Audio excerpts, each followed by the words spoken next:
Hello, good afternoon, or night, or morning, whatever time is where you are. Hello, hello, hello, Wellpar, hello, Alyssa, hello, T. I think last stream, T, I think you said your name was Aubrey, I think? I'm not sure. I wasn't completely sure, if I'm gonna be completely honest with you. But hello! Also, why is my model off like that? What the fuck? Hold on, wait. Child, you don't understand. I spent all morning trying to learn how to rig, and I'm only on the head and the eye angles, and I'm struggling. I'm struggling so hard. I don't know. Like, when the model goes up headwards, like, how, what? How does it work? When it goes down, how do the eyes work? What? I mean, I could use this model as a reference, but at the same time, I kind of just wanted to learn. Like, be like, I don't need a reference. I don't need a reference, that's pathetic. But now I'm like, I think I need a reference. The thing is, I was supposed to draw something to help me, like, figure out exactly what I wanted in the head turns, but I completely forgot. Also, I'm confused on if my model's even centered, because whenever I try to center it, it was off by like 1 pixel, and I was like, did I do something wrong when trying to make it?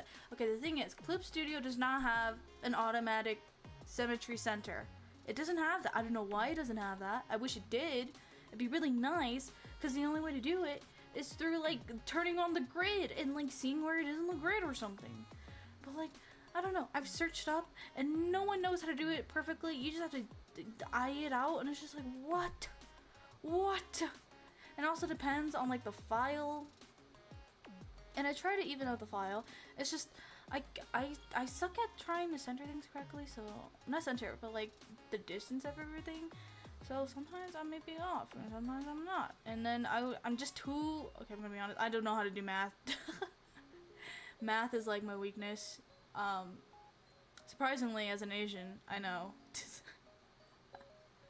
I used to be good at it, but now I'm out of school and my head is bonked. My head is bonked hard. It is non-existent.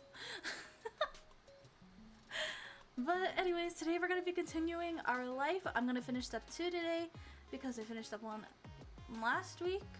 So I guess every week I will try to finish it. There's like 4 steps, I think. I think. Yeah, teenager, young adulthood, and then adulthood. Yeah. I remember.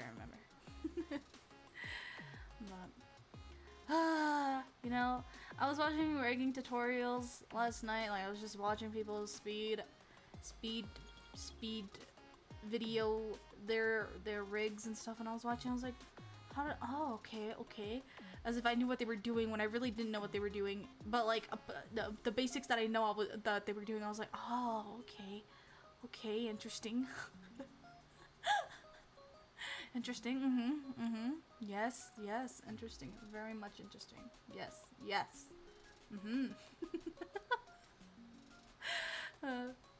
Anyways,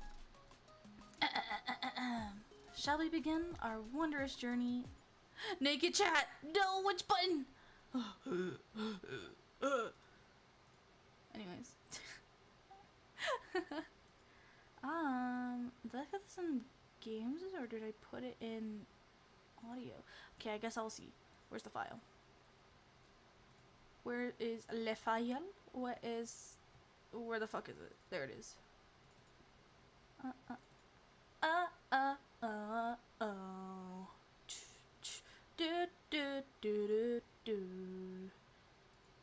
Sassy Neko scuff? No, you silly, no way, is that possible? You're crazy.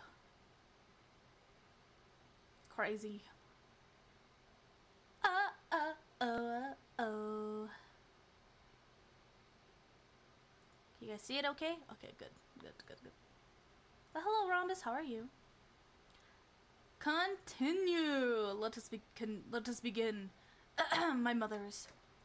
Here goes the hard reading time. Oh, if you weren't here last stream, we met a boy who moved in because I think his parents are divorcing. So the dad took him. His name is Cove, and his dad is the one in the thumbnail who I find very attractive. Yeah. And so we become close with this guy, you know. Anyways. Oh shit, wait, I gotta open up chat on my phone. Fuck. Oh, there we go. Very good. She's making some breakfast. Nice. I hope you enjoy your breakfast while you watch. Alright. You like to imagine it cooling off in the water, resting itself before getting ready to shine brightly again tomorrow. That was a fun day. I didn't know they had magicians on the shopping street now. Neither did I. Oh no, we're so dull. Let's get out more. Hey, he didn't do real magic, Mom. How did you figure that one out? 'Cause I know. That's not what real magic looks like. Oh, Lizzie dear, there's all kinds of magic in the world. Lizzie gave Mommy a suspicious look, but didn't dispute the claim. Sus! Among Us! Sus Among Us! He looked over at Cove, who hadn't said a word since he started home. Yes, there we go. He didn't look upset though, just content. You're aware he still hadn't quite warmed up to your parents. Well, we can't sit out here all night. Time to hurry home and get cooking. Who's helping with dinner? Lizzie immediately let out a groan. Mom! Summer's almost over. The protest was obvious. You could practically see the school in the horizon. You certainly didn't want to spend your last bits of freedom cooking dinner. You could do that any other day. Can we play a little longer? We have to keep playing before it's too late. You put on your puppy. Lizzie may not want to, but you planned on going home. No! Can we please continue playing? Mom looked down at you with a sigh, and you clasped your hands together to give a please some extra appeal. We'll help with dinner tomorrow. You immediately nodded in agreement, with the very clever offer shifting closer to Lizzie since your parents can't possibly resist the power of you two combined. Soon we'll have homework and reading to do. We can't do work now, too. Lizzie made her case, then stomped her foot into the ground. You mimicked her, feeling that would add something to the argument. I don't want to cook. Well... Oh, come on, Pam. I can help you with dinner. Mommy leaned in for a hug, and you knew that you were very close to victory. All right. But as soon as dinner's ready, you lot are coming inside, understood? Yes, Mom. Yes, Mom. Cove, dear, you're welcome to join us as well. You grinned at Cove and nudged his arm with your elbow. Cove gave a non-committal shrug to your mommy, which you took as an agreement. So much to do in so little time. Maybe I could still get the seashell bracelet at times and trinkets. Ooh, or maybe the playground. Or the fireflies would probably be coming out, right? Don't I get a say in this? Huh? Don't I get a say? You saw you made your own plans. We can't go too far. I'm going... After pleading and wanting to be there, yes, I am going home now. I want to go home. Don't I get a say in this? Excuse me. Lizzie looked over at you, narrowing her eyes like she was very seriously contemplating the answer to that question. A strong gust of wind made you shiver. Lizzie huffed as she wrapped her arms around herself. Doesn't the wind know that summer is not over yet? No. A summer breeze is so nice, though. What do you want about Lizzie? That's all Lizzie said before abruptly turning on her heel and heading off in a direction your mother's had gone. Where are you going? I'm going to my room. I have lots to plan if I want to make the most of tomorrow. You thought this over, looking off towards the water again. Lizzie didn't wait, and before long she was disappearing down the road. Meanwhile, Cove was going in the opposite direction, heading for the beach. I'm gonna follow Cove because our sister looks like she wants to be by herself. Cove gave you a smile that you couldn't help but return. Cool. You made a little gesture that you interrupted us, follow me, and then started heading to the waves. Cove knelt down, picking up something you quickly identified as a smooth rock. He reared his arm back, then tossed it out into the water. You were impressed at how far he got to go. It sailed away into the sea. It was a good toss. That was pretty neat. It wasn't a long throw, but he didn't care for it. Sheesh! Hello, Baki Baki. How are you? The rock sunk kind of, like a rock fell down. I was impressed. I look for my own rock. Hello, Rocco. Hello, Rocco. Deciding to join Cove, you searched nearby for any rocks or shells that you could throw too. You found a shell that would suit your purposes, a smile growing as you tossed it as hard as you could. It landed with a sweat-sounding thunk a few feet away and slipped down into the water. When you looked over, of course, you didn't seem to notice that his throw had been more impressive. Cove was looking down at his cast, scratching idly at the pink surface, even though you were pretty sure he couldn't feel it. His brows were furrowed and there was a frown on his face. I've had to wear this cast for ages. I can't even swim. Ooh, how'd you get it? When do you get it off? How'd you get it? I was jet skiing. Cool! You beamed at him. You had never gone jet skiing, but you'd seen others do it all the time from the shore. It looked impressive. Cove looked a little taken aback by your outburst, but after a second he gave a small nod. He then continued to explain. Dude, jet skiing is so fun. I haven't been on one. The first time I've been on one was like 2 years ago. But it was so fucking fun. I was like... I was speeding and I was bumping on the waves that the people I was with, like my siblings, were like bumping and like holding on for dear life. I was just like... It was, oh my god. I want to go back. I crashed. He gestured to his arm as if to say, and this was the result. It's hard to believe you're allowed to jet ski. Well, I'm not. Oh. Cove let out a huff, plopping down onto the sand. Can't believe summer is almost over. You sat down next to him and nodded in agreement. Regardless of the sudden topic change, I don't want to go to school. I mean, I would. I don't want to go to a new school. I think it'll be the same school as you and Lizzie. My dad said something about that. Cool! You're going to like it. Everyone's super nice. You'd only ever been to the one school, but you were sure that his old school couldn't have been much better. Then again, he did have to make new friends and meet new teachers. It could be kind of scary. Cove shook his head, then wrapped his good arm around his knees as he drew them to his chest. You heard a sniffling sound, and when you took a look at his face, you realized his eyes were wet. Aww. You know that meme where the little girl is like wiping the tears on the TV? That's literally what I'm doing whenever I see Cove crying. Like this guy's going through a lot. His parents are about to divorce. He had to move schools. Like that's, he doesn't make new friends. Moving schools is such a fucking pain. I did it a lot when I was a kid because my mom would always be moving around. And moving is... I never was there to help move stuff. I just knew that we were moving, and I ended up in a new school. Yeah, I think I don't remember moving often. I do know that I helped pack when I came to where I'm living right now. I don't remember having to move stuff, because when my mom moves, she throws everything away.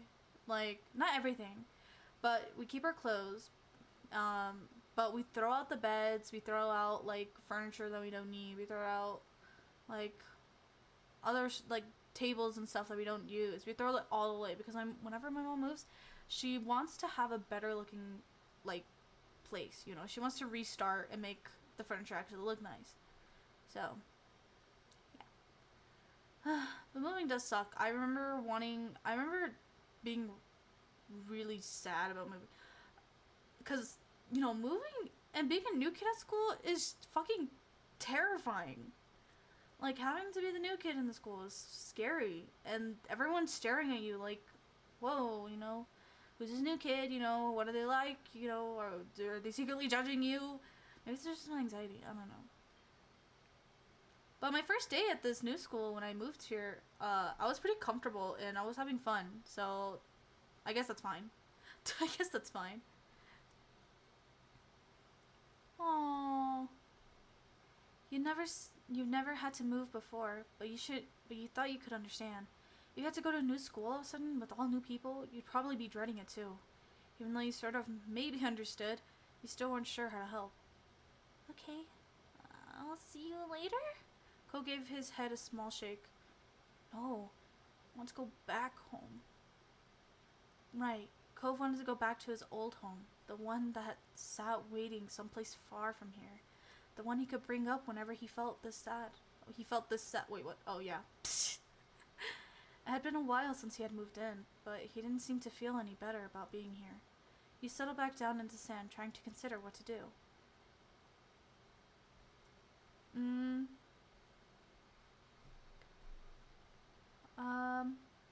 It'll be alright.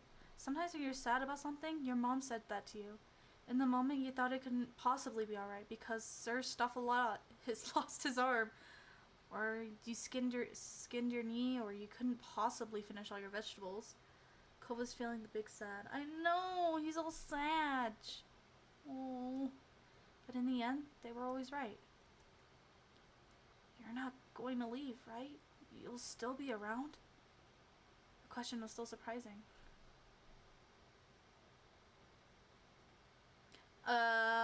That's a hard one because what if I move? Anyways, of course. Your parents would have mentioned if you were going to move or something, right? After a second, Cove gave a little nod. Once I get my cast off, we could go swimming. You were fine with him changing the subject again. Yeah, that would be fun. Cole smiled, then looked back at the waves. My dad keeps saying I'll get used to everything eventually, that I'd feel better then. It used to make me angry. I didn't want to get used to everything. He spread a glance over at Cove and saw the anger had slipped off his face in favor of something almost puzzled. But maybe that would be okay after all, as long as I really do feel better. I can't see it. You could remember a long time ago when you'd first started going to school. You had absolutely not been okay with the idea of being far away from your parents for most of the day. Just listen to strangers tell you what to do and sit with kids you'd never met before. Things changing is hard.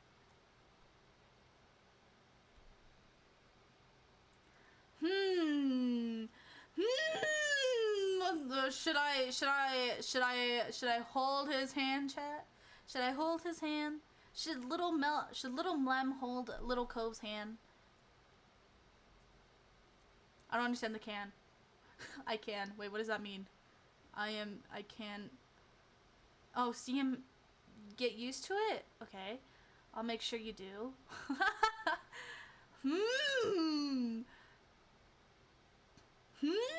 Chat. Which one? Ooh. Ooh. Huh. Let's see what happens when I hold his hand. I'm not quite sure what to say to that, so instead you reach out and take hold of Cove's hand. The one closest to you is the one in his cast, so you make sure to be very gentle. As you watch, Cove's got a little musty once more. You got the feeling there were different tears than the ones from before, though. What did I arrive to? Me, little Mlem, making moves on little Cove. Dude, little Mlem got riz. Little Mlem got riz up in here. I hope next summer we'll surf and go exploring and everything will feel like it's supposed to again. You will. It will. The two of you sat quietly, just taking in the sounds of the waves. You hoped that Cove would be able to accept this place as his new home. You definitely tried to help in what ways you could. There were so many wonderful things here Cove probably hadn't even seen yet.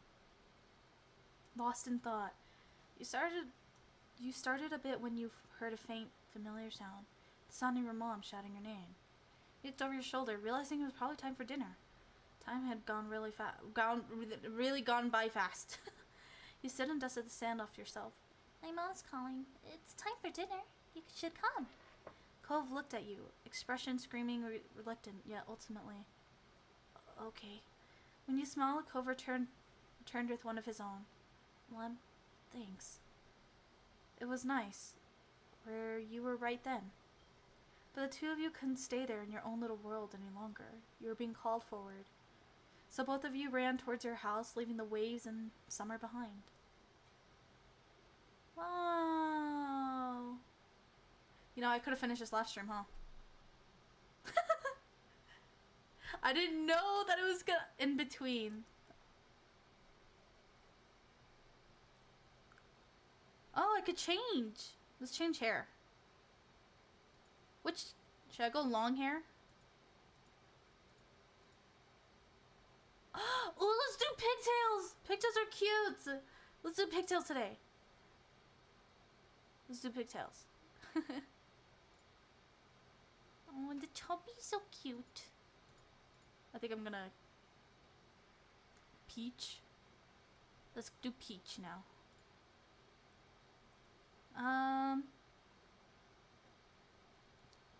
Earrings.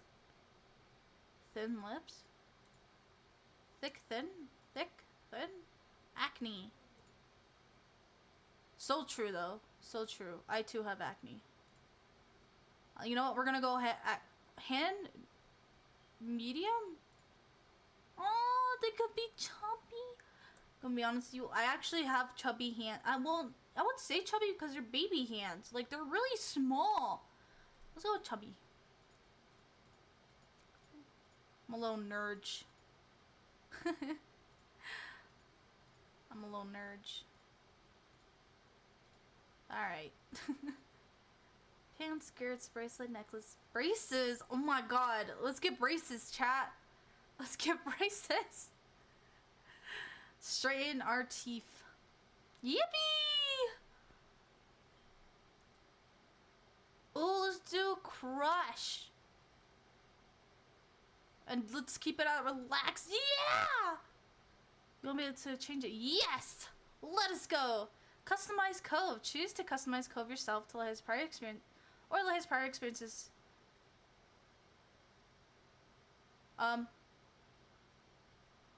Wait. Oh shit, I didn't finish reading it. Wait, what was it? Oh fuck. Or let his prior, I'm looking at my old stream, experience determine it.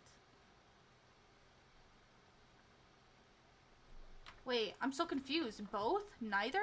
What does that mean? I can change experience? Oh, that's so cute! Oh, so cute! Oh, look at his scar! Oh, I don't want to change everything. Oh shit, wait, press done! What?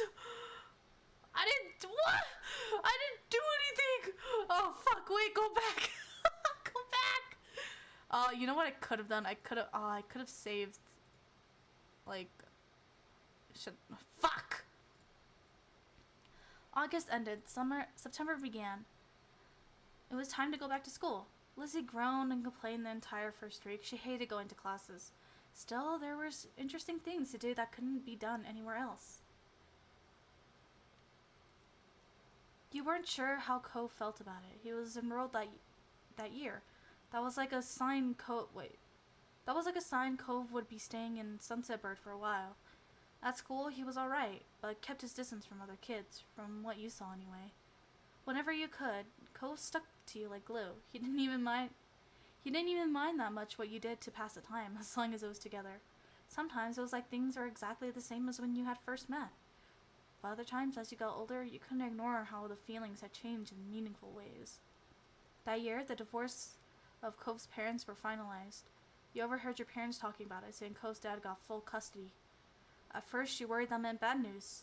It had made Mr. Holden cry, apparently. Then you found out it meant Cove would be living with his dad.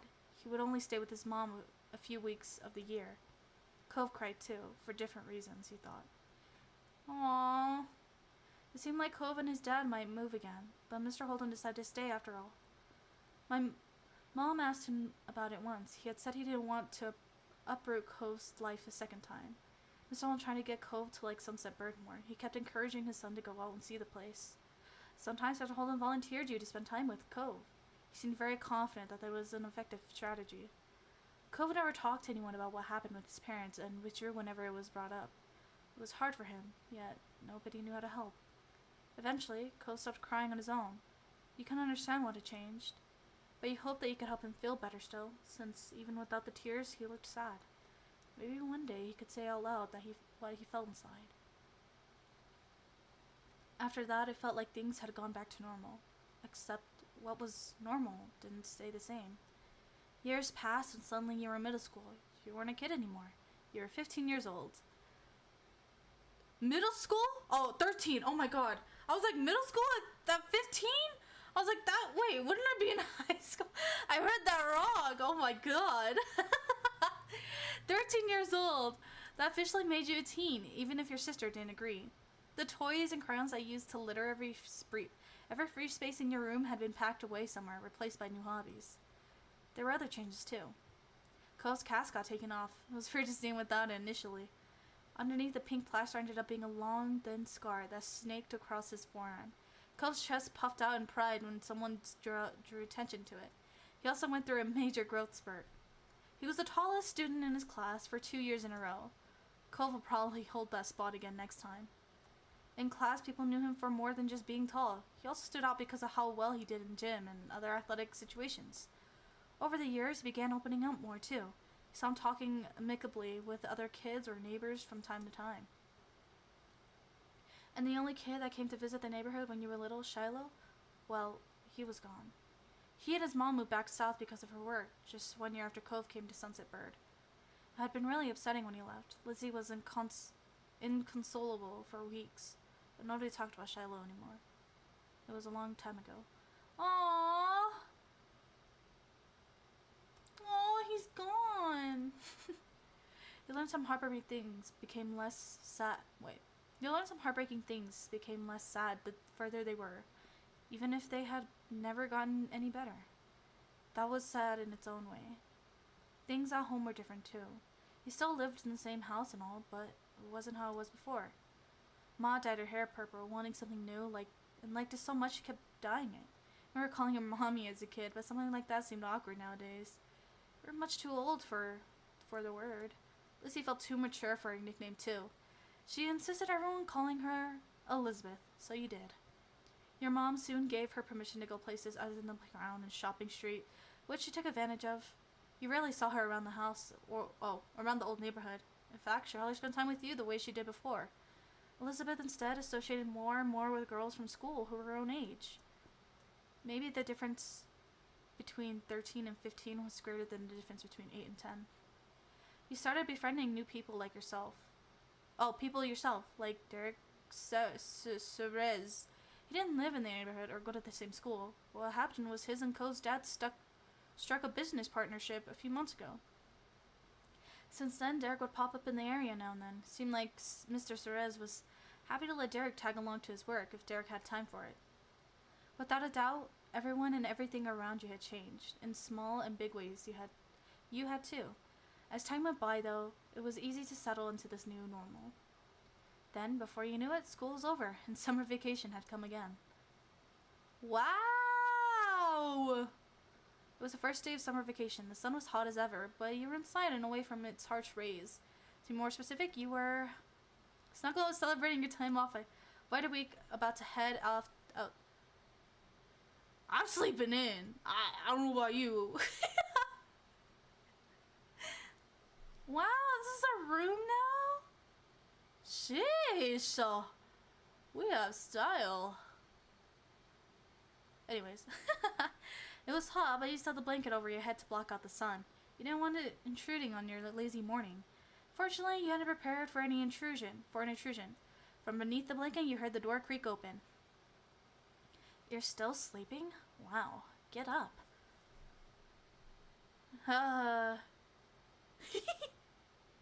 Fake snore. Let's fake snore. You didn't get out of bed and instead made some obnoxiously loud and totally phony sleeping noises. It sounds pretty annoying, but she had bothered you first. Not funny. Get up now. I will come over there. So much for a lazy morning. Your special boy is at the door, like he always is now. He brought some happy summer gift from Mr. Holden. Mom wants you to take it from him. Say thanks or whatever. You did not like the way she called him your special boy, but you knew by now that saying so wouldn't stop her. So calm down already. Okay. Really? That's great. Yippee! Elizabeth said nothing else and left, having done with what was instructed of her. You rolled out of bed, stretching your arms up high and yawning time to get ready. You sat yourself in front of the mirror far from your room. You reflected hardly even if fit in the frame. You're very tall. I'm not tall. You're pretty tall. You're average height. You're pretty short. Fuck, chat. Okay, you know what? You know what? I am average height, chat, okay? I'm lying to myself. I'm hesitating to click this. I mean, I'm average height. Screw you, chat. Screw you. I'm average height. Cove was really tall. Derek was kind of short, and you were pretty much the exact height that someone would expect for a 13-year-old. You liked your height. You weren't sure. I like my height. It suited you well in your mind. Yeah, 2 feet tall is pretty average. Sure. Shh! Shh! I am not 2 feet tall. Excuse me. Excuse me. Then you put the finishing touches on your outfit while ruminating on the situation. Careless as they had been, Elizabeth's words piqued your curiosity. You planned on going over to see what Cove was up to today, so this worked in your favor. It was when you spotted your reflection that you realized you were smiling wide. You were looking forward to seeing him. You left your room, taking an easy time down the stairs. Yippee! Second chance. Oh my god, it sounds like what Vaporeon would say miraculous. Second chance. Shh. I'm just a fangirl. He spotted Mom first, reclining on the couch. She had a magazine in her hands, which she was perusing through. Morning, Mom. She looked at your greeting. A smile instantly appeared on her face. Good morning, Mom. Thank you for coming down.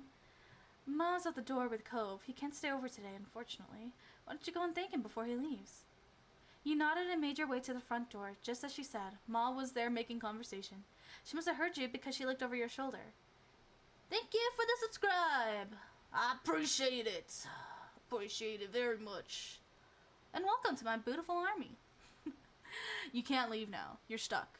Anyways. Because she looked over her shoulder. Look who finally made it. Morning, sleepyhead. Ma reached forward and you knew she was about to pat you on the head. She was taller than average, so you were little in her eyes despite being a typical size for your age.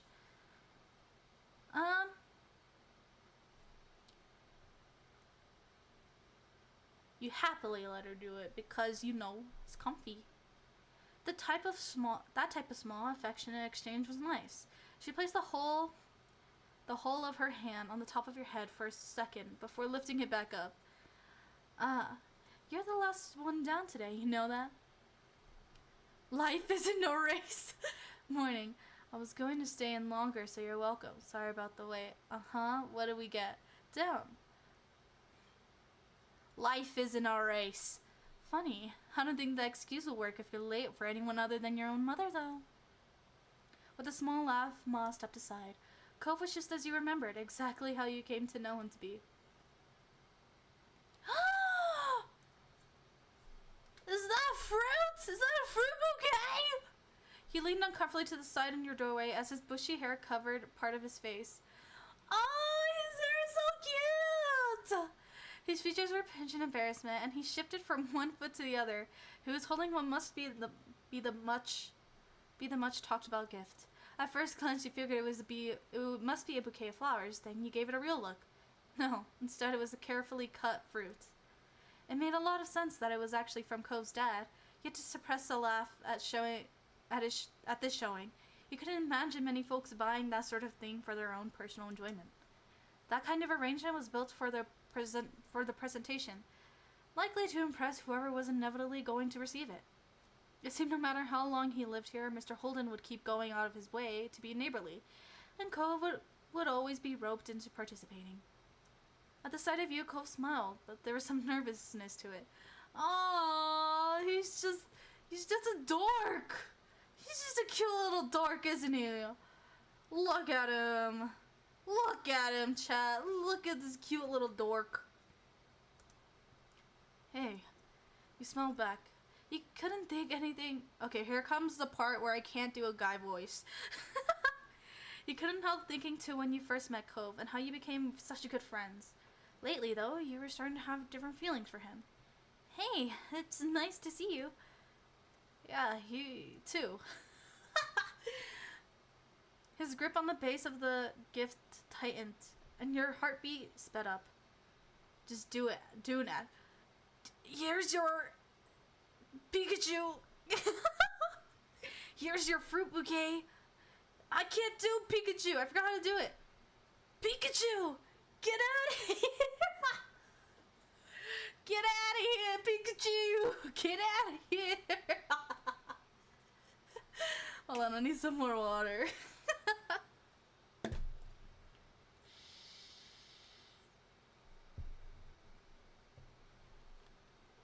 Are you guys staying hydrated too, chat?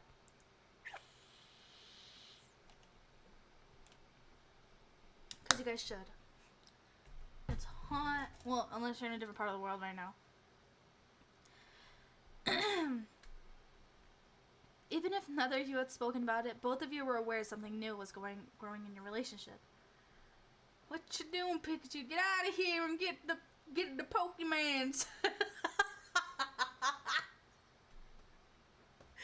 What you doing, Pikachu? Get out of here.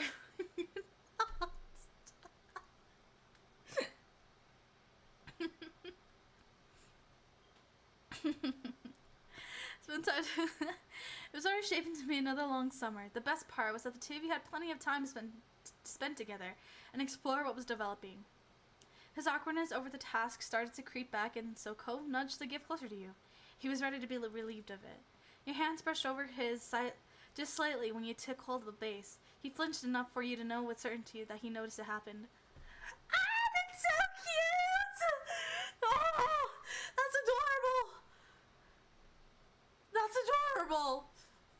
That's adorable. Lemon Cove, look at them. Look at them. Their love is sprouting, chats. Their love is sprouting. You couldn't help but smile to yourself, and with that, the gift was accepted. I hope you and your family like this. It's a pretty good gift. I think so, anyway. He smiled earnestly. Dad spent a lot of time picking out the best size and design. There were so many options to choose from. You are too cute sometimes. Yo, calm down. Calm down, Lem. You can't be that forward, okay, Lem? Calm down. Calm down. Thank you. Could you tell your dad we love the gift? Yeah. Mr. Holden's behavior really was different from any neighbor you'd ever had. Though, after 5 years, you were used to his antics, and you'd since made up your mind on what your opinion was. He was sort of funny. He was pretty weird. You don't like him. He was great. He was great and kind of handsome to boot. Yeah.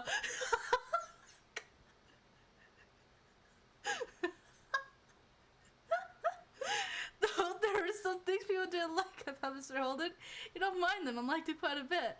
And even if it was Cobb's dad, it could have been told like he wasn't a nice-looking guy. That was good too, but it was something you kept to yourself.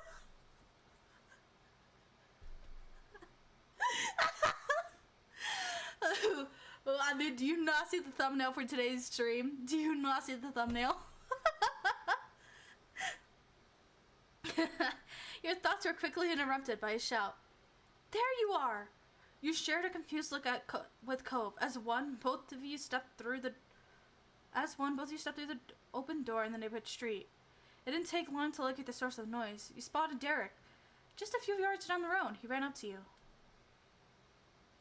You were displeased!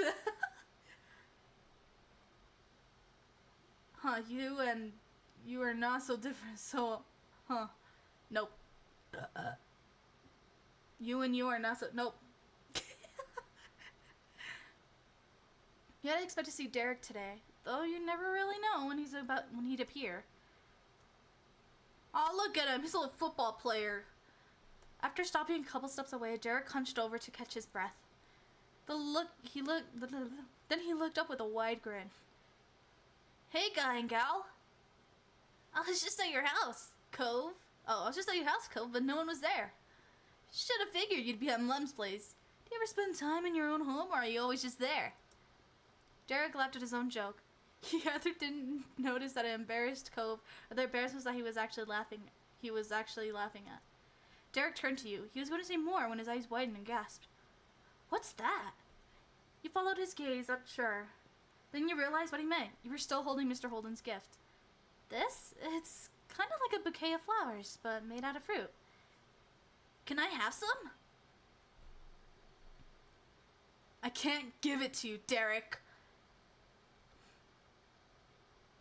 Sure, we can share. Derek grew more excited by your words bouncing on the balls of his feet. Awesome! Then he nodded his head as if it were clear. Anyway, that's right. I came here because I needed to say something big. He paused, possibly for effect. There's some other kid here in Sunset Bird. Cove was surprised as you were by the news. Such a reaction made sense. No one around your age had moved here since Cove did 5 years ago. Or were they with their family? Maybe they were cutting through. Nuh-uh. The new kid was all by himself, just walking. Did you talk to him? I came to report the sighting right away. The kid had green hair, glasses, was pretty small, and seemed really upset about something. I hope he didn't leave. You blink. Slowly looked over to your longtime neighbor. That sounds a lot like you, Cove. When you first got here, anyway. It kinda does, doesn't it? That's weird. He sounded almost fond, a small smile playing on his lips. Derek snickered good-naturedly. I could see that really well, now that you say so. But what'd you say? Let's go find Co's lookalike? We should all meet him. I'll do it. Sure, I want to see who this person is. Derek grinned. Then he pointed down the street the way he came. Last I saw him, the mystery visitor was going this direction. Nothing else needed to be said. The three of you were off with Derek leading the way. Derek brought you to a beach, and as a trio you made your way down to the shore and to the old playground. You walked the familiar path in a comfortable silence. When you were almost there, you spotted the kid in question. His bright colors almost shone like a beacon beneath the rays of sun. He scuffed around, kicking up the sand as he paced. It was true. He certainly seemed upset, but you didn't think he was sad, like you had originally pictured. No, with his erratic movements, and scrunched up expression, he came off angry. He started to have doubts about this expedition. Maybe it'd be better if you left him alone and let him sort himself out. I can read. Derek didn't feel the same. He waved wildly, calling out the boy. Hey, guy over there! Look at this little angry guy. Look at this little boy haircut. The kid whipped around and impressively scowled, carving deeper into his face. His eyes were tired, but a strong hostile energy still radiated from him. What is it? What do you want? The sharp tone made Derek flinch. He shifted onto his feet. What's your name? Jeremy. Was that it? No, I'm Derek. This is Lemon Cove. We were just walking around and saw you. We just wanted to say hi. There aren't a lot of kids around here our age in the neighborhood. Yeah, so, it's cool to see someone else here. Strangely, Jeremy grew furious by your response. If steam could erupt from a person's ears, it would have happened then. They did bring me somewhere, stupid. Of course, I knew it. What? They're the ones who brought me. I didn't walk to this town. You cannot figure that out on your own. Jeez, kid. Calm down. Right. My dad brings me to Sunset Bird too, when he has to come here for work and all that stuff. It's not bad. That earned him a glare from Jeremy. Derek winced beneath it, glancing away. It was a struggle to remain friendly with this Jeremy guy. I mean, I wouldn't want to come here for a real vacation, probably. either. Huh. That's an understatement. This doesn't count as a vacation. It's a waste of time. A chore. My parents' family was nearby and we just had to come. We just had to come and see them. Ugh! If they're your parents' family, doesn't that make them your family too? Look at this grumpy little nerd. That's a pretty good reason to come by. Did you want to go somewhere else? No. Jeremy crossed his arms with a huff. He turned away. They should have gone by themselves, since they cared so much, and left me home. But I'm not allowed to be by myself. Pfft. Makes no sense. They're the ones who don't know how to do anything, and I'm the kid? You kept quiet? You shouldn't talk about your parents like that. Sorry, it must suck being forced to do something you don't want to. We just said hello. You don't have to come complain. Calm down. You don't have to yell so much. Who peed in your cereal this morning?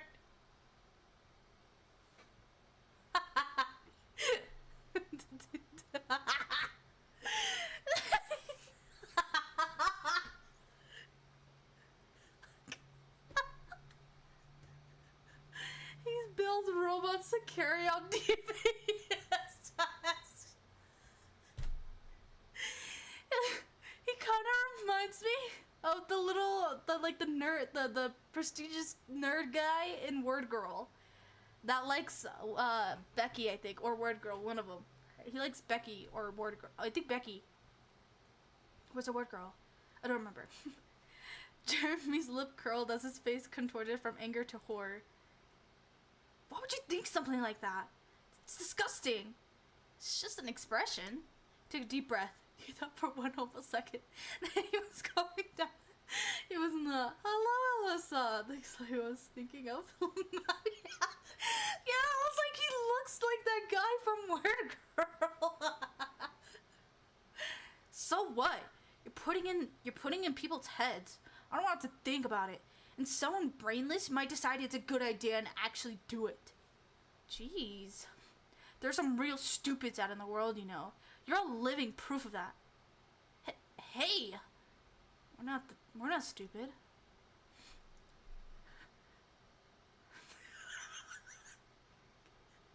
I'm smarter than you are. How are you gonna prove that when you're just saying one moronic thing after another? You turned to Cove, lowering your voice. The two of you aren't that similar after all. Jeremy must have had good hearing though, because he caught the private exchange and scoffed. Of course we're not similar. My eyebrows aren't stupid. Oh, what? What? How dare you call Cole's eyebrows? What? I will fight your bull haircutted ass right now. Who do you think you are? You know what? We shouldn't have came to greet you. You could be alone during the summer and cry about it. Cove's cheeks flushed crimson at the insult. You couldn't be sure if it was out of embarrassment or anger. Maybe both. Come on. Cole's wavy eyebrows are cool. How can you say that when you got a bug?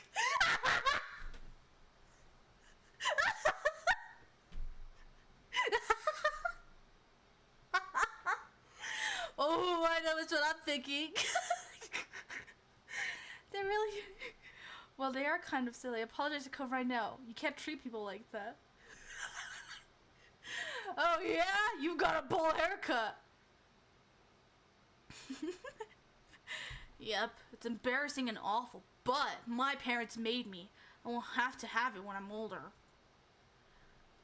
I don't know what he's gonna do with those things, except maybe shave them off. He probably should. I bet he'd look less dumb with no eyebrows.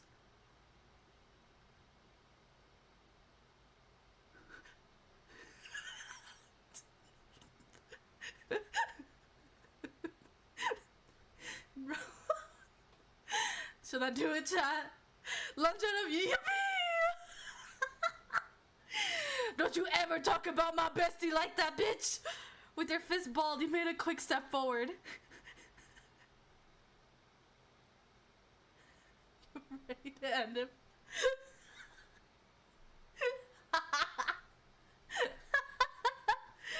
Okay, but you only wanted to spook him. Look at his face. Look at his face. He's adorable. Do it on purpose. Nah.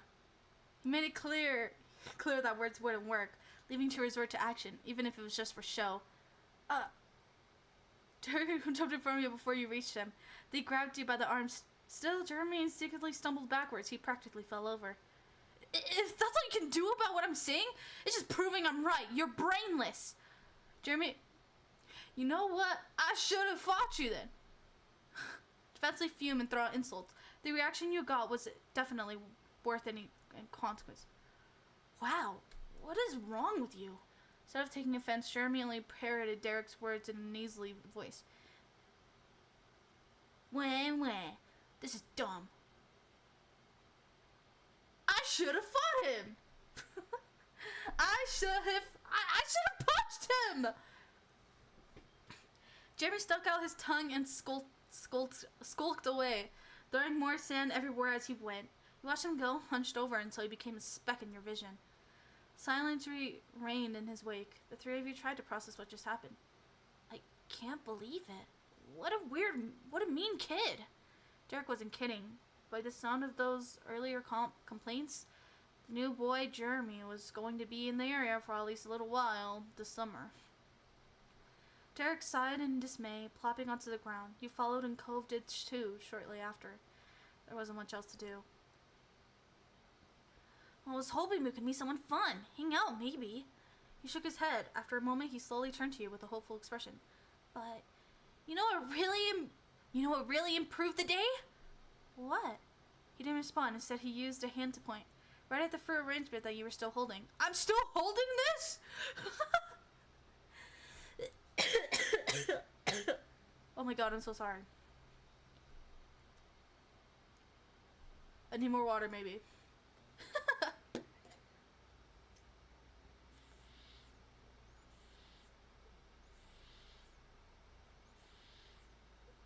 I don't know why my water bottle's making that noise. Also, I think my allergies are kicking in. Because my nose feels clogged now. Please, not right now, please. You completely forgot about during the mini drama that unfolded. You gotten used to the wait.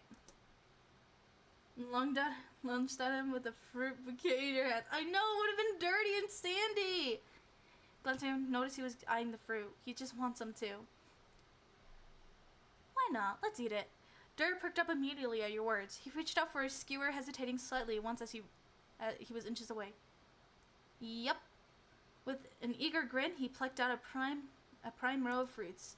Grabbed one for himself after. Oh, Cove grabbed it for herself after him. Only you were left without a skewer of your own. Melon! The melon was cut to look like a star. It was obvious first choice. Derek ate a pineapple skewer enthusiastically, finishing it within moments. This is amazing! It's not different. Oh. It's not different than any other normal fruit. It's kind of worse. These have been out in the open with their skins off for a while. Sheesh. Hey, you two remember the land before time? Yes! The fruit thing makes me think of it. The dinosaurs all liked the leaves. They were shaped like sun. Oh my god, yeah! They did! They literally ventured off all together to find one that looked like a star. They all... Every time I bring up this dinosaur movie to my siblings, I don't think they remember it fully. But they're like, I think we saw this. I was like, we watched this when we were younger.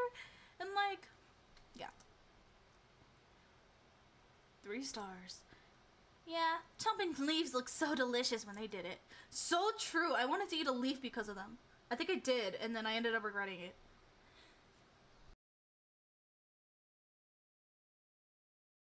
My nose is getting itchy. Sorry, I had to mute because I had to cough. My nose is getting itchy. Oh my god. No, not right now, please. Oh my god. Okay. And there was that scene with the pretty trees, and all the dinosaurs came in and picked everything off of them till there was nothing. That's us right now. Awesome. Aww. They're shaped like stars. He snickered. Not everything, but it probably helps. The review continued like this for the next few minutes. Eventually, the display was barren. It looked weird when you devoid the void of fruit. Hey, we were supposed to eat all of it. It did help you make you feel. Eating it all had and it did help you make you feel better. Derek was right. It was so good that you were already brightening up from earlier drama. Hey, Mom. Yeah? The two of you met eyes casually. Were you seriously gonna hit that guy? No, I just knew he'd get all scared over it.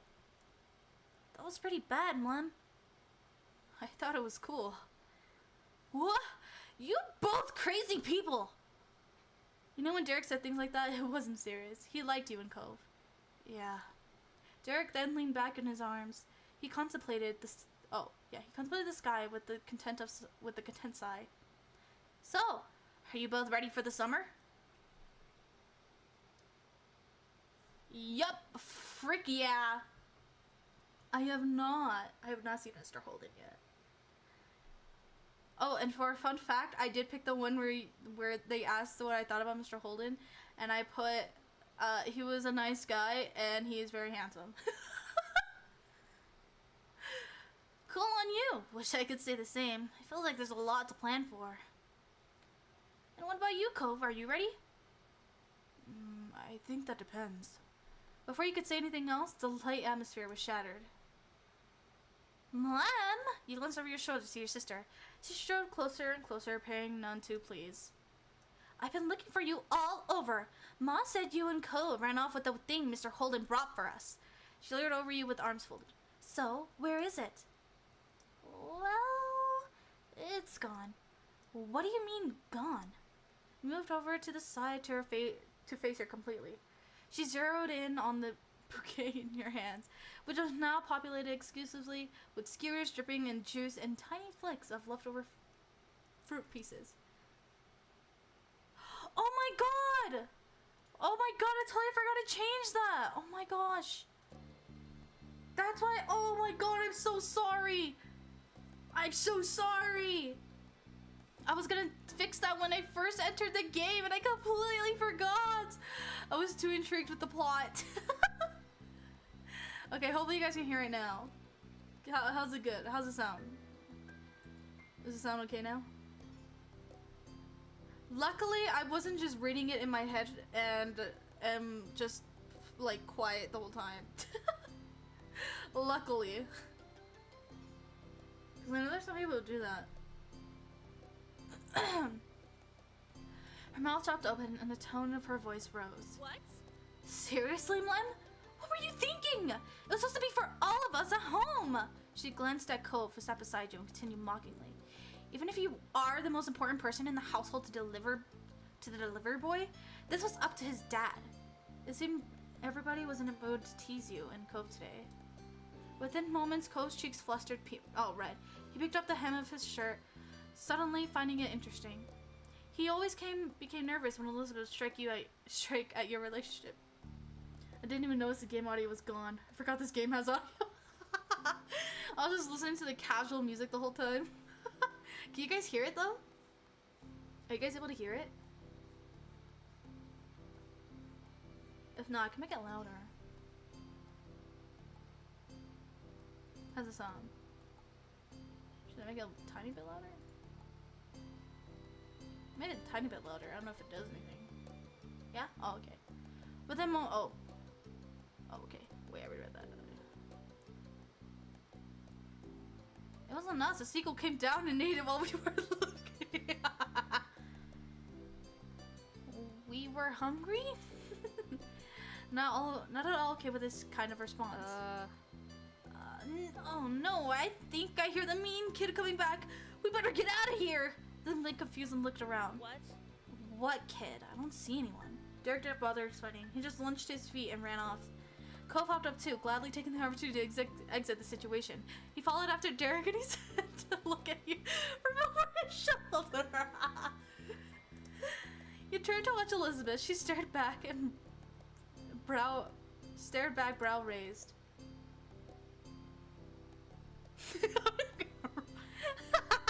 I'm gonna run. I'm booking it. Without a word, you You two got to your feet and bolted down the beach. Unimpressed, Elizabeth rolled her eyes. So immature.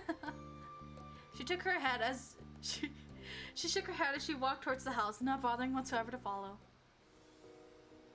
Meanwhile, the three of you made it back to the shoreline. Derek pumped his fist, grinning in triumph. We escaped and shall live to see another day. Yeah, for now at least. My moms are gonna be so mad when Elizabeth tells the story. Oh well. You chuckled together, walking further down the beach side by side. You definitely wanted to stay outside a little longer. You had gotten a bit of scolding from your moms for not saving any of Mr. Holden's gift for Elizabeth, but you hadn't gotten any real punishment for it. Instead, while you were out with the boys, Elizabeth returned home to share the news. The three of them went to get dessert on their own. It was declared even by your parents when everyone got back and the event was settled. That was a while ago now. Later that night, you found yourself seated near the kitchen counter. Your fingers strummed the surface as you waited, your gaze trained on the phone. Am I waiting? Is Mlem waiting for a call from Cove? You're waiting on a call tonight, specifically. Oh, from your cousin Leandra. You didn't want to miss it accidentally. Your uncle, aunt, and Lee used to live many hours away. Your families only saw each other a few times a year for big occasions. A while back, though, they'd moved and were closer to you than ever before. You now hung out regularly. With school being out, you're positive she's gonna want to come over a lot. The two of you were the same age and got along well. She used to be really fond of Elizabeth, too. But now that your sister had become allergic to interacting with her own family, it tended to be just you and Lee who spent time together. She was the only friend who was a girl. Being family helped you, but you had a lot of... Nope, I am friendless.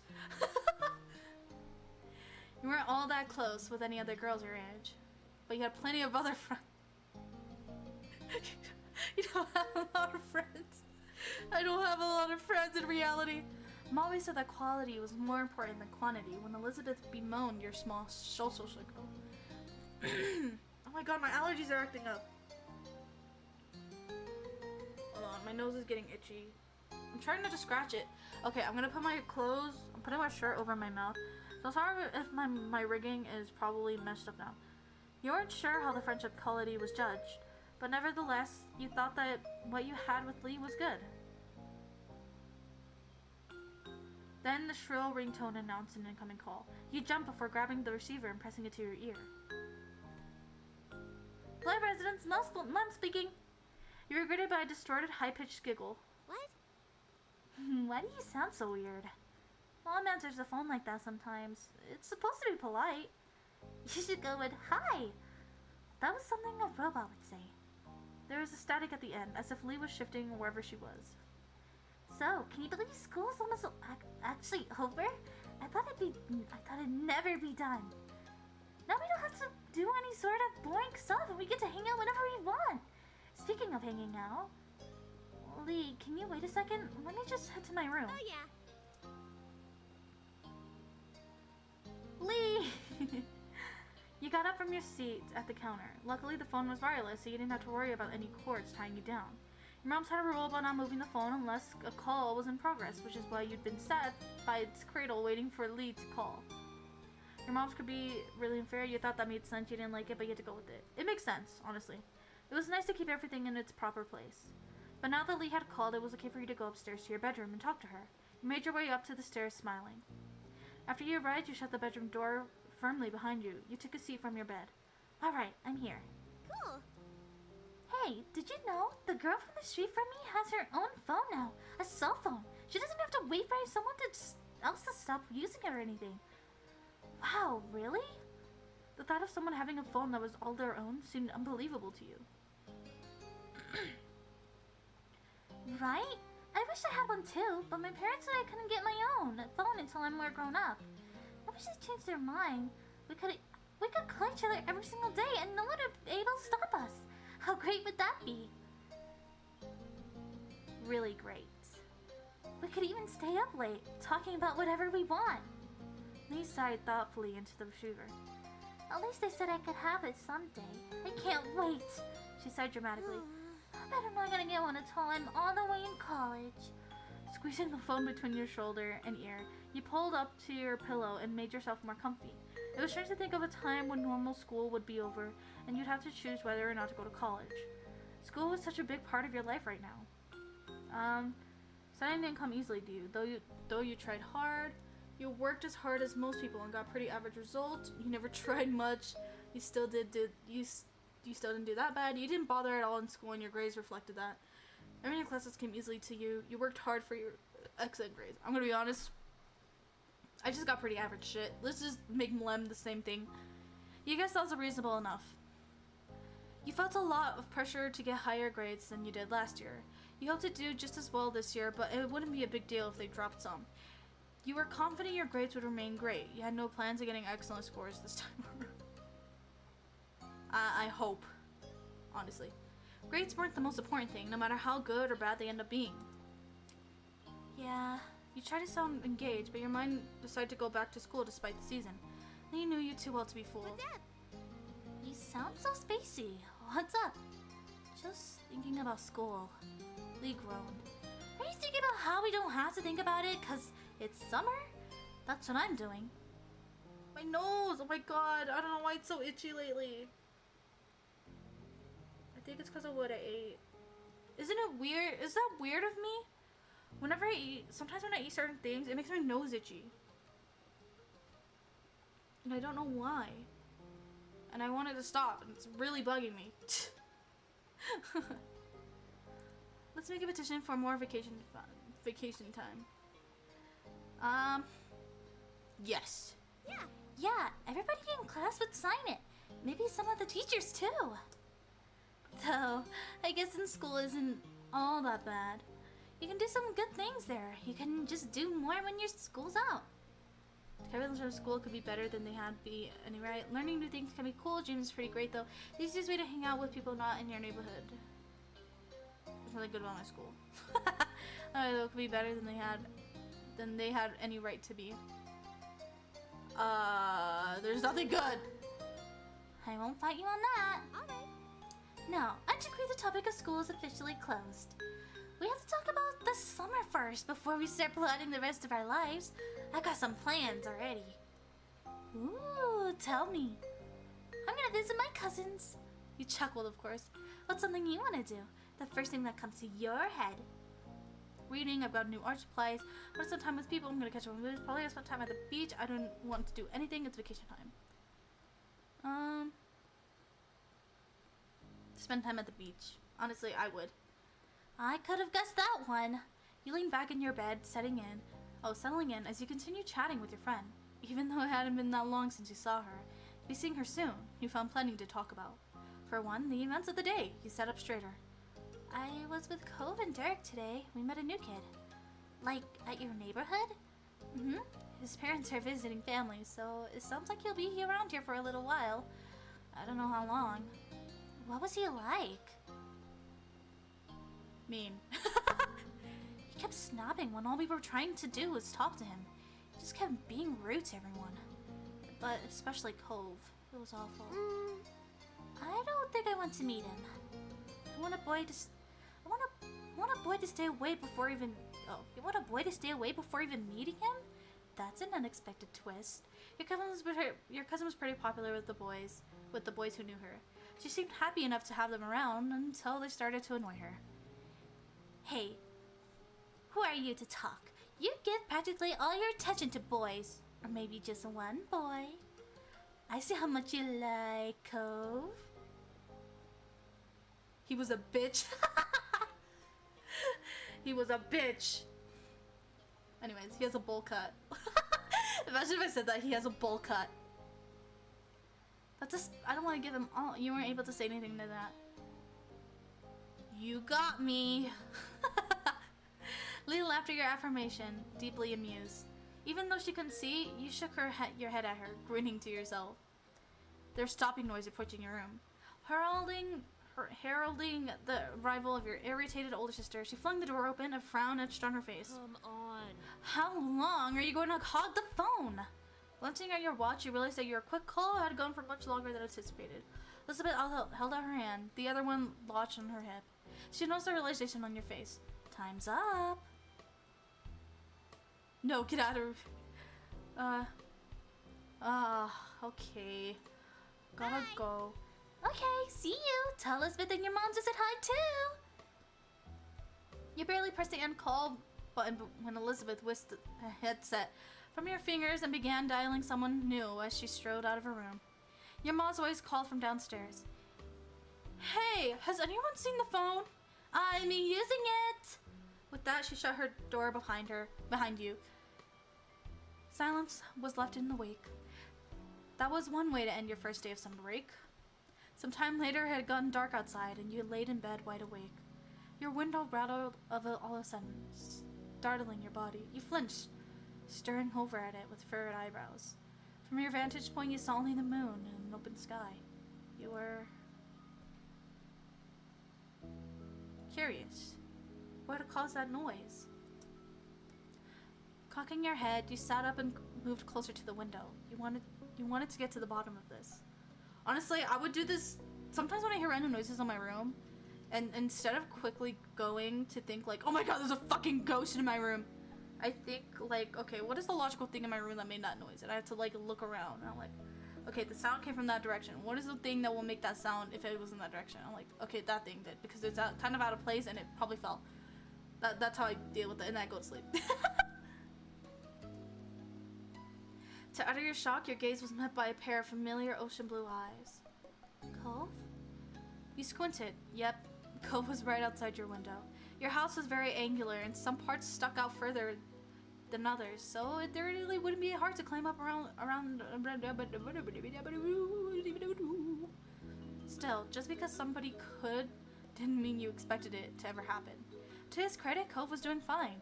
His feet were braced against the section of the wall that jittered out, his arms flexing with the effort to keep him upright. He easily lifted a hand and waved at you from the other side of the glass. You hurried and opened the window. This dude could have risked his whole life. What are you doing, man? Why are you what is wrong with you? Cove climbed over the edge, releasing a breath once he was safely inside. Oh, he's so cute! Look at him! Oh! Oh! What's up, Romeo? Shush. This sure is a surprise, but you're always welcome here. What happened? You're lucky I didn't start screaming. My dreams have come true. What's up, Romeo? I needed to talk to you. Couldn't wait until tomorrow. If I rang the doorbell, I know your moms would have answered, and they'd just make me go home. I really didn't want to explain why I was coming over anyway. I don't want to talk about it. Well, besides with you, I mean, but that's what I did that. As unexpected as this was, you were touched. Cole felt like he could tell you what was wrong. I might have tried calling or something, except my dad was on the phone. Cole suddenly looked very cross. Dad, he was talking to my mom. Still is, probably. You raised her eyebrows. Code had eavesdropped on his parents' phone conversation. I would have done that too. Yeah, honestly, I would have done that too. If I'm gonna be completely honest with you, I would have also eavesdropped. Cove looked relieved. A small smile played on his lips. Yeah, it was hard to not spy at least, a little. It was about me. Are you going to stay with your mom for a while again? Every year, Cove was sent off to live with his mom for a few weeks. When it happened, it varied. Sometimes he would go during winter break, but usually he went during summer. Even though it was hard news when you found out he was leaving and you missed seeing him those weeks, you understood. To your surprise, however, he shook his head. That's what I thought too, but no. That's not what they were saying. My dad asked my mom not to have me leave this year. He said she could stay with us. Come stay with us here. You waited for him to continue. He didn't. The conversation abruptly dropped off. You couldn't help but stare at Cove. There was a complicated mixed expression on his face. What did your mom say? She told me she'd come. I know she's coming soon, before school starts. Oh. You had heard Cove talk about his mom a lot over the years. To tell you about the past memories of what happened while he was visiting her. Still, it was one thing to hear about someone and another to actually meet them. Very soon, you were going to see Cove's mom in person. You were taken aback by the news, so you could only imagine how Cove felt. You looked over at him. He was pacing across your room, his features pained with dread. Before they'd barely stay in the same room long enough to have lunch. Now we're gonna be all together again, the three of us, after all this time? Just for a few weeks? I know I should probably be happy they can't talk to each other now. I'm still not. I'm just confused and freaked out. I feel really bad for feeling this way. It's so... His fist tightened and his eyes became misty. I shouldn't keep getting like this. It's been a long time already and I'm not a little kid. Though he wouldn't meet your eyes, you knew he was waiting for you to say something. There's nothing wrong with feeling bad. This is hard to deal with. Sorry, Cove. You know I'm here for you. Honestly, that is hard. Like, having, like knowing your parents are divorced and then having to see them get along is, like, really hard to do. Hi, Jazz. Hello. Because, like, for me, my parents just recently started, like, co-parenting, you know? And they're okay with being around each other. It was something that felt nice, but also felt weird on my end. Because it's weird, you know, after all these years seeing your parents get so, like, friendly with each other. Even though they've been divorced. It's kind of crazy. Although it is a nice way to tell your kids, like, just because something bad happened doesn't mean, like, it's gonna mess up anything, you know. Do it for the kids, you know, type of deal. You know, type of deal. That type of stuff. Yeah. I think I'll say this one. There's nothing wrong with feeling bad. That is something hard to deal with. The tense line of Cole's shoulders eased. Thanks. It makes me feel a little better. Like I'm not freaking out for no reason. Mine too, though my parents aren't getting along too well still. And I feel like it's still hard, yeah. Obviously there's still gonna be little disagreements, but as long as they're trying, you know, it's still good. It's still good. Momentary silence fell over the two of you. You marveled at how the day started. You had woken up eager for summer vacation, but now things seemed to go so crazy. The mini debacle with Mr. Holden's gift, the newest addition to the neighborhood being so rude. And as if all that wasn't enough, now Cove's mom would be living with Cove and his dad again? One time he did have one. Oh, it was awkward. Yeah, I think it gets some taking used to. Your whole life was kind of like that. It seemed complicated and hard and different. Why couldn't things just get better with time? Lem? The sound of your name said quietly pulled you away from your thoughts. Cove gazed at you, concerned. Are you okay? Oh, you sound so cute! Yes!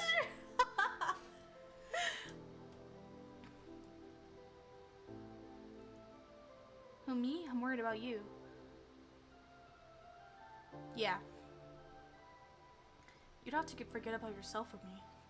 I want to listen to you too. Cove grinned reassuringly. It was small and delicate, but you knew it was genuine. Moonlight from outside cast shadows across his face and lit up his eyes. They seemed to sparkle with a smile. Just that one look brightened your mood somewhat. You know, I think I don't want to talk anymore about this. He looked away, his lip thinning into a line and rubbing his arm. He does. This is the cutest way he has besides his step one. But I kind of don't want to go back home either. Could I stay a little longer, just doing something else? He appeared equal parts hopeful and vulnerable. How could you possibly turn him away? But we shouldn't make a habit of this. I've got a flashlight and some cards. Are you in? Of course, you can always stay here, Go. Okay. Yeah! Let's play some cards! Let's play Uno! I'll demolish you! You tilted your head, waiting patiently for his answer. Cove perked up at your response, a smile appearing on his face. He immediately took a seat on your bed, not afraid to get comfortable in your room. He felt a little better at that sight, somehow. You still had a lot of worries, but you were glad he was here. Not just tonight, you were glad he came into your life in the first place. That was a change you never wanted to do. It felt totally natural to him, to let him into your little world. That initial friendship that had deepened so much over these past years, and you were certain there was room to get even closer. You joined Cove on your bed, taking a seat across from him. He smiled at you again, but you could tell this time it was half-hearted. He was still easy to read.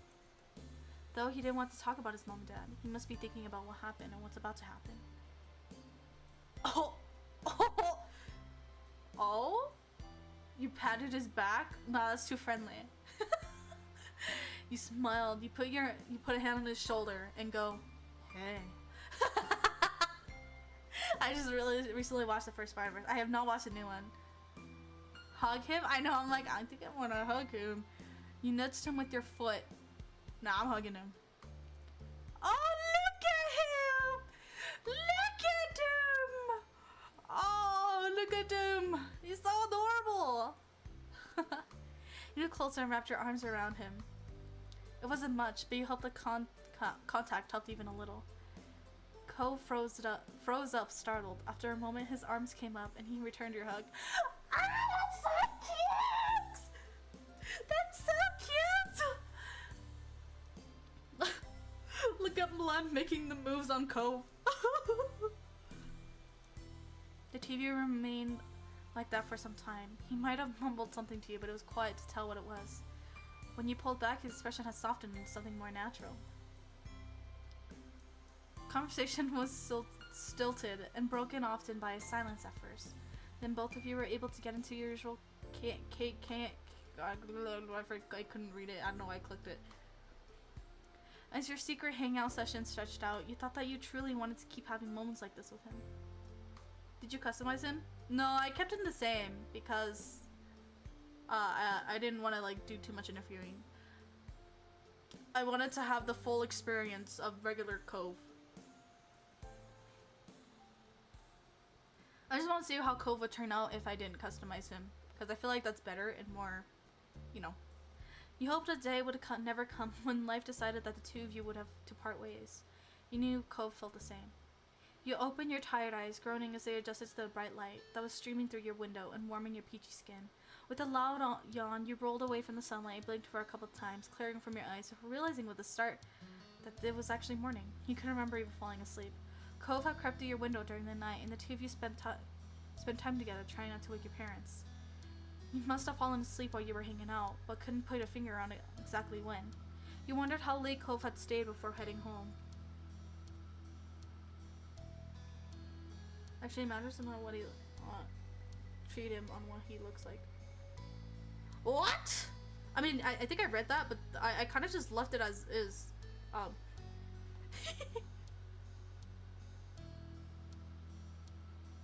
What? Damn, I didn't want to customize him too much. You rubbed your face with a yawn and yawned again, contemplating whether you should get out of bed or get ready for the day, or stay snuggled up for a little while longer.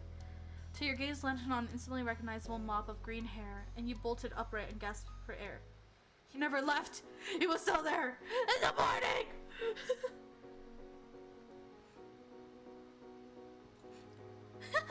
He had fallen asleep sitting on the ground. Oh, precariously leaning on his out on the side of your mouth.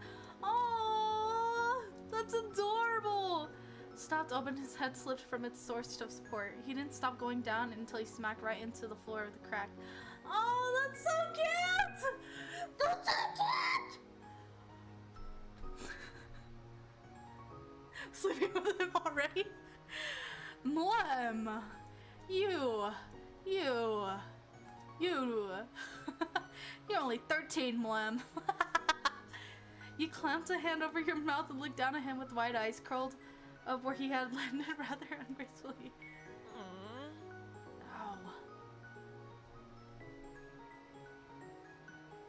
You laughed quietly. Cove gave you an unappreciative look and you bit your lip to stifle your chuckling. If either of your moms found out Cove had slept here last night, the two of you would be in big trouble. Cove blinked at you a couple of times, his eyes growing in panic and as some thought that only he could hear settled in his mind. Oh my god! Oh, the voice crack! That was so cute! The voice crack was perfect! Aw, I fell asleep. You weren't exactly sure what to do as you watched Cove pace your room, looked around frantically. Cove's hand flew in his head, letting out a sigh of relief when he found his glasses right where they were supposed to be. Despite that, he hadn't calmed down completely. The atmosphere was still frazzled.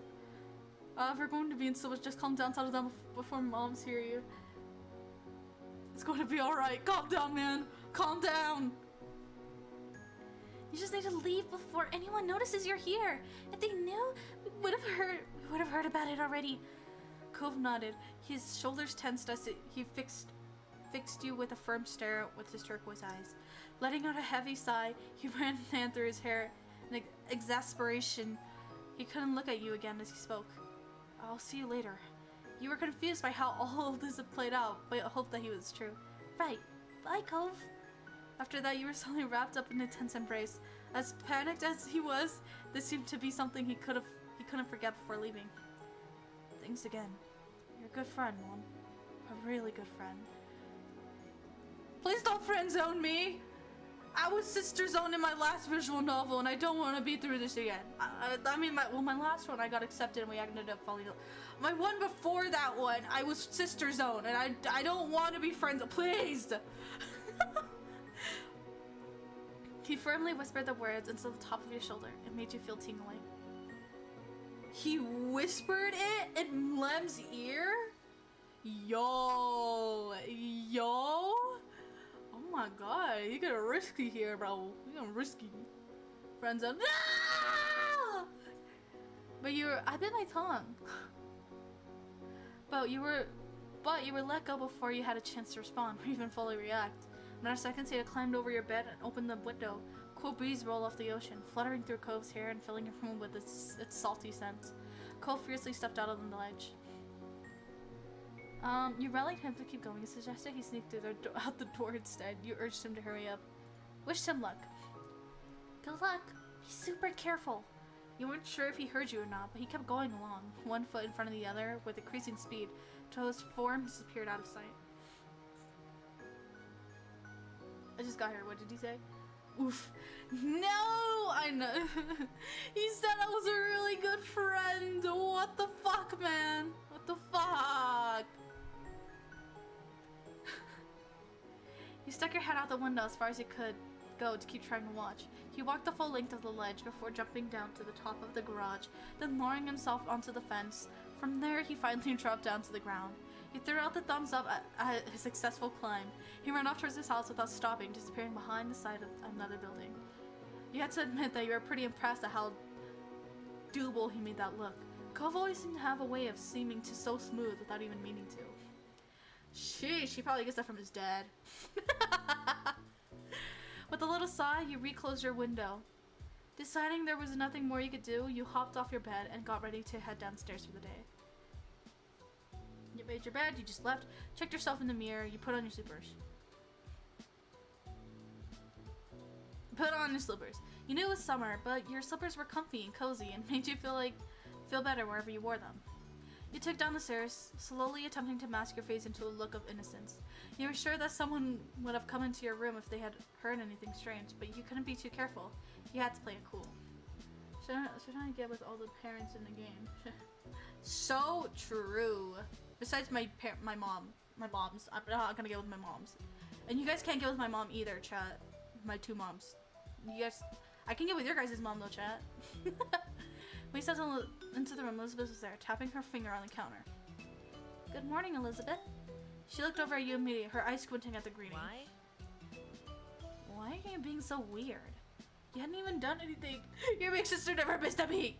Unfortunately, you turned and offered a tight smile, and her lips pursed together even tighter. Mlem? You folded? You clammed up, you shrugged it off. I'm not. You spoke so nonchalantly, you almost thought she believed you, but you knew better. Further suspicious squinting occurred as she waited for something. It's only fair you got with our moms. This mom game is rigged. So, this mom game is rigged. Deal with it. This is how it works.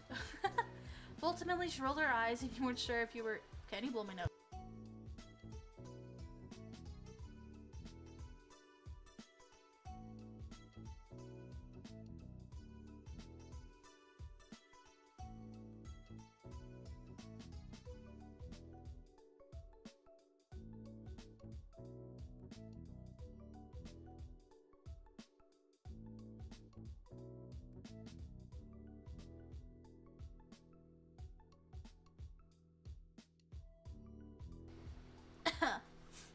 Equal mom rights? No.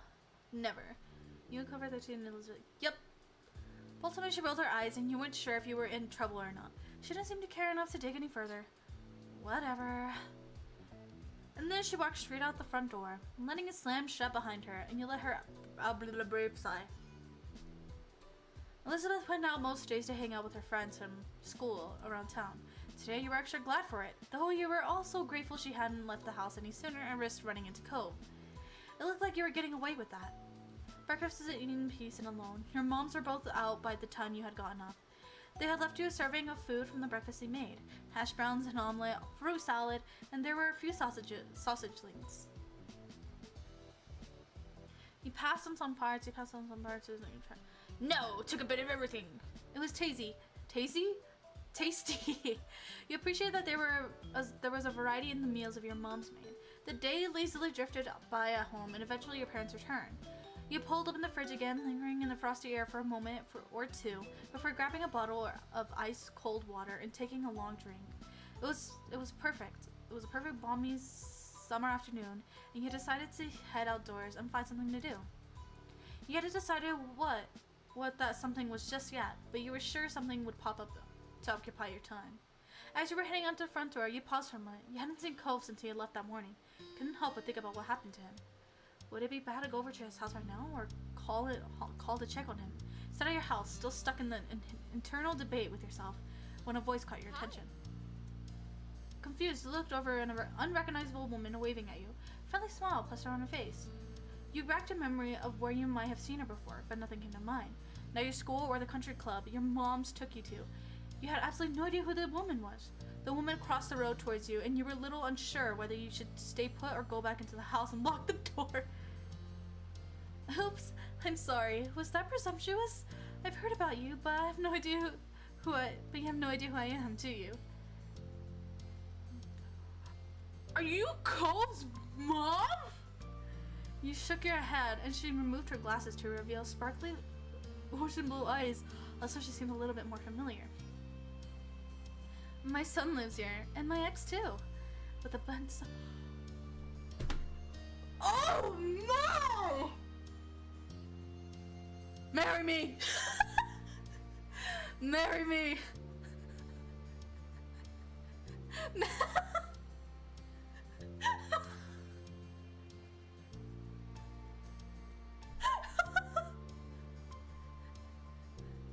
Such attractive... I know!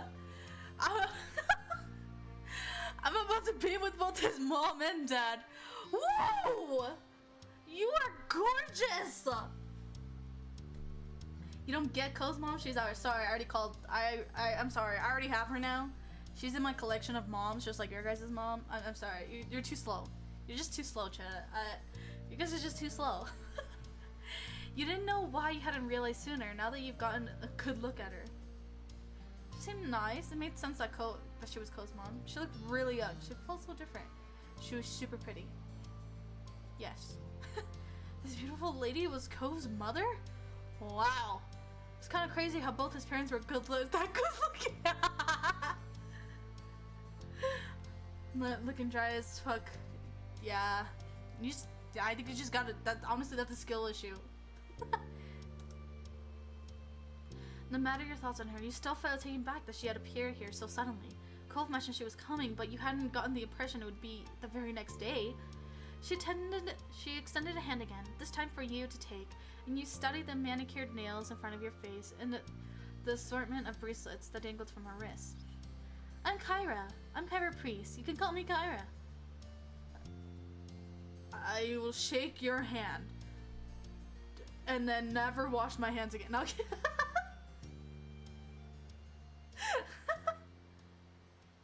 So I called dibs for chat. Too late. I'm already shaking hands with her, you know, it's already an agreement. Mr. Holden, we get... Fuck! Okay, fun. You guys win there. You're right. Fuck! Man! You know, you got a good point. Damn it! Chat! Man.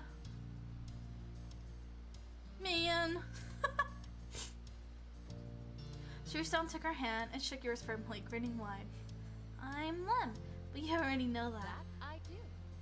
Cove's mentioned you to me before. It's nice to officially meet you, Lem. Cove talked to you about his mom? He hadn't mentioned how he said things about you to her. What has Cove said about me? Oh, I can't tell you that. I've already said too much.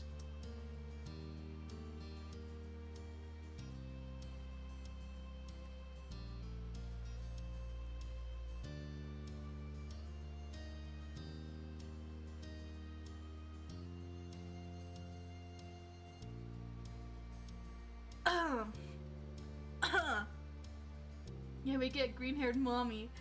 Man, you're lucky, chat. She left good-naturedly. You couldn't be happy about that answer, though. The sound of the door opening and closing caught both your attentions, and when you turned towards the sound, it was to find Cove exiting his house, his eyes skimming the ground. Considering just how tall he had grown, he kind of figured his mom also would have been tall, but she was much more on the short side for an adult anyway. Cove's height must have come from his father. My baby.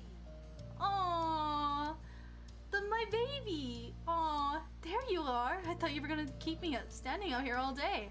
You tried to catch Cove's eyes as he walked towards you, but his gaze was firmly fixed on the sidewalk. When you fly across the road and looked up, he gave you a pitiful look. After the way he had acted last night, you knew he must be feeling pretty mixed up about this. Was that another subscribed? Wait, Cove is built? Thanks for subscribing and welcome to my beautiful army. You can't leave now. You're stuck here. Deal with it. You can't leave. You're part of this. You're part of this now. There's nothing you can do about it. There's nothing. Literally nothing. You're stuck here now. You made the best mistake of your life.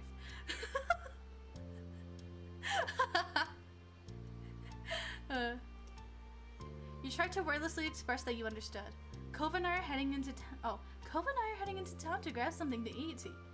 While the snore is at work. Kyver beamed at Cove and ruffled his hair, which only seemingly to upset him more. You assumed the snore she was talking about was Mr. Holden. Hey, you should come with us, Mlam. I'd love to get to know you better. Yeah, you should come. That was a pleading in his tone I couldn't. Please come. I don't want to be alone. Of course we'll run it by your parents first. Responsibility and all that. Any whoosies? Any whoosies? Oh, I've never really heard that before. It'll give me an excuse to meet them, which I need to do at some point. It's important to be neighborly if I'm not going to be roosting on the street for the time being. Any whoosies, let's go. Cove mine, help me! Don't leave me here! Michael! Don't leave me! Kyra walked ahead to your house, and you hung back with Cove, who crinkled his nose as he watched her. I'm sorry about her, but I really do want you to come. I don't want it to be just the two of us. Not right now. I leaned in closer and whispered, while checking around for anyone who might hear. What happened? Did your dad know you were gone? Cove shook his head and sighed heavily. Dad was focused on Mom showing up that he didn't even notice. I thought when I heard them on the phone last night that it was something they were planning for the future. This morning Dad said it was supposed to be a surprise, and I guess I was surprised. She's gonna be here all summer. Oh. You were surprised to hear that too. Cove sighed again, even heavier. I'll go with you, if you really want me to. He smiled, his shoulders relaxing in a little relief. Thanks. That'd be cool. The two of you headed over to Cove's mom, just knocked on your front door and stood behind her. God, she's so pretty! She's so pretty! What? How? What? When? Where? Why? Holy crap, we're almost at 860. Pug! Yippee! Wait till you see her in other steps. Oh my god, you can't do this to me. She's gonna age like fine wine, isn't she? Just like Mr. Holden. You can't do this to me. You can't do this to me. Mom answered the door a minute, her eyebrows lifted at surprise at the group she found in front of her. You realized that, like you, she would have no idea that this was Cole's mom who was hanging with you. However, after blinking at the woman a couple times, looking between her and Cove, and realization seemed to strike her. Hello there, I'm Pamela. I see. I can never pronounce that name. I see you've met my kid Mlem. I'm guessing you've already known Cove for a while. Kyra laughed, and you and Cove exchanged looks at your parents' weird sense of humor. I'm Kyra Prees, Cove's mom. It's nice to meet you. A head of purple-brown hair caught your eyes as Ma popped up behind, Mom squeezing herself beside her. We have company.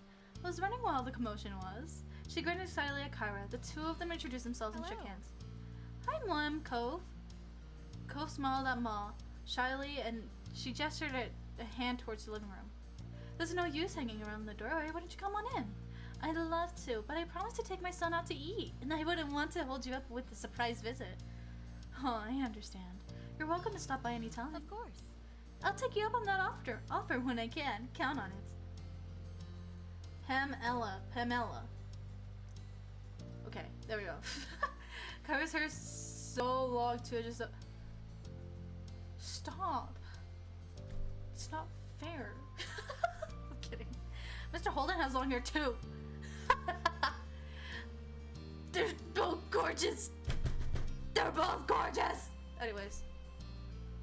Would you mind too much if Mlem went with Cove and I? My treat. We won't be driving, just a quick walk down the road. Sure, that sounds nice. Have fun. I hope you all have fun. You gave your moms a look, and they smiled at you fondly. You were happy they were letting you go. You were annoyed they agreed to just... What? No, I'd be happy. You could tell that Cove really needed the support, and you were ready to be there for her. Marvelous. Expect us back in an hour or two. We look forward to seeing you again. Take care. Your parents waved goodbye to the three of you as he bagged out onto the street. There was the sound of the front door closing behind you. I'm pretty positive I saw some restaurants when I was in the taxi. Not too far from here. Yeah. It's a tourist town, isn't it? There are a lot of them around. It's kind of strange to see Cove give someone this much attitude. If he wasn't in the mood to be nice, he generally just kept on to himself. Kari put her hands on her hips and she smiled at her son. Look at her angry face, chat. Look at her angry face, chat. Chat, look at her angry face! Well, You sound like the area expert. Do you have any recommendations for a place nearby? Not really. Kari patted him a little and turned to you instead. How about you, Mlem? Want to point me in the right direction? Sure, I have a couple of favorites. You've been to a lot of places in town. There were a couple that stood out from all the rest. There's a Chinese restaurant that me and my family go to all the time. It's my mom's favorite. There's also a tropical themed place that tries to be sort of fancy. Both sound like a treat. I'll leave it to you to pick for us, since Cove is going through a phase over here. He huffed at her and turned his face away. The tropical themed! thank you.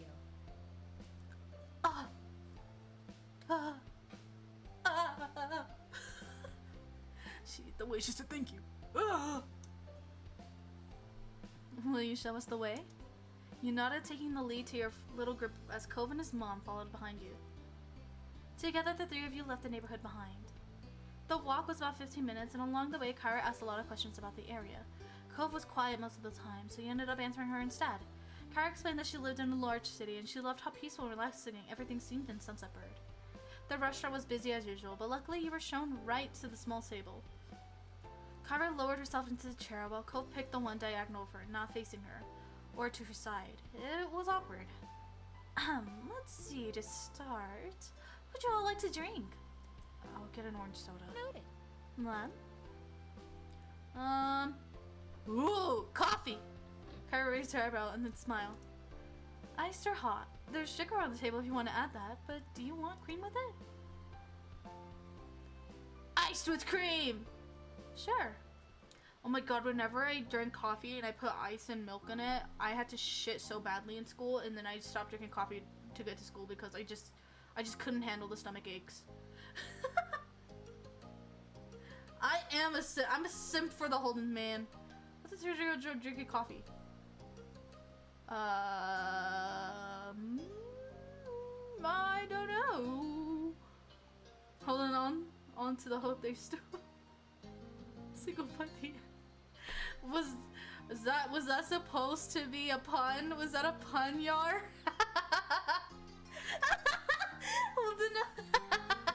I love that. I love that.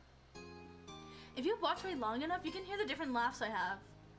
I have the wheeze, the high-pitched one, and the gremlin laugh that I do whenever I feel weird and awkward. I mean, not awkward or weird. I just do it. Kara placed the order for your drinks, getting a black coffee for herself, and it didn't take long before they were brought to the table and set in front of you. You took a long sip of your drink as you looked around the restaurant. A small group checked over the menus, deciding what to order. The last time you came here, the dish you ordered was amazing. You wanted to order something different this time. I'm like, bro, no. You shouldn't judge when the sister drinks coffee. She's like, Moise is an amazing accusation. Oh, occasion. When I wheezed, it's always supposed to. Well, okay, your sister. Yeah, I don't think your sister should be able to drink coffee. I think you should probably stop her, if anything. She might become addicted to caffeine if she continues. Especially at this age, too. Kyra and Cove didn't need any encouragement for this. They were totally focused on the information in front of them. Soon the meals, too, were ordered and the menus taken away. He glanced at the table servers, waiting to figure out what to say. Cove sunk it back further into his seat and avoided eye contact. He started to twiddle his thumbs while acting like this was all perfectly normal. My nose is much itchy. Bust. Scratch. Time to cover it again. Alright. My rig is gonna be messed up. His sour feelings today were unignorable. Instead of making more open questions, he'd brush off. Kyra had mercy on her son, and instead put her face towards you. So? Lem, what's a few things that you're into? There's gotta be something to do for fun, especially now that you're not buried in school assignments. Back when I was like 8. My mom let me try some, but she said don't drink it all the time. Games are fun. I like to watch. I spend time on art. I write things. I'm really into yo. What if I say this? Well, what if I say this? Will it make him embarrassed? I'm kidding. It's not the right time. It's not the right time. It's not the right time. It's not the right time. I spend time on art.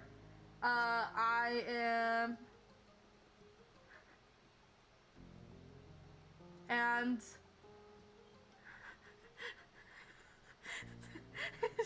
Should I do it, chat? I'm really into...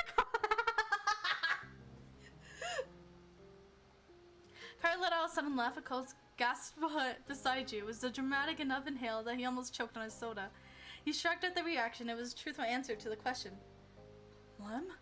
Cole whispered at you, disapproving, obscuring part of his face with a hand, but Kyra only waved him off and encouraged you to go on. We spend time together when we can. I like it. Well, we have something in common. Kyra smiled at Cove, who didn't look too impressed by either of you at that moment.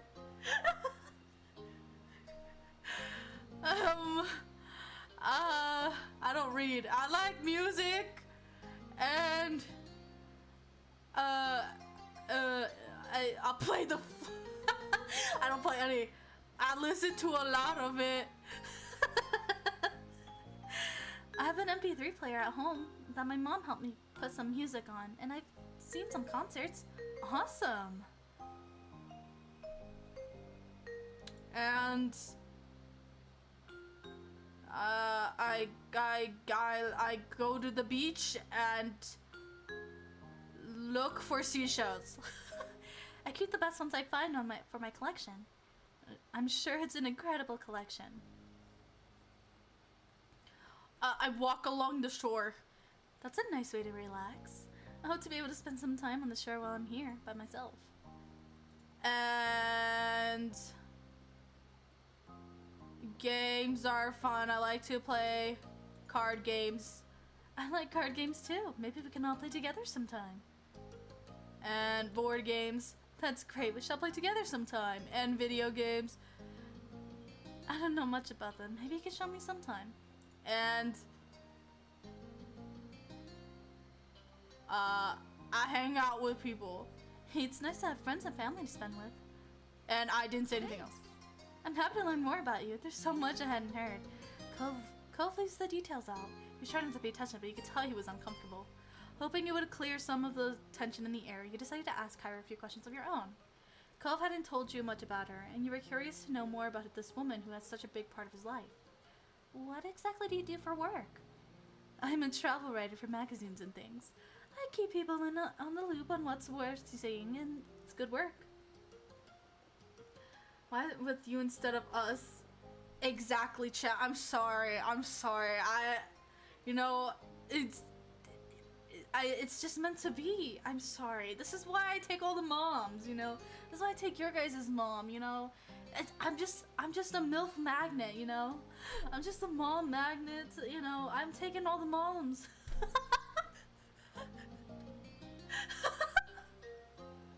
Wow. Dude, that avoid this one at all costs. Chat can never catch a break. Nope, I'm sorry, chat. What do you like to do? Spend time with my little boy, of course, and traveling. A real shock, huh?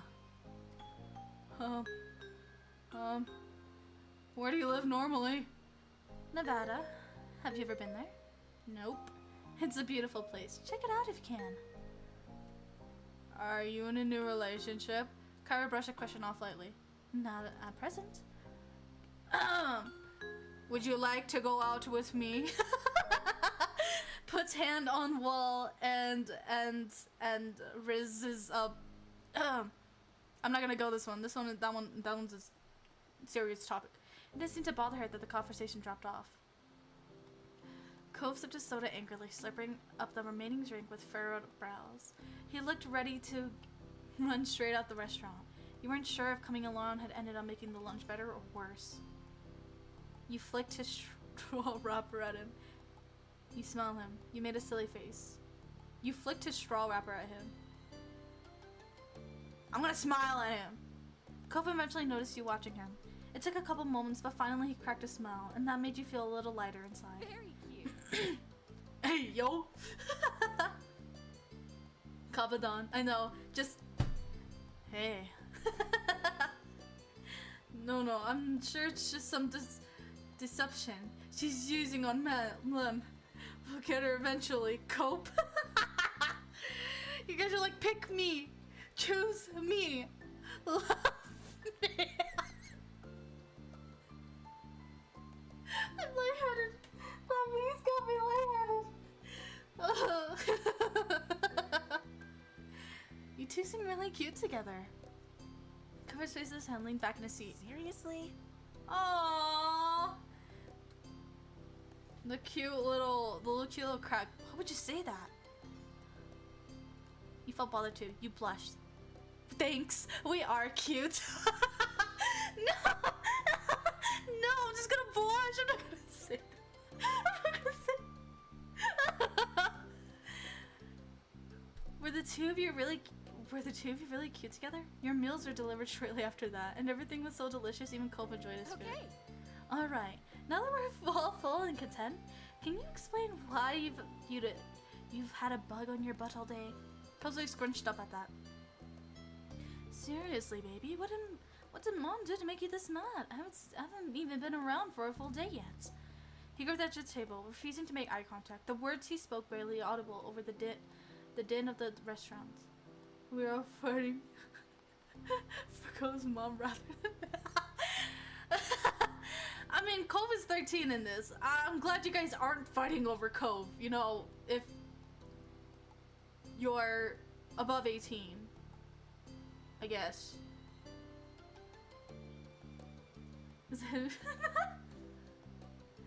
You just need to understand the right answers for it. You could have told me.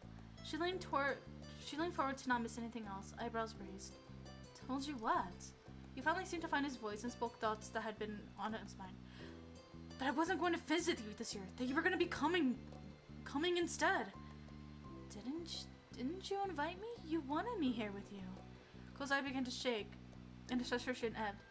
I do want you around, but I didn't know it'd be like this.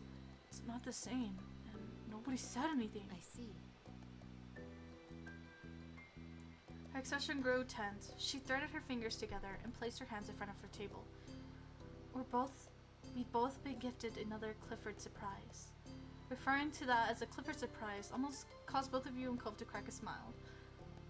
Wait, what? You also had no idea his name wasn't just Cliff. Over 5 years, nobody ever called him Cliff. Is that Holden's dad? No, is that Cove's dad's name? Is that Mr. Holden's name? Clifford? I thought they were talking about Clifford the big red dog. She smoothed her hair out, not to let go of her stern look. The more things change, the more they stay the same. They let out identical sighs, but smiled weakly at one another afterwards. I'm sorry. I can go home, Cove. We can still set up a normal trip to my place before the summer ends. Cove's lips tightly closed together. He seriously pondered the option. I think I do want you to stay. I miss it when you're not there. My heart. She reached across the gap, grabbed his face, and planted a kiss on his cheek. Cove tried to wiggle away. Mom, stop! I'm sorry. Sweet young men need to be smooched by their parents. If I don't, they'll take away my mom license. She's so lovely, chat.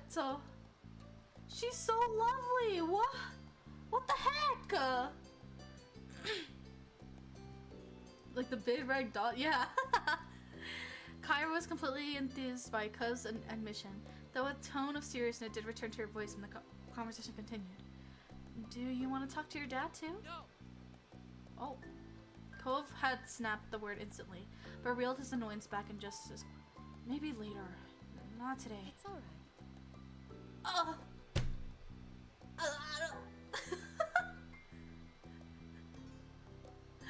It's alright. Oh my god. Oh my god. Did you guys hear it, chat? Did you guys hear it? If not, lucky me. I understand. We can shelve it. Thanks, Mom. Thank you for talking to me, little mister. She grinned affectionately at him before turning your way. And thank you, Mom. Huh? What did I do? It's easy to act like a baby with your mom. It's harder to keep that up with your neighbor watching everything. Especially when you care about what said neighbor thinks of you. She winked. Mom!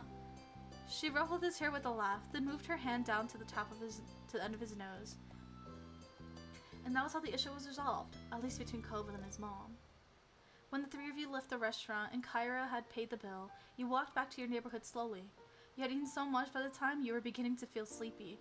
It didn't help that lunch had happened late, and the sun was already beginning to descend from the sky. Hello, sailor!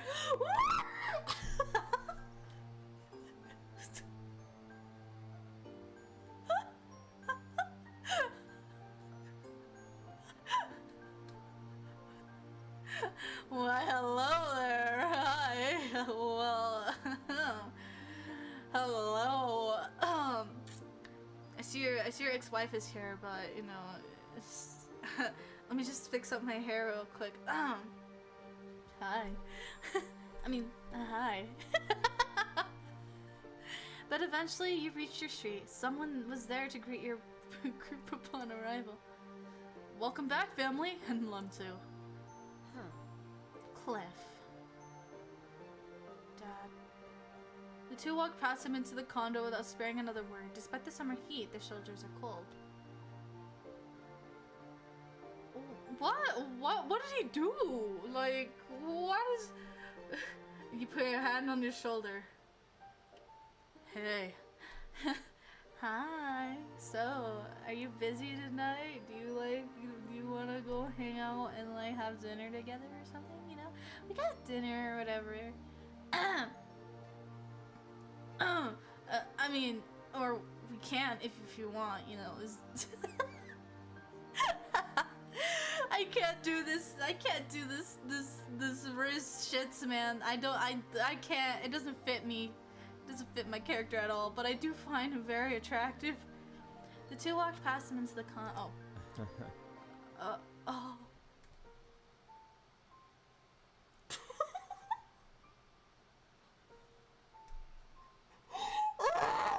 The chuckle! The chuckle got me. The chuckle got me.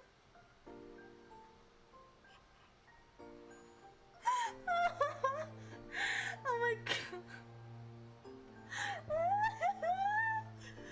Oh my. In a minute I'll be holding you in my arms. Oh my god. It's very buff exterior. That's a perfect smile. Oh, it's the thumbnail, chat. Chat, it's the thumbnail. Oh wait, no. Oh wait, it was supposed to be the thumbnail. I just couldn't find an HD photo. Damn it. The thumbnail was the picture in the step 1. I couldn't find an HD version of this picture when I wanted it to be the thumbnail. Uh-oh, I'm in trouble. He rubbed the back of his neck with a crooked smile, but his eyes were soft as he looked on the after. So much like his mom, don't you think? You gave a vague nod, not sure what he was expecting you to do. He nodded back, far more energetically. Okay, have a nice night, Mlem. You too, Mr. Holden. Come back. With that, Cole's dad disappeared to join the others inside. It was your turn to go home now. Summer hadn't started off at all how you imagined it would have, though it turned out to set the tone. Having Kyra in the neighborhood was a new experience for you, for not only you and Cove, but also with both your families. And a dull moment was rarely had. Wow! Should I just... And the summer ended. Moment selects! Let's pick a random one. Family! Did someone say family? The sun warmed your skin from its place into the sky, and you closed your eyes, enjoying the mix of the heat with the pleasant breeze that drifted past you. You and Lee had spread out the blanket on top of the hills behind your house and had been relaxing there for a while now. Birthday DLC? Too bad you won't be living in the same house with both Holden parents. Man, you're right. Lee had come over earlier in the day, and while a range of activities had been discussed, from staying home to heading out to the beach, a picnic on the hill had been the choice you both settled on. A small spread was laid out in front of you, some bottled water, soft drinks, as well as chips and sliced fruit. You sat up and reached for a snack, listening to Lee talk away about the musical she had gotten to see a few days ago. It was unbelievable! They were singing, dancing, crazy stunts. It was all done live right in front of my face! Maybe one day we could go together. I've got to see more shows like that. You smiled at Lee's enthusiasm, knowing how much she enjoyed singing and performing. She was good at it too. You had gotten the chance to hear her sing a couple of tunes, and you knew she had put a lot of effort into it. You liked to sing, but you weren't very good at it. You liked to sing and had a talent of your own. You didn't like to sing, but had been told you were good at it. You were good at singing, and that suited you fine. I wasn't very good at it. You have to buy your birthday? Apparently. My birthday day is non-existent. It's out the window. I don't have a birthday, chat. That didn't stop you from doing it, though. I wonder if maybe we could put on our own show. Think of how fun it'd be. We could perform for our parents, ask our friends and some other people to come and watch too. It'd totally work. I don't know about that. The idea gave you stage fright. Yeah, I'm going with that one. Honestly, I don't know. But wouldn't showing off to everybody be fun? The thought of an audience made you feel queasy. Not really. Are you sure? Are you really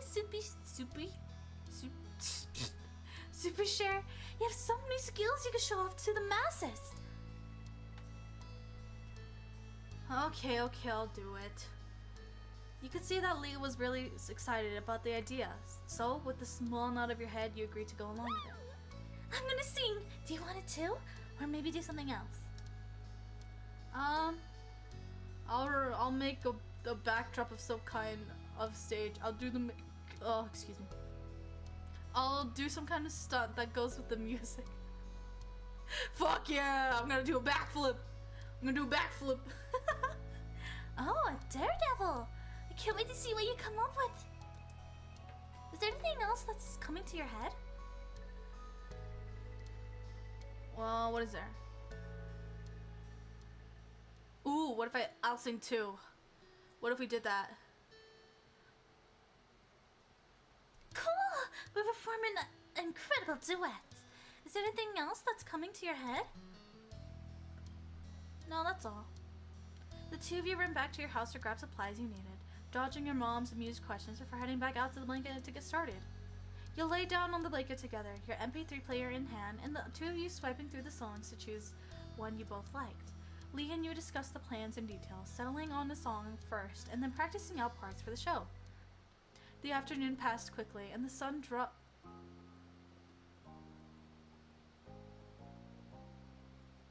Was I supposed to stream today? Wait, I'm thinking about my schedule. Was I supposed to stream today? Oh yeah, I was. Usually I have Wednesdays as like a break day, and I was like, wait, was I supposed to not stream today? It's Friday, I'm not streaming. The afternoon passed quickly, and the sun dropping lower and lower in the sky, and after having thoroughly worked out how the show was going to go, decided to take a break. Oh. You know, we should have invited Kova to watch us practice for our show. He could tell us if it's bad before we put on the real thing.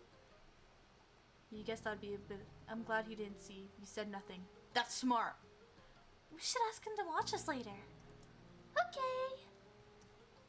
It's too bad Derek isn't in the neighborhood today. I like him. Oh? Yeah, he's a good person. I knew you'd think so. But, speaking of what boys we like, what's the relationship between you and Cove? Is it good?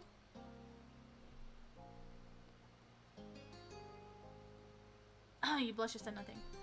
Ooh, you're bright red. I guess it's very good.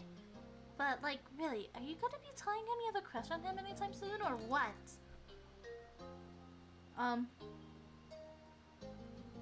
You weren't sure if you wanted to tell Cove or not. I'll tell him soon.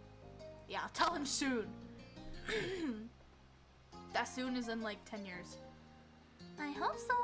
You know he's totally into you too, I guarantee it. You didn't say anything? I'm wondering about the possibilities and stuff.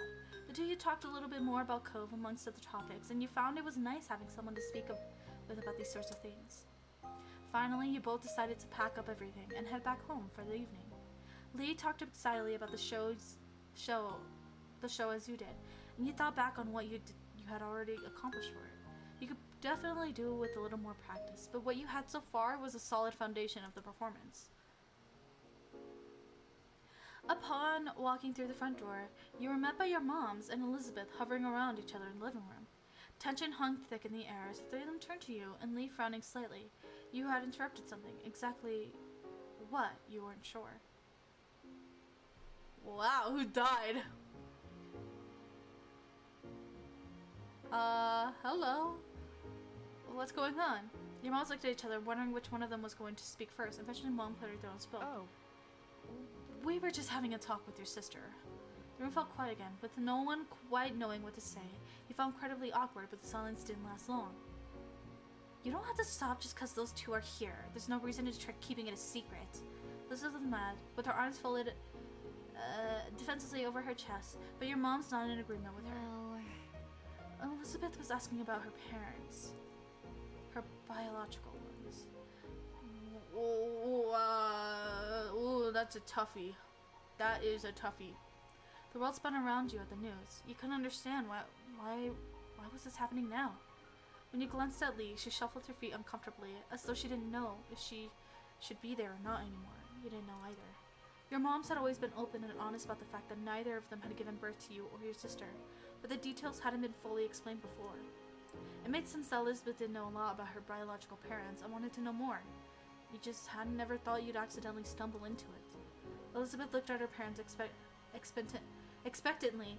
She wasn't going to let the unintentional interruption derail things. We don't want to keep that information from you either. It's your right to know your past, but we did want to wait until you asked us to hear yourselves. Well, it's happening now, so... I meant... Oops. Your parents shared a nervous glance, and Ma took a quick breath before speaking again. I adopted you from the Philippines when you were just a baby. Elizabeth dropped her arms, her eyebrows shooting upwards in surprise. Wait, I wasn't born here? No, you weren't. You clearly see that your sister was appalled by this information. You struggled even more with what to do or how to react. Am I even gonna pass some test to even be a citizen? No. You were adopted into the country. We took care of things. You're already a citizen. You have nothing to worry about. I followed all the laws when it came to bringing a child into the U.S. Nothing could be held against you. Elizabeth sighed, placated with the information, but still far from happy. Who are my parents? As people. Why did they put me up for adoption in the first place? Ma softly put her hands over Elizabeth's shoulder, trying to provide some support before she gave her the answer. I'm so sorry. Your parents were reported to have died.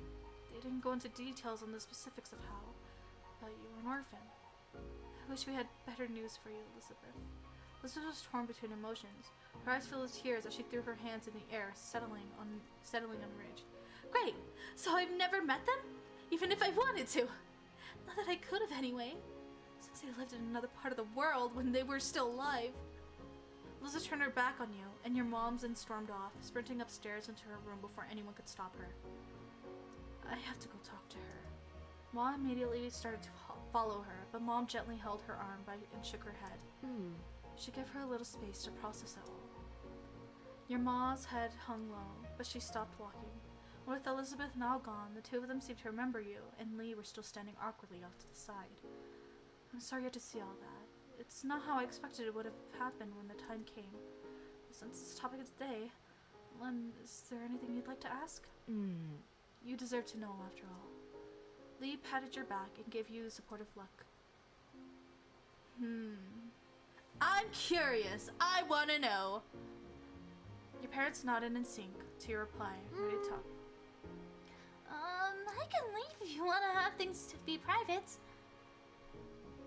I want you to be here. I can do that. It's like, I mean, even if she did leave, I was gonna tell her all the information anyways. Girl talk, you know? Lee stood a little closer to you in support, and you were glad to have her there with you. Made you feel a little stronger somehow. You turned to face your parents again, preparing yourself for what they were about to tell you. Ma was first to speak, her voice quivering with emotion. You were adopted as a baby, but 2 years after Elizabeth. We used a different organization that time, and you were adopted within the U.S. We're sorry to tell you, Mom. Your parents had also passed away. Another family member took you in, if there were any. That's why we wanted to wait till you asked. We didn't want you to suddenly drop that in your lap. Oh, we didn't want to suddenly drop that in your lap. We wanted you to be prepared. I'm sorry. Aw, they gave you a reassuring squeeze on the arm to show she was there for you. You didn't kill them, right? Thank you for telling me. I did want to know, and now I do. Thanks for listening, Mom. If there's anything else you want to know, all you have to do is ask. We'll do our best to answer any questions you have. Are you okay? How are you feeling now? Are you going to be okay? Lee watched you closely, as though nudging you exactly how you should react to what was going on. You held back tears, but you weren't anger rose. Honestly, I feel like if I knew that information, it's kind of like even if they weren't dead, you know, and they were still alive, and they had to give me up, I don't think I would be angry at that, because in the end, I ended up with very loving parents anyway, you know? Like, if that happened in real life, I think I would have been glad to have had loving parents, whether they wanted me or not. Like, you know, at least I ended up with, like, a happy life. I'm living life as best as I can. You spoke with a fresh tone, as though you had a load off. Your mom smiled sadly, but you knew they believed you. No one seemed to have any words after that.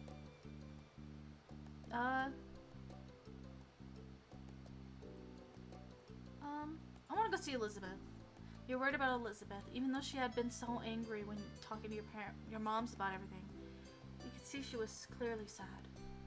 You headed over to the stairs and up to her room. I'll leave. Oh wait, I should probably ask Lee to come with, huh? She might feel awkward being alone with the aunties, huh? Should I bring Lee? I think I'm gonna leave Lee. It would be best to speak to Elizabeth alone. There's more of a chance of her opening up to you that way. Waiting in front of your sister's door, you raised a hand to knock on it. There was no answer for a good minute or two, and when you jiggled the handle, you found it was locked. Raising your hand again, you knocked louder this time, thinking she must have had her headphones on so couldn't hear it with you. When she didn't answer the door a second time, it was clear that she either still couldn't hear or was just straight up ignoring you. It hurt to be shut out, especially right now. Let's go see Cove. More than anything, in the moment you wanted to see Cove, no one could be there for you the way he could. I want to go out just for a little while. I'll be back before it's really late. Your mom's nodded in understanding, trusting to make the best call for yourself. Once outside, you strode across the street purposely. Cove's house sat in your sights. After you raised a hand and knocked on the door, it only took a few moments for Mr. Holden to answer it, giving you a broad smile. Hello, Mr. Holden. Is your son home? Hi, Mom. Looking for Cove, I bet? Yeah, that's right. Cliff turned and whistled down the hall in direction of Cove's room. Hey, sport! You have a guest. After calling his son, he turned back to you and dipped his head. No worries.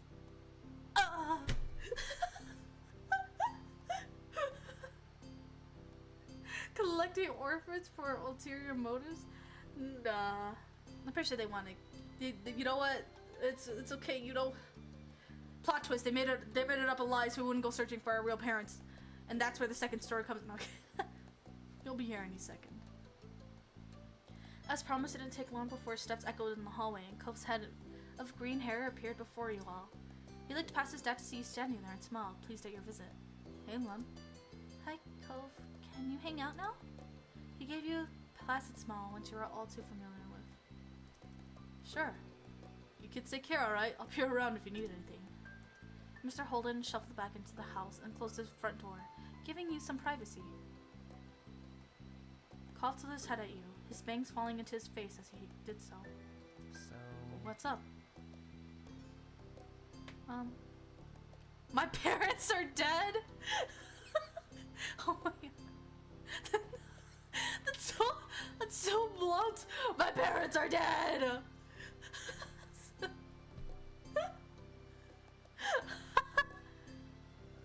There's a lot going on right now. So you make an entrance? Looked at you in confusion, his eyebrows dipping. What is it? My parents, before my mom's, died when I was a baby. Moms didn't say how. Maybe they don't know. But there wasn't any other family I could live with, so that's why I got adopted. Without having to say anything, Cove reached down and pulled you into a tight embrace, his feeling warmth enveloping you. I'm sorry, Mom. That's so fucking cute! He's hugging! Cove took a lane to your shoulder. You know what? Let's cry. You pressed your face into the crook of his neck, unable to stop the tears. The hold he had on you. Can we talk somewhere else? You felt comfortable huddling around the entrance of Cove's house. Oh, wait, yeah. You felt uncomfortable. Oh, yeah. That feeling didn't seem to be a problem, though. Yeah. Cove took you by the arm and encouraged you along behind him. You followed without protest.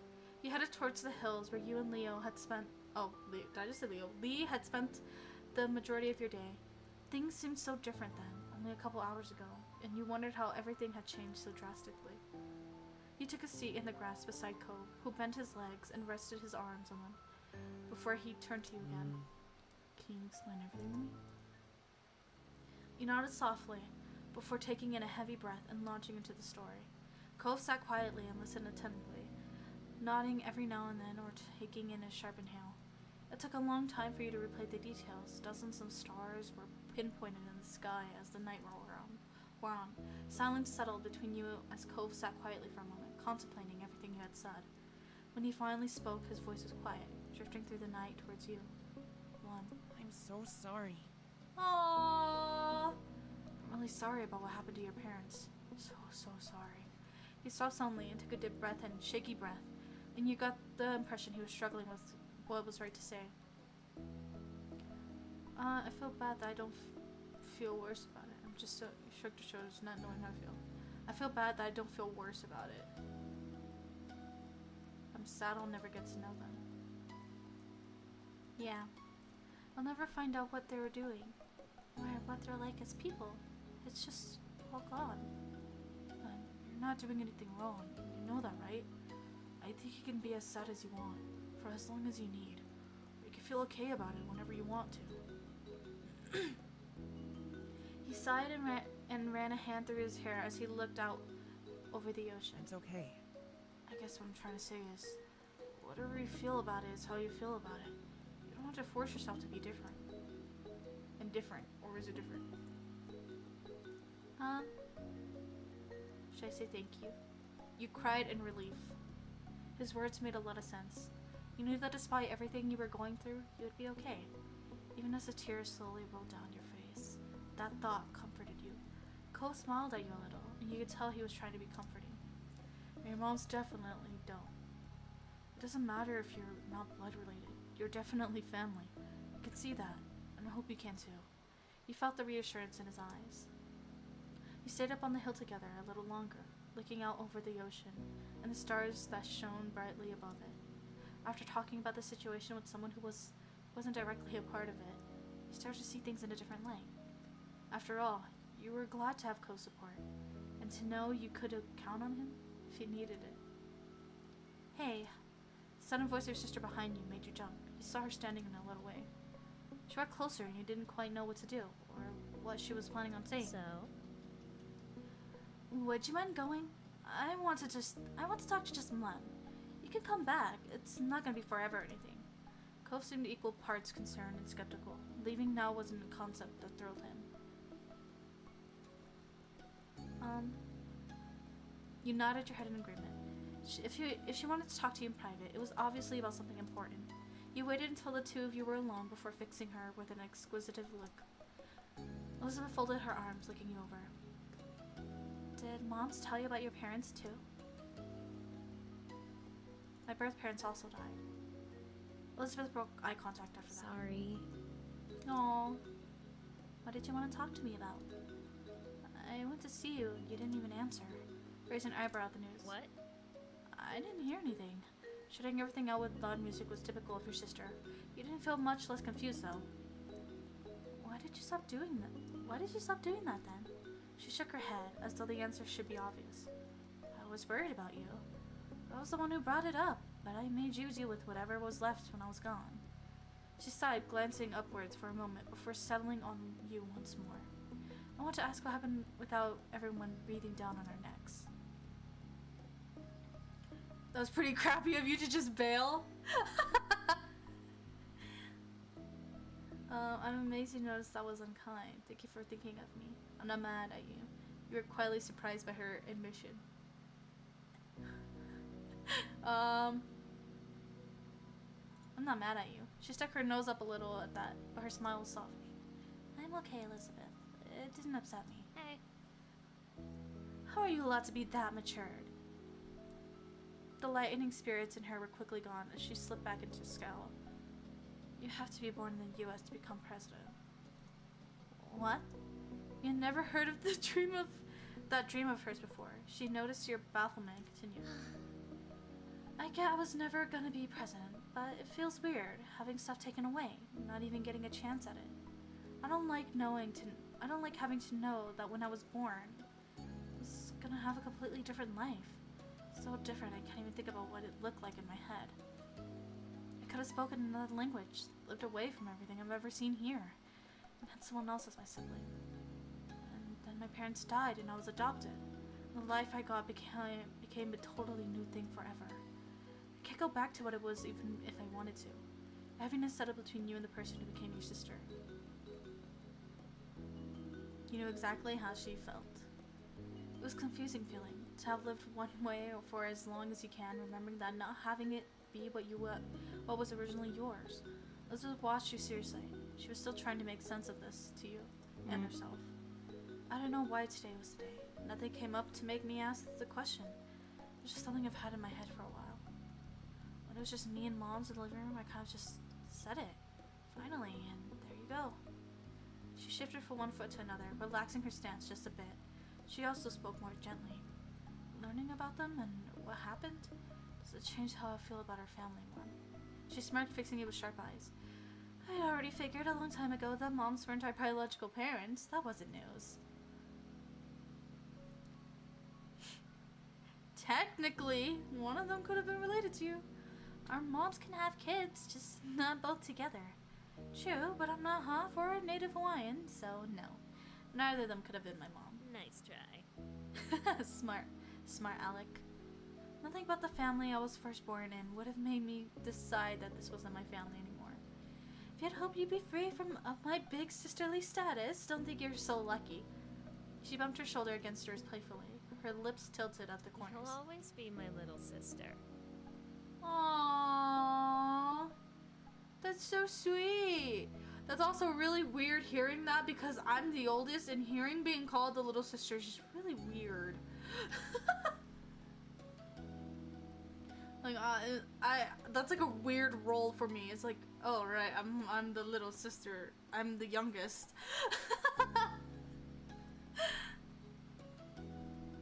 Grown as far. You bumped her back. You smiled softly at her. I think you think? You'll always be my family too. Chuckling, she seemed pleased with how the conversation had gone in the end. Ready to head back home? It's been a long day. You gave her a nod. Come on. You too, let's go. You walked home together in comfortable silence. Down the well-worn street, and the familiarity of it all felt nice. When you stepped back through the door, you found your moms quietly sitting together at the kitchen table. Their heads snapped and they got onto their feet to meet you, Ma giving you a careful smile. We're so glad to see you. Everything's alright. That's wonderful, sweetheart. Really wonderful. I'm also not little sister. Molly came over and wrapped her arms around you and Elizabeth, giving you a tight hug. It didn't take long for Mom to join in, putting her arms around the both of you. Love you. We really couldn't have asked for better kids. We love you. More than we could ever say. Moms! You smushing me. You're so glad your moms are alright. You smiled at their comfort. I love you too. That was a nice moment, and you enjoyed it for as long as you could. They both pulled back eventually and grinned at the both of you, and you knew that then that you all had each other, and you always would. Hey, I hope you're alright. Lee had been here the whole time, and I left her alone. I'm so sorry, Lee. I'm so sorry. Lee came up towards you, a soft smile plastered on her face. Are you okay, Elizabeth? Rose her eyes and huffed a breath, and you knew she wasn't used to showing her vulnerable side. Fine. Yeah, I'm also an older brother. Oh yeah, I was gonna ask about Lee. I thought she went home. Lee nodded, though you could tell she didn't quite believe her. Well now, since we're all here now, how about we do something together as a family? That sounds like an excellent idea. We should have some fun before the night's over. Totally! I love the sound of that! Okay. Cove looked a little bashful, likely over being included as part of the family, but he tried not to pay much attention to it. Why not? You had a smile that threatened to tilt your lips, knowing that Elizabeth must have been in a good mood if she hadn't even teased Cove for being part of it. And no matter what she could have said about it, you wanted him to be there. He was someone who was really important to you. Who's got a suggestion? It should be something we can do here in the house, with everyone in the same room. Suddenly, remember the show you and Lee had been working on earlier. Yeah, maybe we could do our show. A show? This is the first time we're hearing of this. I'm intrigued. Wonderful. It'd be amazing if you put on the show, put it for us to watch. Pillow fight? What the fuck? Oh yeah, I need to see what you've cooked up. That'd be cool. You smiled at Lee, who returned to the gesture while bouncing on her heels in excitement. take some seats. We'll get everything together. Your moms collected the chairs from around the dining table and set them in the row in the living room, where there was enough space for the show. While they did, you and Lee quickly gathered the supplies you needed and rehashed the plan one last time. You listened through the song you had chosen one last time. You made them sure to grab your bicycle helmet and knee pads from your bedroom and strap them on. When the two of you returned to the living room, everyone is sitting and chatting amongst themselves while they waited. The group quieted down when you and Lee stood in front of them on your makeshift stage. Lee was buzzing quietly with excitement beside you. You felt nervous! No matter how small the audience was, it was still all eyes on you. Okay, so, welcome to our show. We only came up with it today, but we promise it'll be good. Thank you for being here tonight. Your moms gave you a thumbs up and encouragement, ready for the performance. Then you nodded at Lee that you were ready to begin. Lee took in a deep breath, waiting the few beats it took to get into the song and start singing. Your part of the song joined in a few moments later, and you smiled at each other as you sang together. You performed your stunts to the sounds of gasps and applause from the audience. When the performance was over, Lee took your hand in hers, and the two of you bowed deeply together. Everyone gave a round of applause and cheered for an encore. When you straightened yourself up, you were happy to see that even Elizabeth was clapping for you. Bravo! Bravo! Good job. You're so talented! Your family rose from their seats and came over to congratulate you more directly. You were beaming from ear to ear. Cove was the first one to approach, stepping up to you and Lee with a smile on his face. It's nice. Oh, it's so sweet. Thank you. You're a really great singer, Mom. It was cool. You blushed and said nothing. Yeah. Cove chuckled and shook his head. Your parents gushed about how great everything was and thanked you for sharing it with them. Elizabeth was complimentary in her own way, although she did describe the show as cute, which you knew she meant as kind of kitty. You laughed it off, however, and were just happy that everyone had a nice time. In the moment, you could have been more pleased to be a part of the family you had. Holy shit, that was long. Forgot how long these. What are these? Oh my god, that's a lot. Dang, that is a lot for the DLC. That's a lot for the DLCs. Oh my gosh. Oh my god, this is so long. Alright, growing. Early one afternoon, you found yourself in the living room with your family. It was another one of those summer days where it felt too hot to go outside, but it was too uncomfortable to do anything inside either. The air conditioner was cranked up as far as you could negotiate it, but everyone was still being pretty lazy.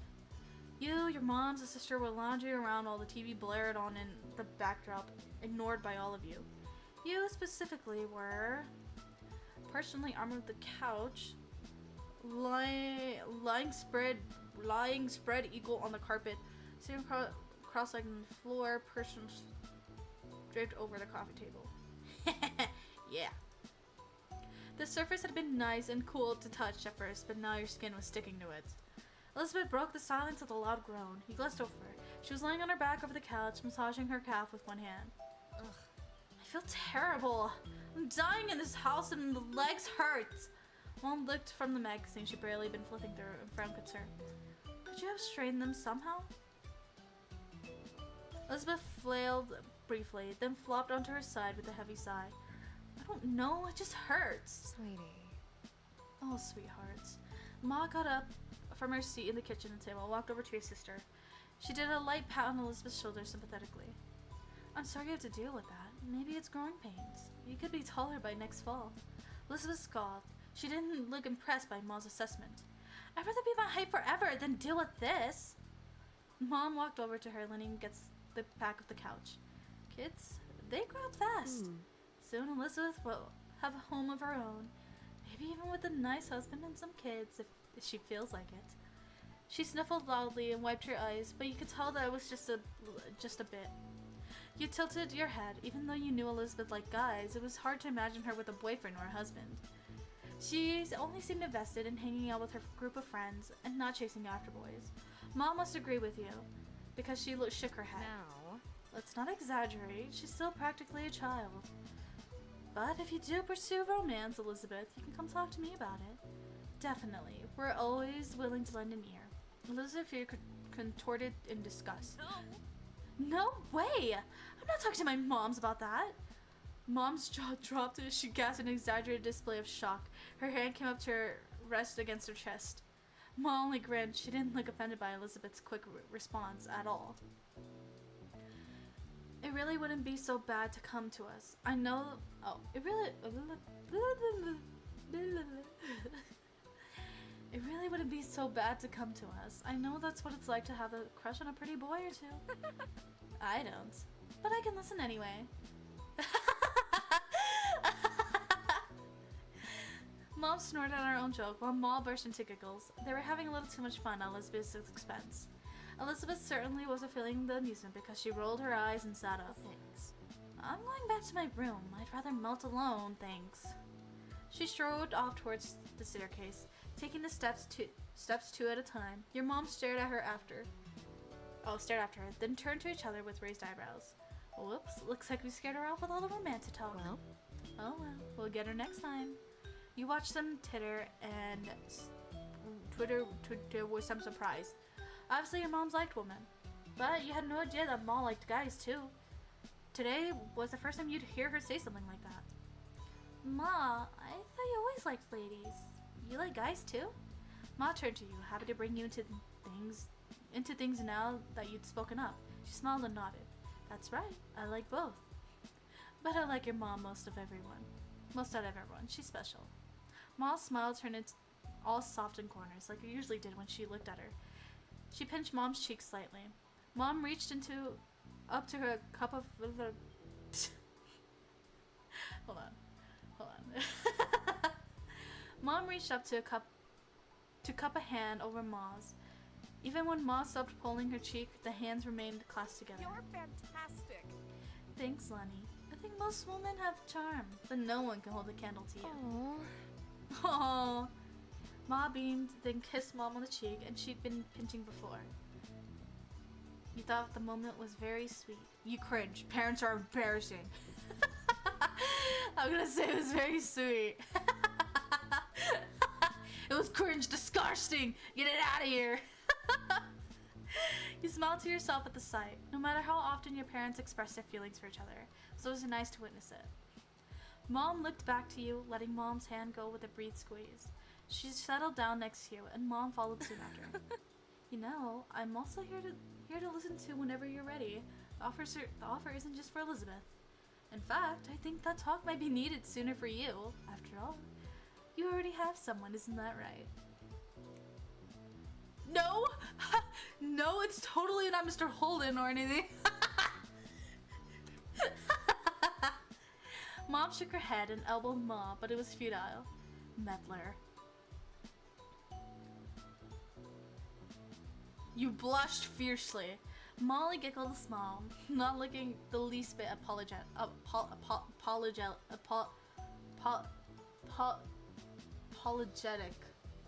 my gosh, my stuttering. Jesus. Hold on, I need water.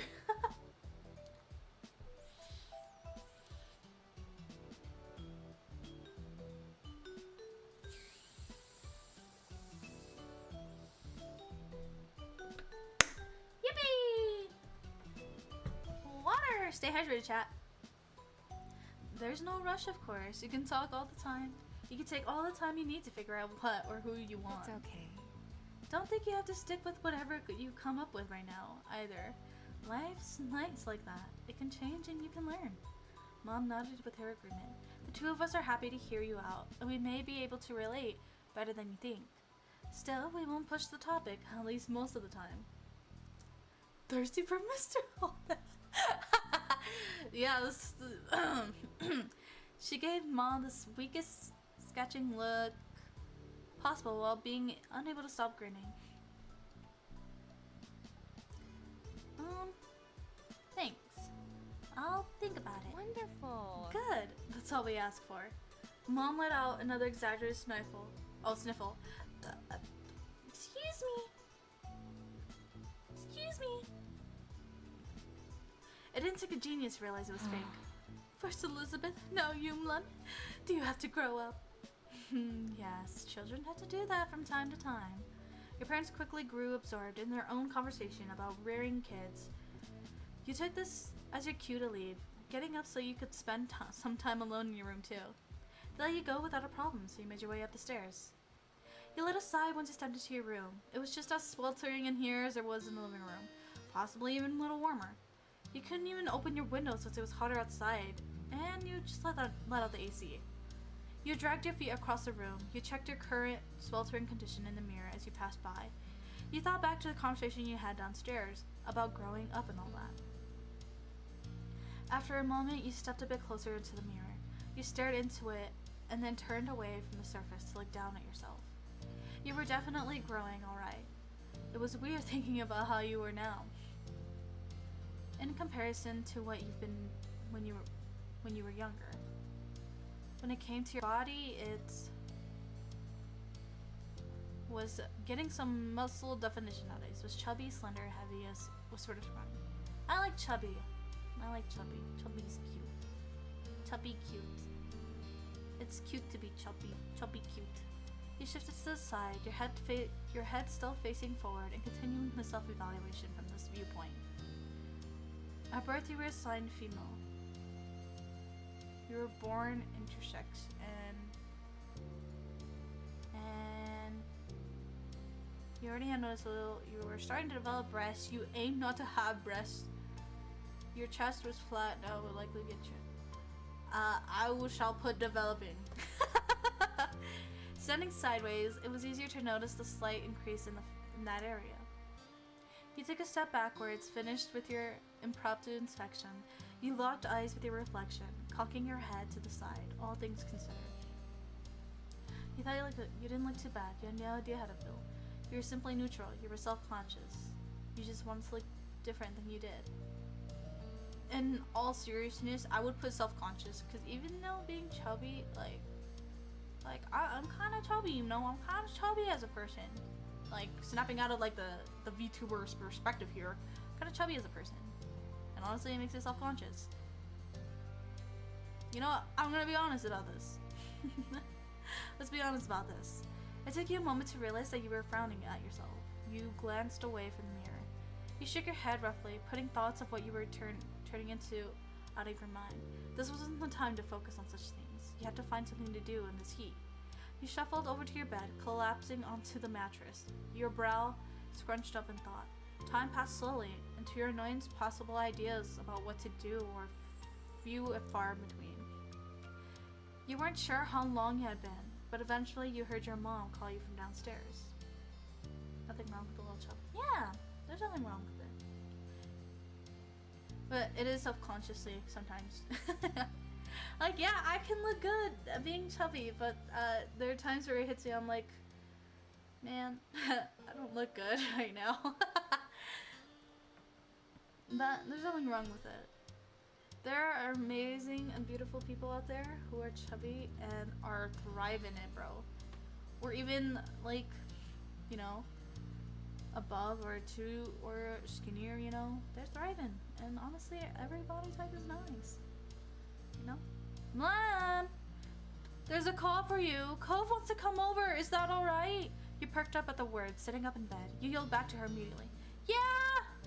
You got to your feet and headed downstairs, eager to see your friend. You headed to go downstairs soon anyway, because your empty stomach told you it was almost time for lunch. Just as you reached the bottom of the stairs, you saw Mom put the phone back on the receiver. Gym too, bro. You can achieve. So true. You can, actually. The motivation, however, is really hard. She glanced at Maul, leaning on her hip against the kitchen table. Well, here comes trouble. We better prepare ourselves. Ma clicked her tongue and declared his approval of Mom's words. He's such a good boy. Cove never wants to cause trouble. He can just be a bit thoughtless and impulsive. Oh, I know. He's very sweet. But that's what makes him more of a problem. If a stranger or some kid from school was egging Len behaved badly, I think we could both agree that she'd do the right thing in the end. But if Holden got into a reckless mood and wanted Lem to be a part of the ride, can we really be certain of what she'd make them? Yes. Yes, I think so. Lem helps Cove settle down. He would have gotten himself in even more trouble without her. Thanks. You have a point. Ma just laughed as she turned, still snorting. Her eyes met yours. She blinked in surprise, then waved at you with an easy grin. Mom looked over, noticing it at the foot of the stairs as well. Oh. I'd expect you to come down here already. Mom, I just wanted to let you know that this was happening. You called Mom on her. Well, if it hadn't come now, then I wouldn't have heard everything you said. Pam. Oh, you got caught, Pam. What? You were saying things too. I didn't say anything. I wouldn't have told Mel. I didn't say anything. I wouldn't have told Mel directly. I mean, Lem. It's Lem. This isn't me. It's Lem. Oh, you're unbelievable. You shook your head at your parents, even as you fought a blush when you remembered just what they'd been discussing. All right, you got me. I'm sorry for being gossipy and saying that about your friend. I can be bad too. Let's go. We'll get out of your way now. Mom sighed in mock defeat and made her way down the hall. Ma followed her with a hushed giggle. Now you're alone in the room, tasked with waiting for Cove. And that was just fine with you. If it hadn't been so hot outside, you would have visited him at his house a long time ago. My nose is getting itchy. I'm burping, sorry. You took a seat at the kitchen counter and settled in for a wait. As expected, there was a knock on the door a few minutes later. When you got up and answered it, your neighbor was standing on the other side. He came in once you stepped aside to let him pass, giving him a little wave. You greeted him as you typically did. With a nudge,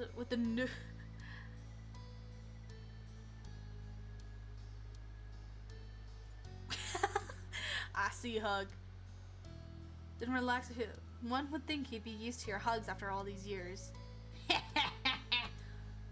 Hey. His voice cracked as he struggled to say something. He didn't feel weird about that. It was how he usually reacted when you were close by. Cove sighed and wiped his face a bit. You noted the sheen of sweat across his brow. He must be glad to be back in the air-conditioned place, even if he had only walked across the street to get here. Is something going on? Why did you want to come over? I don't want to do anything. Not when it's like this. It's just so vaguely in the humid air hanging around. I thought I could at least do nothing with you.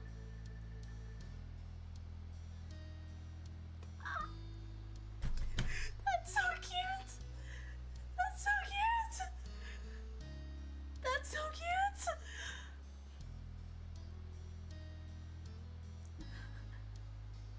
That's so cute. That's adorable! I'm gonna do the thing! You grinned and he smiled back, and that was all there was to it. Both of you were on the same page. Have you had lunch yet? I was gonna do soon. He shook his head. Not really. I haven't really felt like eating because of the heat. I probably should have lunch. I didn't have breakfast this morning. You didn't eat at all? Yeah, you didn't eat at all, now you have to have something. The direction of the kitchen, he stumbled after you. Okay. As one, you headed into the kitchen. You crossed your arms as you glanced around, wondering what you could scrounge up for a meal. I don't want to eat anything that's warmed up. Is there anything cold or not cooked? Yeah. After a bit back and forth, the two of you concluded that you should raid the fridge and count it in order to make sandwiches. With that said, you had planned to decide to go on the outside layers first. There's a wide variety to choose from, since everyone in your house had their own favorites. There was white bread, wheat bread, sourdough, mixed grain, gluten-free bread, and pita pockets. Hey. Could you take the grain one for me? Sure. You reached for the mixed grains and then made your decision. I will use white. You pulled out the white bread too, setting both items onto the counter. Then you had to decide what main direction the sandwich would go in. You wanted to make it sweet or sour. Savory! Nom nom nom. Make it feel like a real meal. As for specific ingredients, mozzarella, ham slices, turkey, lettuce, tomato, onions, cheddar cheese. Okay, they moved up to condiments. finishing touch, you intended to top your sandwich with hot sauce, mayonnaise, pesto. Mayonnaise! And that was everything. You nodded to yourself with a quiet hum, satisfied. The two of you bustled around the kitchen, opening and closing things in order to collect everything you need for your individual sandwiches. You focused intently on assembling your own for the most part. When you were close to being done, though, you glanced over at your neighbor. Cove was putting his sandwich together delicately, his brow furrowed and his tongue sticking out just barely. There were open jars of peanut butter and honey near his plate, as well as a banana peel. So he was making peanut butter, banana, and honey sandwich on mixed grain bread. It seemed weird. It seemed weird. You could have, you would have done at least some things differently. Curiosity satiated you. You turned back to your plate and finished your own creation. By the time you were done, Cove had already cleaned up his workstation. He turned to face you, studying your sandwich briefly. He gave it an incredible. Fuck! I can't read. Stay in school, kids. Excuse me. Look, but didn't answer what. Didn't question you about it. Good. You done? Yeah. Cool. Aww. He waited as you quickly returned the ingredients and cleaned a few utensils. The two of you collected your respective plates. You both agreed on heading upstairs to hang out in your room. You and Cove entered your bedroom while balancing on your food on the plates. Nothing fell, so it was a success trip. You know, PBJ honey sandwich, but onions. Onions! Onions! Excuse me? Why would you add onions into it? You monster! You're a monster. Why? Onion?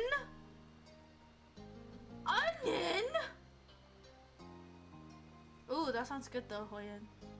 But onion yar? Onion? We gotta talk about this real quick. Onion? You made me think about the flavor. You made me think about the flavor in my mouth. That's disgusting. That's disgusting.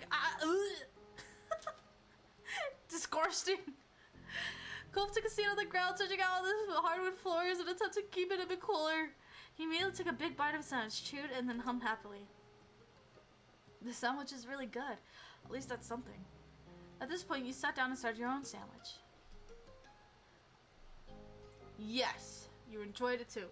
Obviously, you were a pro at making sandwiches.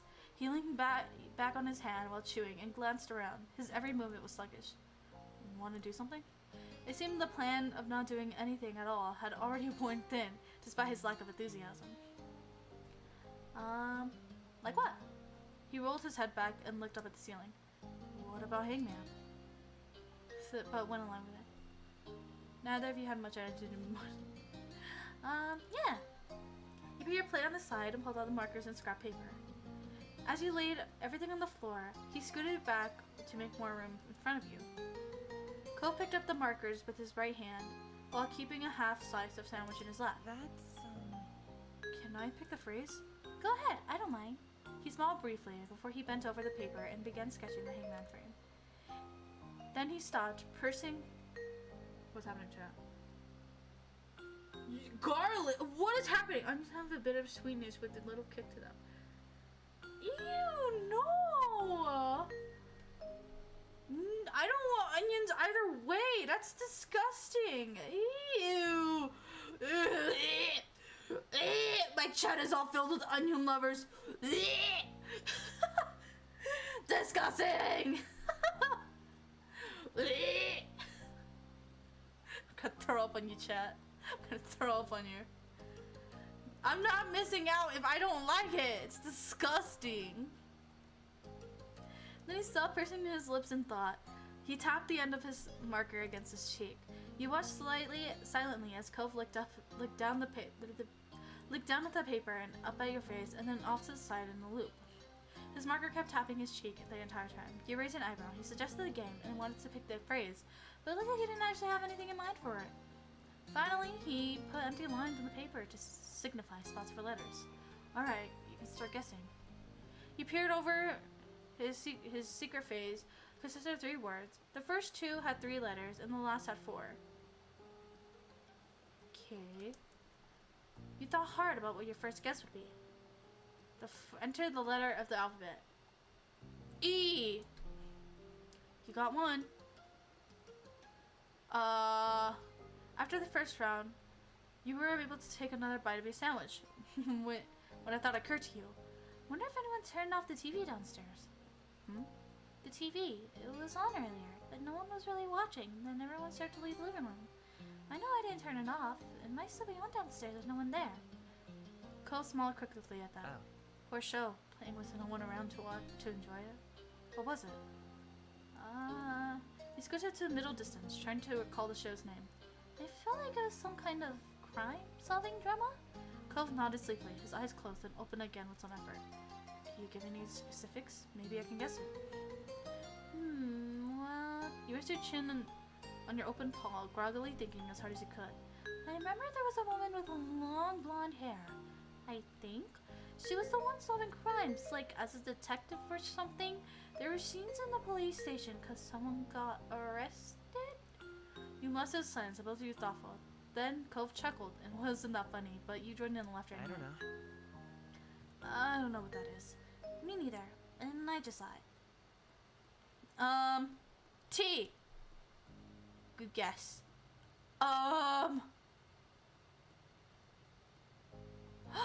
Is it you are cute? Wait, is it you are cute? Why? Oh shit. I think I know what the hangman answer is. No man, I don't know it. Is it you are cute? Oh my god, it probably is. I'm a pro at hangman, let's go! Another round came and went, and Cove grumbled as he readjusted himself. His features were twisted and grimace. I feel so sticky. Ugh. I'm gonna be stuck to this floor forever now. Looks like you can be my new roomie if you want.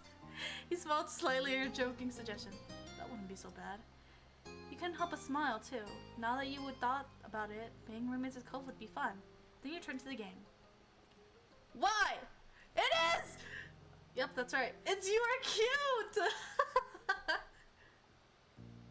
Cove spoke up once more, catching your attention. He was peering out the piece of paper between you, his expression thoughtful.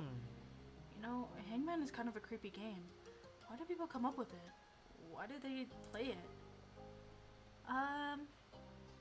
Maybe it's what they said instead of the real court trials back then. I always wondered about that. I always have a look at it. It's a really old game. Not sure where the name came from. I always wondered about that. The two of you fell silently as you tried to puzzle out the logical answer. Eventually you decided to just return to the game. Enter a letter. Oh! Dude, it has to be you're cute! Like, it has to! There's no way, right?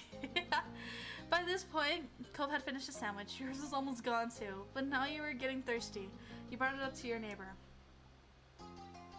Or, yep, ape butt. But there's an E. There's an E at the end of the butt. Should we go downstairs to get some drinks? I was thinking that too, but I don't really want to get up. Me neither. You looked at him, narrowing your eyes with false suspicion. Hey, what happened to you not being able to get up ever again? Because you were stuck to the floor. That's still true. I mean, we're not actually going, are we? I only thought about it. You rolled their eyes and dropped the issue, defeated. Cove grinned a little at your disappointment for his victory. You! You were really close. A! Yeah. R! Oh. Oops. R! You're definitely gonna get a C. Bro!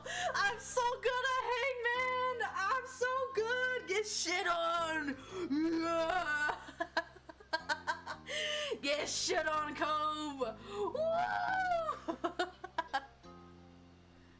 You're cute. That was the phrase that Cove had spent so long settling on, and you stared at it. A few correct letters in, and you had a feeling you knew that what this phrase was. Still, you felt butterflies in your stomach after seeing it, clear as day on the paper. You took in the words a minute longer, then you looked at Cove. Oh, how cute! He had trouble meeting your shocked gaze, a smile settling awkwardly on his lips. His next words left him in a mumble. I mean... Oh, that's so cute! That's all I could think of at the time.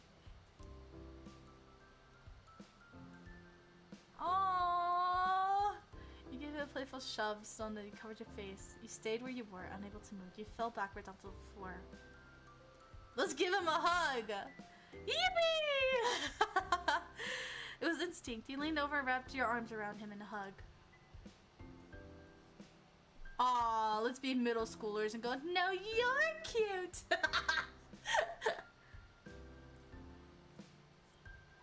No, you're cute! little, such a middle schooler things. Cole smiled a bit more, clearly still feeling awkward about the move he pulled. He turned away from you, his cheek turned tinted pink. A moment passed between to you. Now would be the perfect time to change subject, but you didn't. He didn't either. Things started feeling a bit more personal all of a sudden. You looked into the cove's ocean eyes and saw yourself staring back. Oh? Did you mean it? Do you really think I'm cute? Cove didn't crack a smile and tell you he was joking. He just firmly kept his gaze. Yeah. Finally, he broke eye contact. I've heard at some point you're supposed to start liking types of people. Guys or girls or whoever. I don't know. I haven't really noticed that yet. Nothing's changed. Not in a big way, not for everybody. Maybe you have to grow up more. But at least with... You waited, but he trailed off. He wasn't going to keep talking. And you frowned, a little disappointed. You wish he had continued with what he was saying. You shook out the strangeness of the situation and tried to be supportive. Mel too cute? No! No! Damn, Cove. As if I'd pick that one. Maybe you just don't like anybody. Or maybe you like all types of people. That's normal too. Cove seemed to appreciate that thought. If the smile that appeared on his face and lips were indication. But the expression was quick to disappear. He peered over to you, looking nervous. Okay, what kind of guy or person do you like? He winced, seemed to be mentally kicking himself for saying it like that. He considered his question carefully. Do you know who or what you liked? You, Cove. I gotta go. Alright, Holly, thank you so much for coming. Have a wonderful day, night, afternoon, whatever time is you are. Remember, you're beautiful. Thank you so much. Bye-bye. I appreciate it. Thank you for giving me your time. Bye-bye.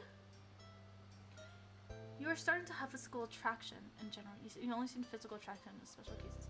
You didn't really have physical interest in it, you didn't think you could tell if you had an interest. There was only one person you'd ever had those kinds of feelings for.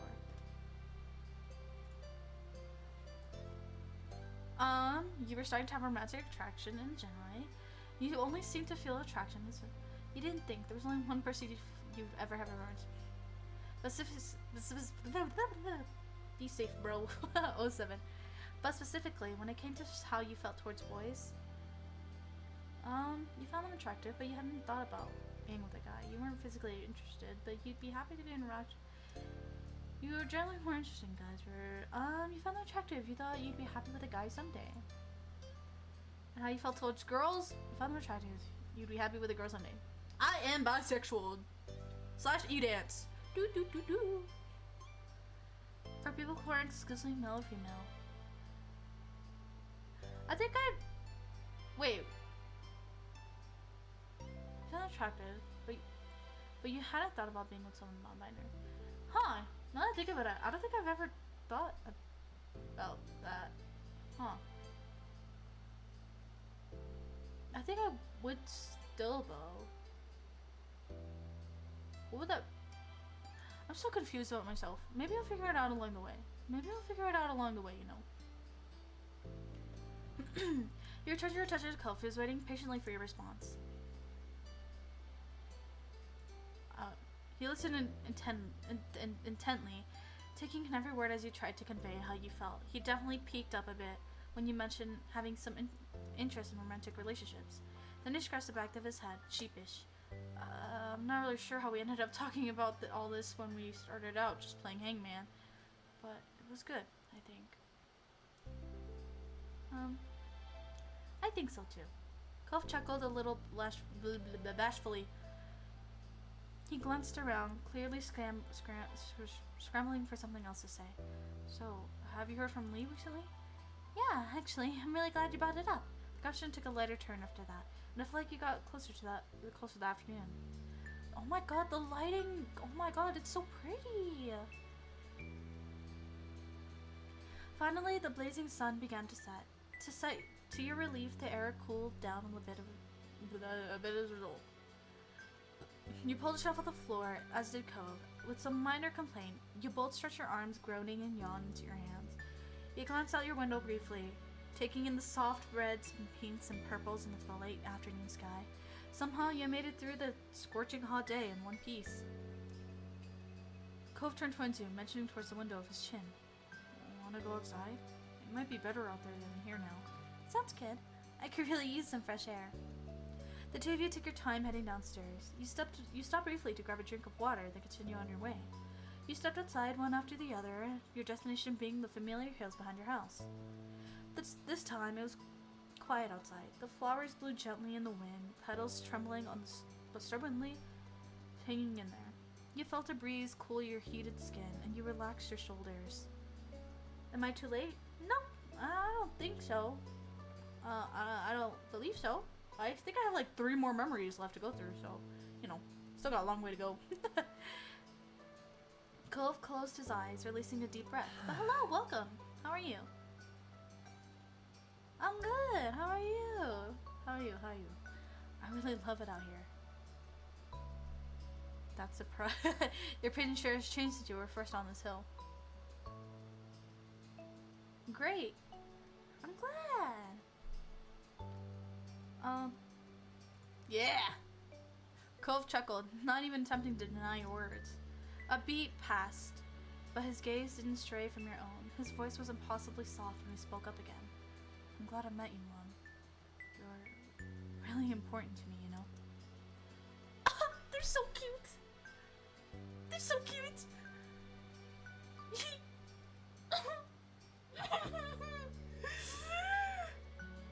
So glad I finally got to talk with you all.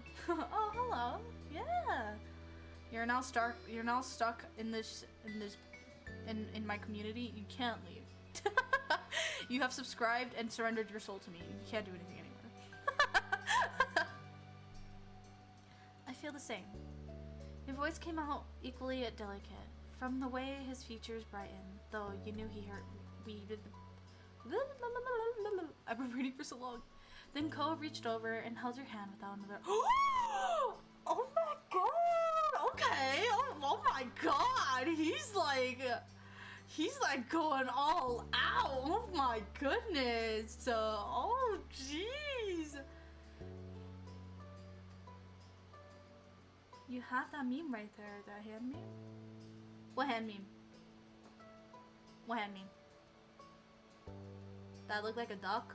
If I lean more forward down, I can't do it right now, but it looks like I have like a chicken mouth. That one. What hand? What hand? The hand that's petting you guys? The one that's petting the beautiful blossoms? Oh right, for any new viewers, the little guy on my shoulder is you guys. This, like, well, the 2 guys. One is the Family Guy fault because I found it funny when I drew it out. And then there's this one. So I guess you can name yourself whichever one you want to be described as. You want to lay on my head and be dead, or you want to get head pats on my shoulder, you know? It could be you, either one, either or. But yeah. This is the little mascot for you guys. My little beautiful blossoms. My little beautifuls. Then Cove reached over and held your oh yeah. Even as the we hit what 860? Holy shit, Pog! Let's go! Wow, how many subs is that today? That was quite a few subs today. Oh my goodness. That's a lot. We're getting closer! The chat isn't going fast. You know, that's just the perks of being a small content creator. I guess you can say. I mean, it makes it easier to mod, and I can interact more. I guess it's the one thing that I'm glad for when I have such a small, like, little community as a content creator. Because I can actually interact with, like, each and every one of you. Somehow, you know. Unless you're being weird, then I'm gonna fucking ban you. Just don't be weird and follow the rules, basically. Like, be a decent human being. But I don't see much of that. And I see people acting normal, you know? But yeah, that's the one thing I like about being small. But it's also good to be big too. And honestly, yeah. I mean, you're so nice, Mo. I don't think I am. It's weird. Anything you say that's a compliment towards me, I say the opposite because I don't like complimenting myself. I hate myself. Anyways. So you're saying that I could get banned by talking about onions more? Not really, but please don't. I hate onions. Come on. Come on, man. You can't do this to me. I'll put you in timeout if I have to. I'll put you in timeout if you talk about onions. Anyways, even as the sun disappeared completely and the sky darkened, you and Cove remained side by side for as long as you possibly could.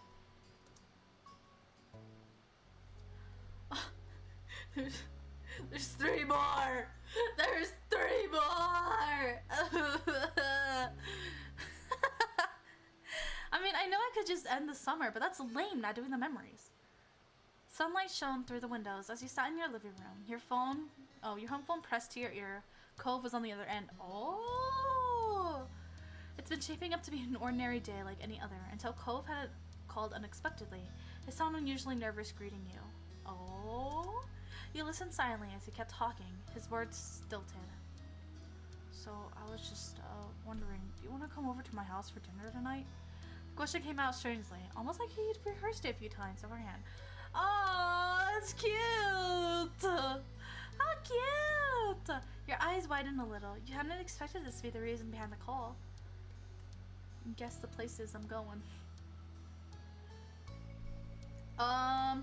Your bathroom to use the restroom, your bedroom, the kitchen for food,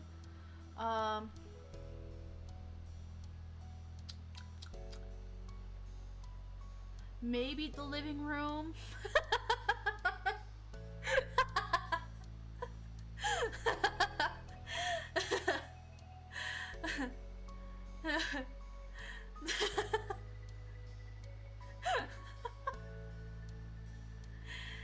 I named 3 places. I named the bathroom, your bedroom, and the kitchen. Cause it's too hot to go outside during the summer.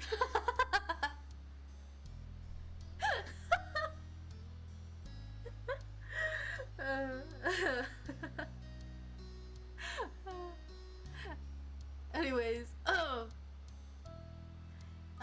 yeah, I'll go. It was, oh. It seemed that Cove still had more to say, and you just interrupted him. Oops. Cool, well, he stumbled for a bit, trying to gather his thoughts again. My mom and dad, they really want you to be there. If your parents don't have a problem with it, they asked me to ask you. You took a moment to think. Dinner at home would be quiet and uneventful today. You really wanted to. You'd go to Cove instead. Cove spoke up again, breaking your thought train. His voice was softer than before. Disney? Also, I want you to be there too. Can you come over, I mean? Why am I the only one? Or did you want the whole family? Yeah, I can come.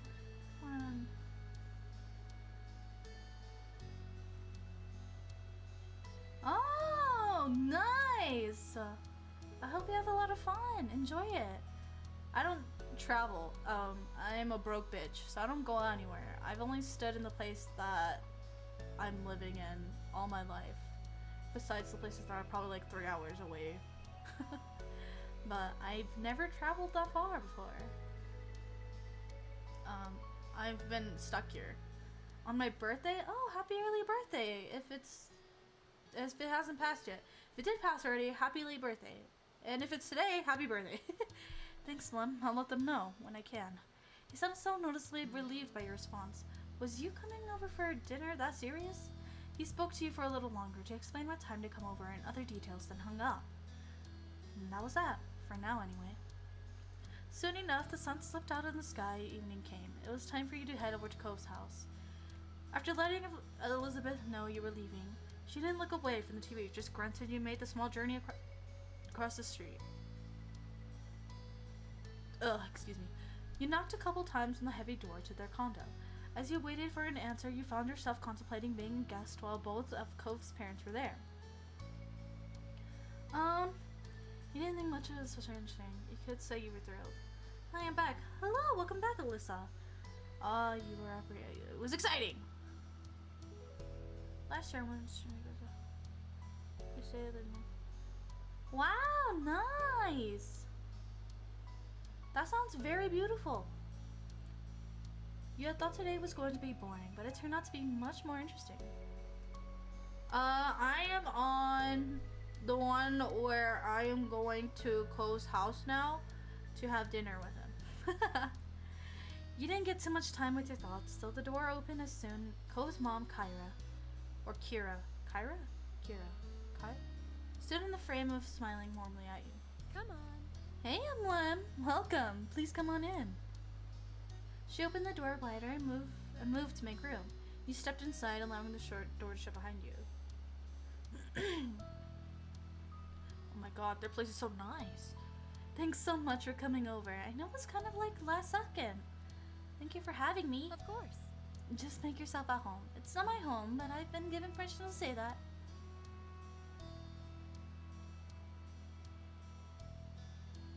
Oh, dang. Lots of stuff going on. Nice, nice. Hey, Mlem. Welcome to our humble abode. Oh, Mr. Holden. Hello. You jerked your head towards the sound of Mr. Holden's voice. He waved at you briefly from the kitchen with his back turned and a large spoon in hand.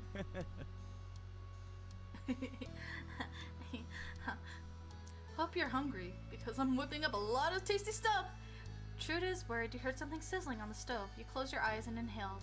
It smelled spicy and savory. With Mr. Holden busy and Cove somewhere to be seen, it was just you and Kyra. She gave you a wry smile. A wary? He sure is. I've been barred from cooking the entire time I'm staying here. Can you believe that? She nudged you with an elbow. Mr. Holden scoffed good-naturedly, then spoke from over his shoulder. You're on vacation, Kyra. You need to accept that already. She yelled back, amusement obvious on her face and her tone.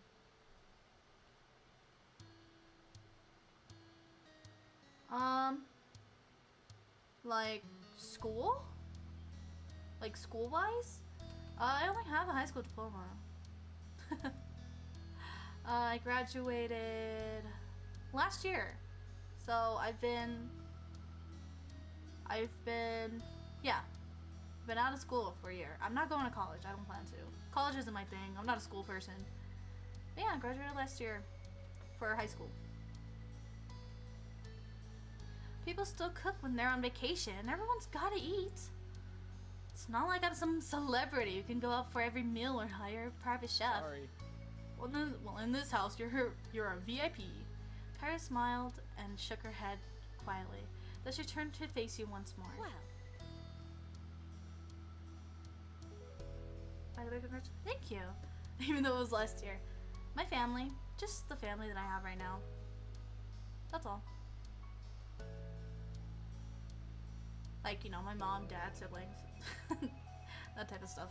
I think my cousin too. My two cousins. But yeah, that was about it. And then I had Korean barbecue, which was really nice. Hi, Spider. How are you? Sorry about that, Mlem. Here I was trying to strike up a conversation with you, and Cliff just had to butt in. I didn't butt in. She eyed him, chuckling in disbelief. He wasn't exactly disproving her point with that. Kyra leaned over to whisper to you. It's okay. He likes to be included. But since Clifford insisted on cooking all by himself, he'll have to wait. The two of us can chat. I'm gonna came back from a date myself. Oh, did you have a good time? Find love yet? No, but I'm falling for his mom now. I hope you had a good time on your date. Nice. Look at you. Oh my. Oh, fancy. Okay. When did my my chatter start having Riz. Get him, mommies. Hell yeah. The next question continued to be said in a husband tone, just to be safe. So? How are you doing? I'm doing good. That's what I like to hear. She opened her mouth to say something more, but some lightly pounding footsteps caught your attention. You checked to see Cole emerge from the hallway a few moments later. He might have felt all the commotion and left his room to see what was going on. He quickly took stock of the situation. His cheek tinted and peaked at the sight of you standing in his living room, and his hand came up to rub his arm, almost bat flat.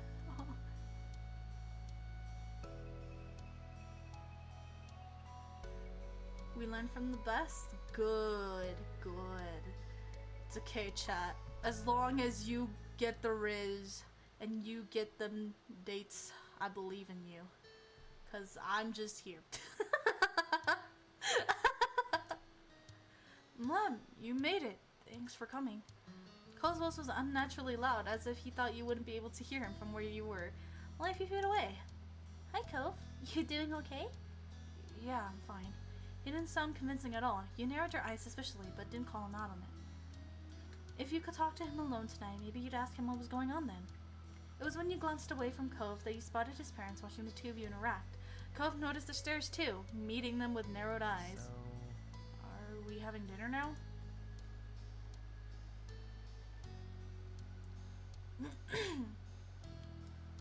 Ow, my eye. Ow. Something poked my eye. I think my lash or something fell out. Ow. Ah. I hope you can do it. Don't give up. I won't give up! For you, chats! For you! For you! Not yet, bud. I'm still cooking. Alright, I'm gonna go back to my room.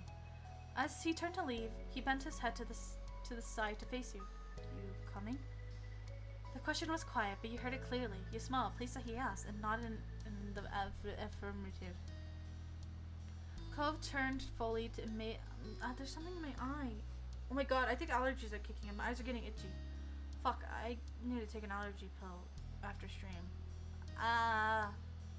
Okay, actually, I'm gonna be right back, chat. I'm gonna go take an allergy pill so it can kick in, like, soon. I'll be right back. BRB!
Blah.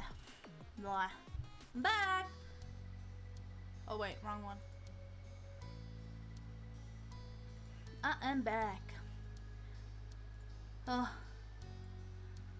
My nose. Ah.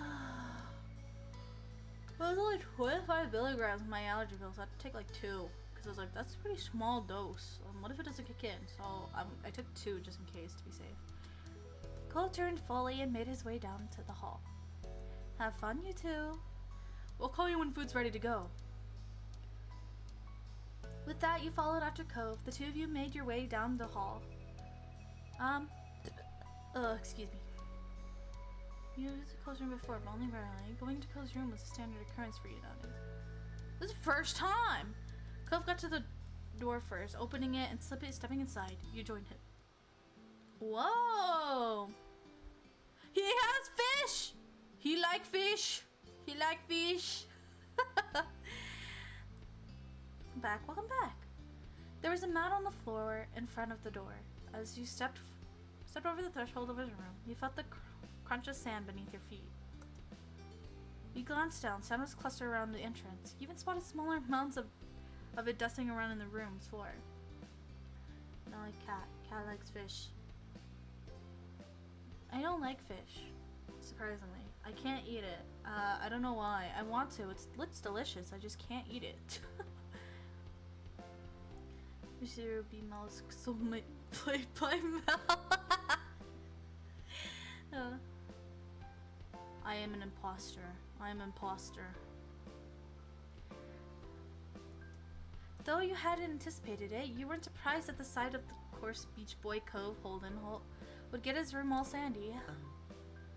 So, this is my room.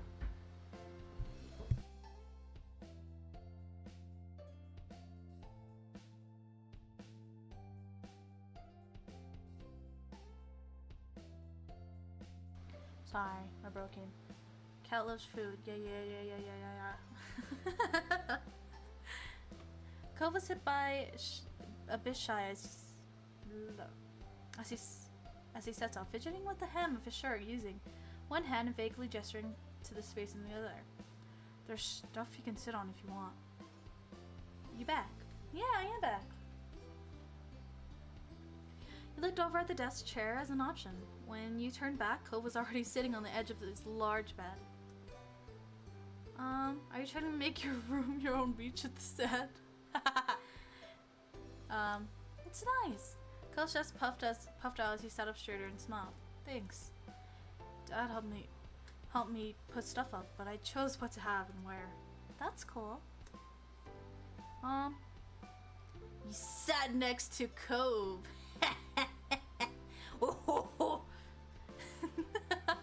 As soon as you sat next to him, Cole grew tense. His back went stiff and he ducked his head away. He tried to hide a trembling smile. Oh my God. He said on his bit, as if he didn't want you to hear. He obviously did, and easily right beside him.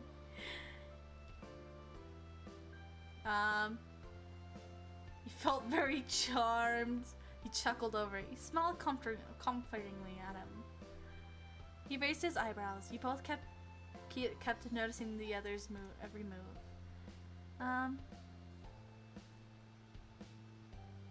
You're adorable! What? Oh, that's so cute! Clearly he hadn't expected the compliment. Somehow his flush grew worse, spreading all the way down to his neck. He fumbled for words. He gripped the blanket underneath him and searched for something more to say. Did you see my fish? I've got some in a tank right there. Go through both his hands in front of him to direct your eyes towards his pets.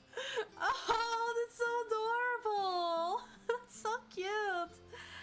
He was trying pretty poorly to change the topic.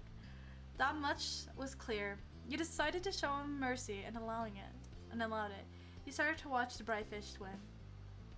There were a bunch of them floating to and from open space.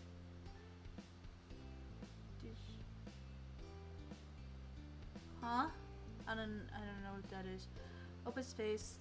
They stood out sparkly against the green aquarium plants. How long have you had those fish? Yes.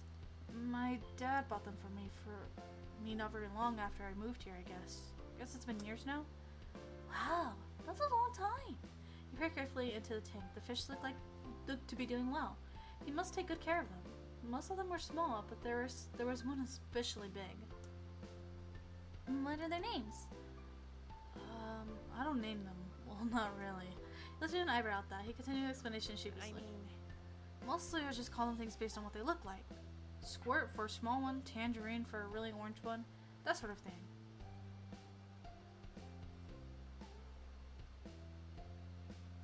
Oh. I had a lot of fish. Oh, I've had a lot of fish and I'm not that good at coming up with names. You found that relatable. I suck at names. Names is hard. Oh. Okay, you know what? I'll talk about it after stream.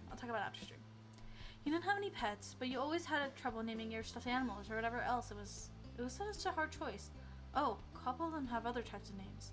It pointed to a small orange redfish. It was minding its own. Quick, name a child. Timmy.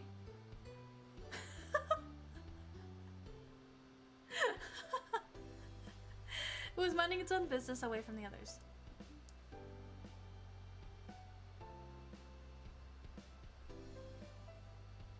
My dad named her Dreamcatcher, and the other one's Mark. Mom came up with that one. Cole smiled to himself, aside reflecting the glow from the tank. You let other people name your fish? nice. Oh, you let other people name your fish? Yeah, it's nice. He then turned to you, tilting his head to the side, which is a considering look on his face. Do you want to name one? Can I? His smile grew a little at your interest. Sure. There's a few who don't have names right now, newer ones. You can pick which one you want to name. We pointed each of the recent acquisitions out to you. Oh, oops. The first was the smallest fish in the tank. It was completely orange and zipped all over the place, running laps and around each other. The second one was slightly bigger and red. The tail was dotted with black dots, which resembled freckles. The last fish was the biggest one. Its a multicolored scale rippled under the bright light of the tank as it slowly made its way across the vast expanse. You went with the biggest fish! Cove only nodded in answer, waiting when you decide on a suitable name. You watched the fish you chose closely. As you did, a name eventually came to you.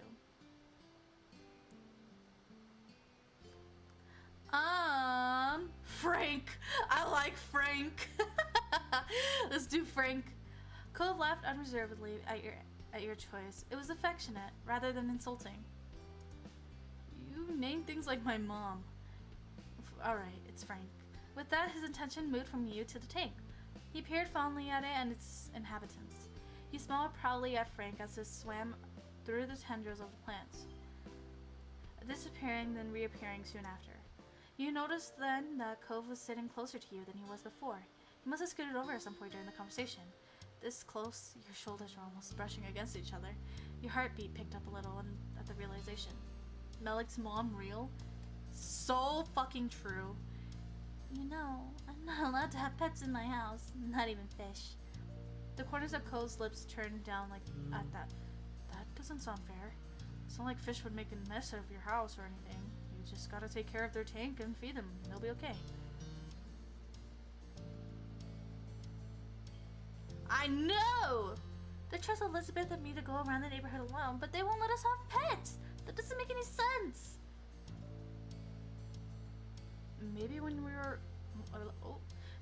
even older, they'll let you? I don't know, they seem pretty against it. Your current conversation brought to mind a memory from years ago. You launched into it without any warning, earning you a brief, confused look from Cove. One time, Elizabeth came back from playing at the beach and just shut herself in her room. She came down for food and then she ran back upstairs straight after. It's kind of weird. My mom didn't think much of it at first though. But then that night, Mom went to the room to say goodnight and started screaming. Mom and I ran over to see what happened. Lizzie had this huge lizard in her arms. Cole's eyebrows rose at that, and he leaned forward in interest. Really? A lizard? Where did that come from? Elizabeth said she saw it half buried in the sand and didn't know what it was. Then she pulled it out and got the answer, so she brought it home. She hid the lizard in her room for most of the day because she wanted to keep it. Mom and Mom were not happy. They were worried about putting it out during night. But she was going to have to let it go in the morning. Lizzie was really upset. She did bring it back to the beach eventually, but she wouldn't talk to anyone for days. When she did get over it, it was almost like it never happened. He laughed thinking back at the time. Elizabeth had always been stubborn, but when she was younger, she forgot grudges quickly. Now it wasn't so easy. Cove had been quiet for most of the story, apart from the reveal of the lizard. He had a thoughtful look on his face.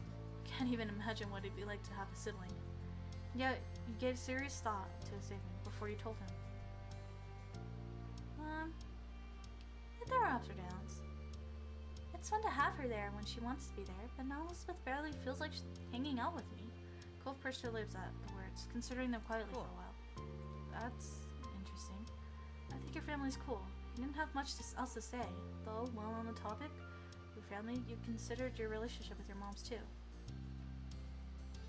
They were absolutely the best. You couldn't even consider having another opinion. You couldn't have better parents. Well, say what you want about them, but at least your moms never tried to pay someone to be your friend. But that prompted to look over at Cove. He probably still didn't know what happened. You doubted that Mr. Holden mentioned it, and you never had. You were wondered if you should tell him. It was a long time ago, but you're keeping a secret from Cove.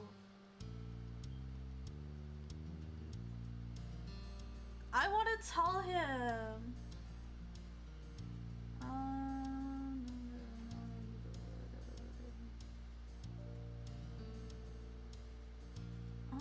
Oh, dang, that's a lot of performances. Most of them I think I don't know. No, like, imagine a drawing where it's all the choices moms at the wedding and with Mel while the kids are crying in the background.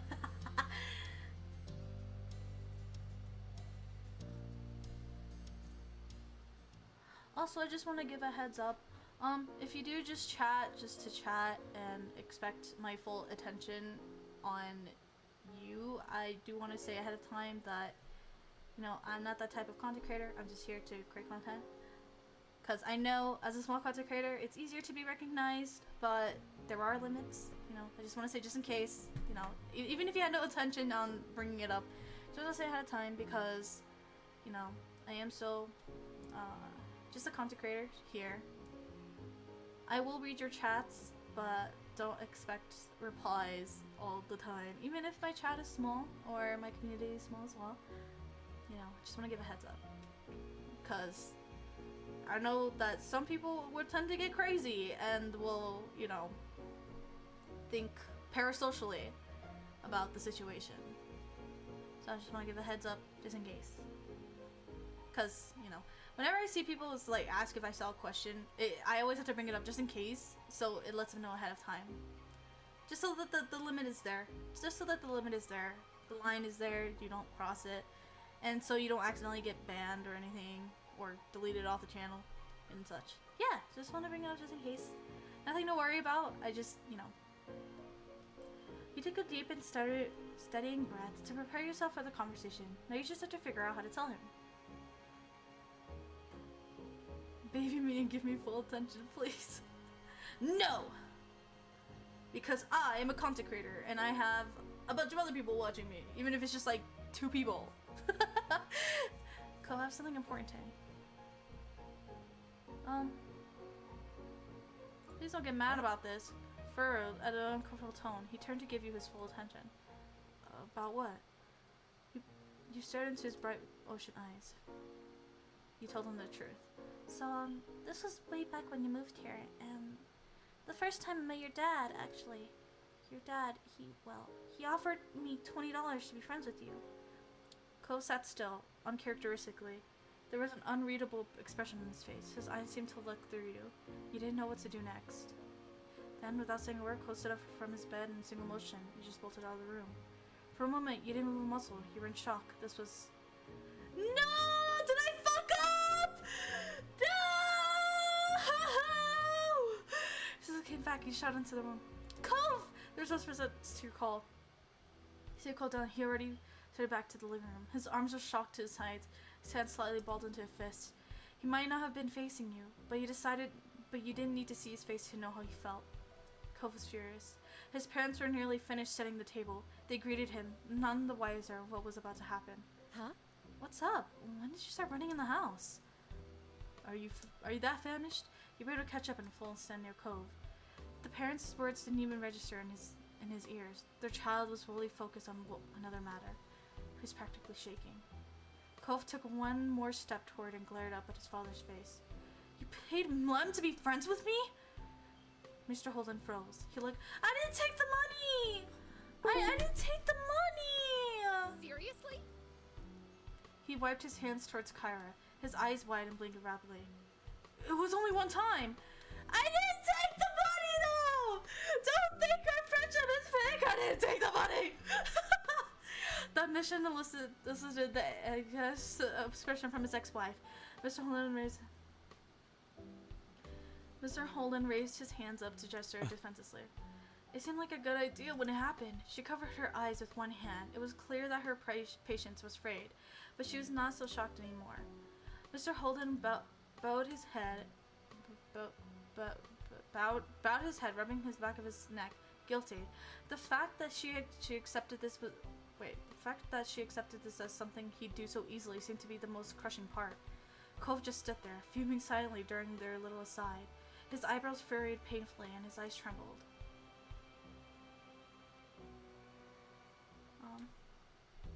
You felt bad for Cove. He was taking it worse than you had ever imagined. Finally, what felt like eternity, that must have been only minutes, the tense silence was broken by Cove. I don't want to stay here. Whoa, what just happened? My shit deactivated. Whoa. Okay. That was weird. I have to check my computer. Whoopsies. That immediately caught his parents' attention. They turned to him with twin expressions of worry. Hey, wait a minute, bud. You don't have to do that. It's alright. There's still your room. We'll stay out of your way, I promise.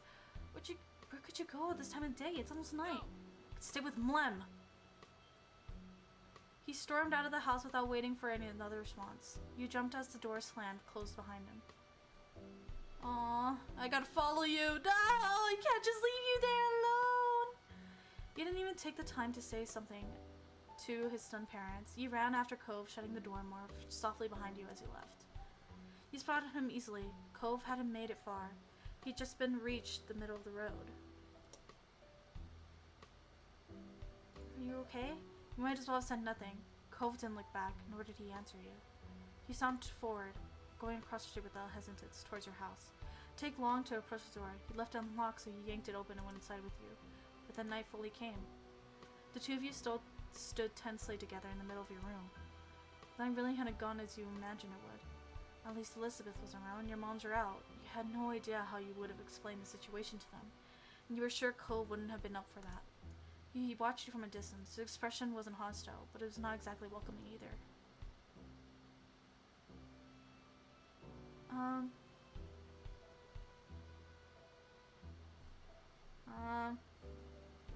Are you okay? Cole shifted so his back was to you, and then he crossed his arms over his chest. Are you mad at me? To your surprise, he actually responded. What? No. It's okay. I wish I'd known before. I guess there's never really a good time to bring up. Something like that. You're not the one who did anything. His tone was clipped and insulting, though it was now fully clear that none of the negativity was towards you. And we're actually friends, aren't we? It doesn't matter if you took it or not. I wouldn't pretend for years just because of Dad's money. You nodded your head fiercely at that. There's one thing you... Whoa, my jaw like locked. That you didn't want this revelation to do. It was to weaken your relationship. Of course we're friends. Cove seemed to appreciate your reassurance. The furrow in his brow eased a little. Is this game where you make your own life decisions? I guess the decisions I make do affect Cove and his personality and how he is in relationship with you, like in relation with you. I guess I would say that. So basically, depending on the decisions I make, Cove will act different ways, I guess is something. Yeah, we are. I'm definitely not mad at you. I should thank you for not letting him get to you. And for telling me it happened. My dad never would have. He's always like that. He always does this. He just does things. Doesn't ask or tell me about it or anything. Cove threw his arms out. His features twisted in frustration. There already was the thing with my mom coming to stay with us for the summer out of nowhere. That was supposed to be a surprise I'd find out about. Who knows what other things he's done that I've never heard of. Does he even know how to think about what someone else might actually want? He paused to take a panting breath. He continued. Even if it didn't go well, your dad's only trying to make you happy. That is not something you should... I'm sorry to deal with all that. His eyes narrowed. It's not even what all of this is. The worst part is, no, he doesn't do stuff for himself. He does things because he wants to make people happy. Cove blinked rapidly, and you noticed tears were gathering in his eyes when he spoke again. His voice was heavy with emotion. But he just makes everything worse. He's really sorry. It's like it's your fault for not being happy that he was at least trying. And what if all his plans, he's being so pushy, did change things? What things? Cole finally met your gaze, his bottom lip trembling, and you realized then that he was referring to you and him. What if he did make you stay away from me before we even got to know each other? Voice cracked as he forced himself to speak through tears and began to fall out. Aww. He did everything he could say, but the words were barely a whisper. Len, you were the best thing about coming here. Aww. No. Cries in single. Cove was honestly terrified over the idea that there was a chance the two of you might not have what you do. Rested a hand on his shoulder. I am sorry for your loss. Let's hug him. Cove really accepted the embrace. He wrapped his arms around you in return. The grip was firm.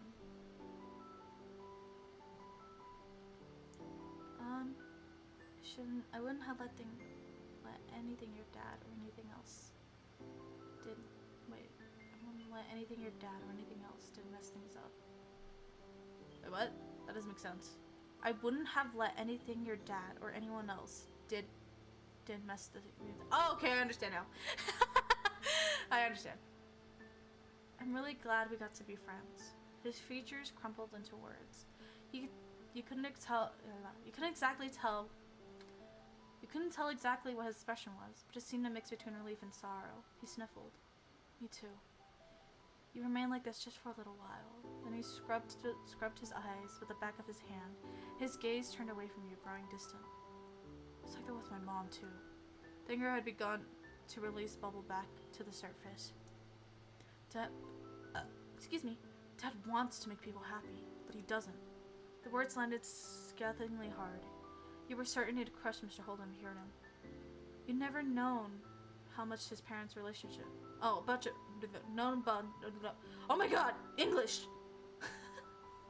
Out the window! My tongue is alive and is doing his own thing!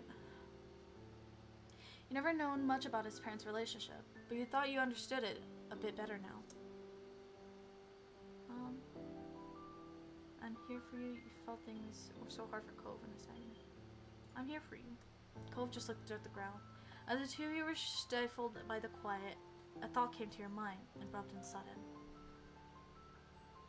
I remember that day when it happened. What about your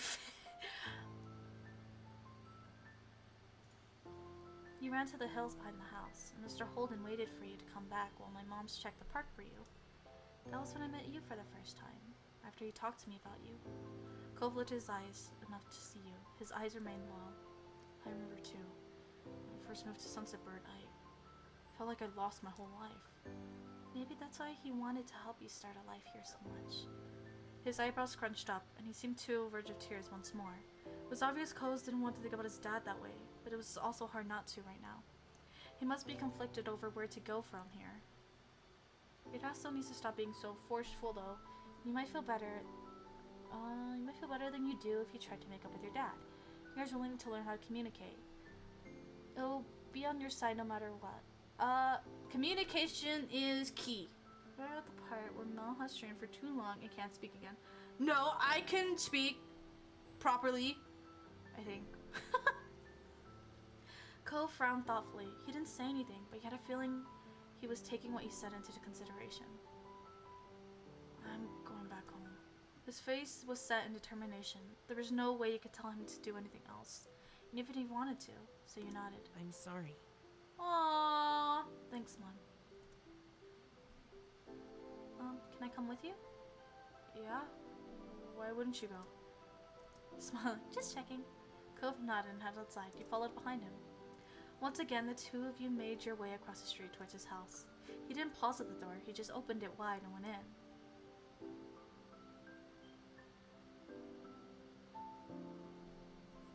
Oh shit.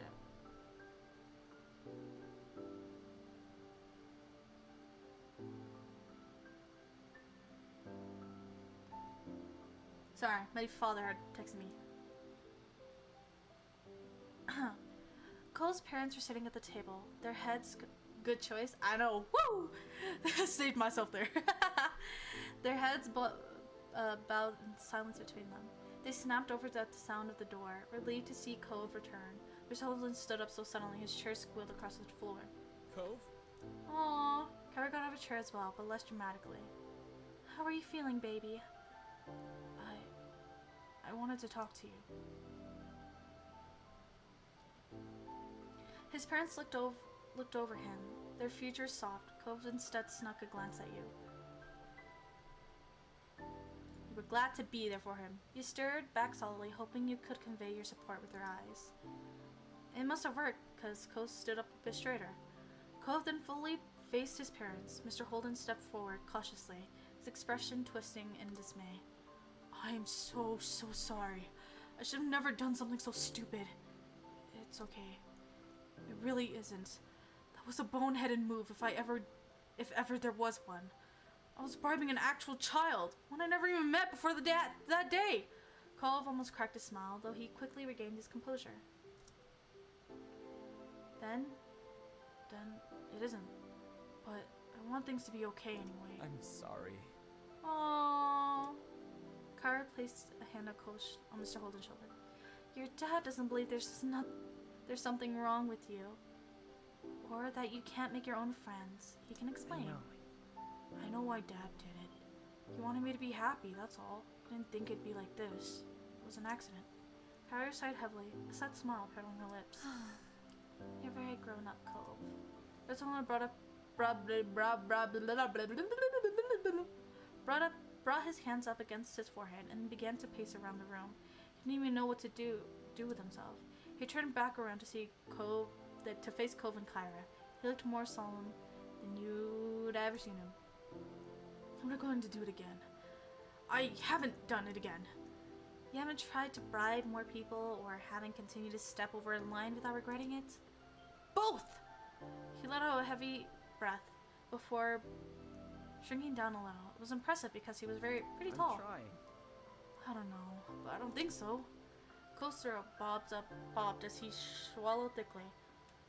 He looked like he was trying to gather all his courage. When he spoke up, his voice was small but firm.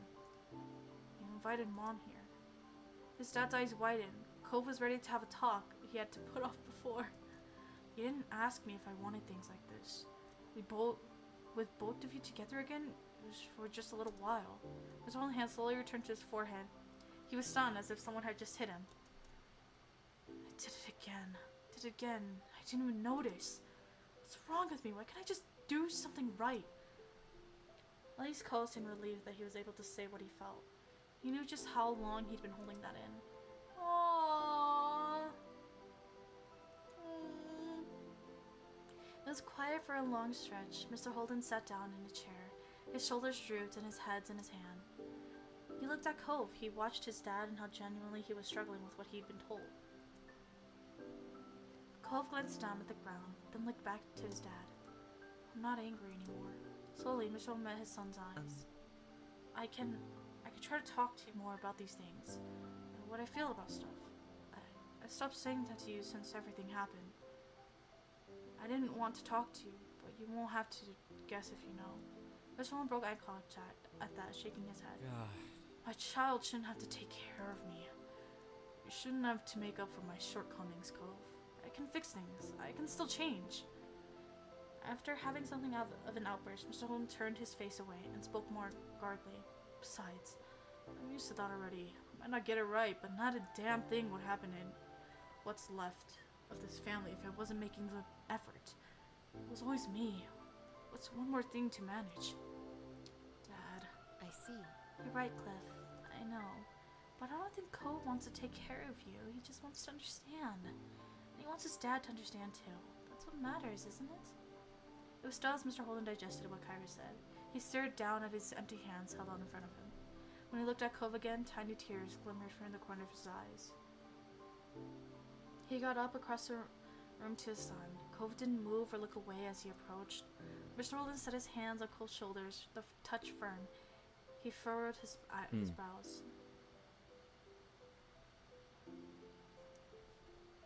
Bud, you and I are going to talk about every single thought that ever pops into your heads for the rest of your life. He shook Cove forward back a bit. Tears slipped down Cove's cheeks, but he was smiling. What? No, don't do that. Mr. Holden began to smile. It trembled to the corners, but it was genuine. I'm afraid it's the only way. Kyra chuckled, even as she blinked away her own tears. Mr. Holden turned towards her. You better not be thinking you could get away from this, Kyra. The same is gonna apply to you. You can't! He let go of Cove with one hand, placing one around Cove's shoulders, then facing Kyra. Absolutely.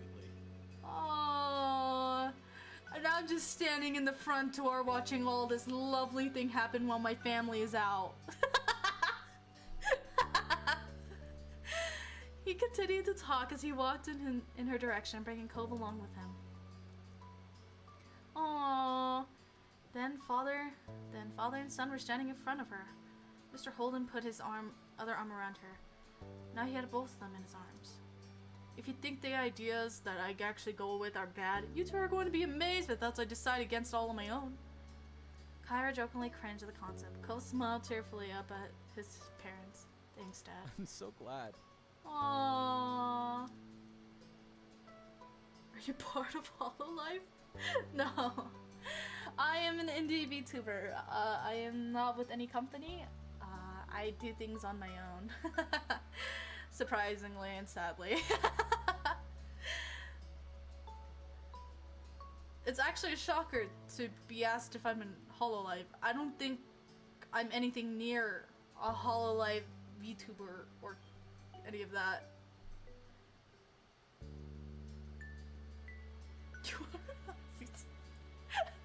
Yeah, I'm a VTuber, alright. I'm just not part of a company. I'm an indie VTuber. Doing all the stuff on my own. But hey, you know what I'm thinking now? Cole wiped his face in the back of his hand, shook his head. God, no. You're an incomprehensible maniac. Miss Holden laughed, not disputing her words. I'm thinking we should eat dinner. The dinner I painstakingly made. It's salvageable, just gotta heat it up. Kyra sighed in exaggerated relief. That we can manage, right, Cole? Yeah. Great, we're making progress already. Well. Oh, I don't even know how I'm going to start making this up to Len. Carrying this secret for all this time must have been quite the burden to bear. I'm fucking beatboxing. Plus, she didn't actually get any money out of the deal. She didn't take the 20. I'm not mad about it or anything. It was a hard time for your family. Either way, we will work on it. Okay. Cove ducked his head and spoke towards you. There was a tiny smile on his face. Do you want to stay for dinner still? I'd love to. Aww. Nice beatboxing. Thank you. Mr. Holden finally let go of his family. Kyra patted him on the back with a content sigh. You're very good boys. I'm so lucky. Cole shyly rubbed his arm, while Mr. Holden nervously rubbed the back of his neck. Neither could make eye contact out of bashfulness in that moment. Oh, in that moment, they really did seem like father and son. Cole's family was nice, you thought to yourself. You were glad that you got to come over. Yippee! I want to do wave blast. Let's do road trip.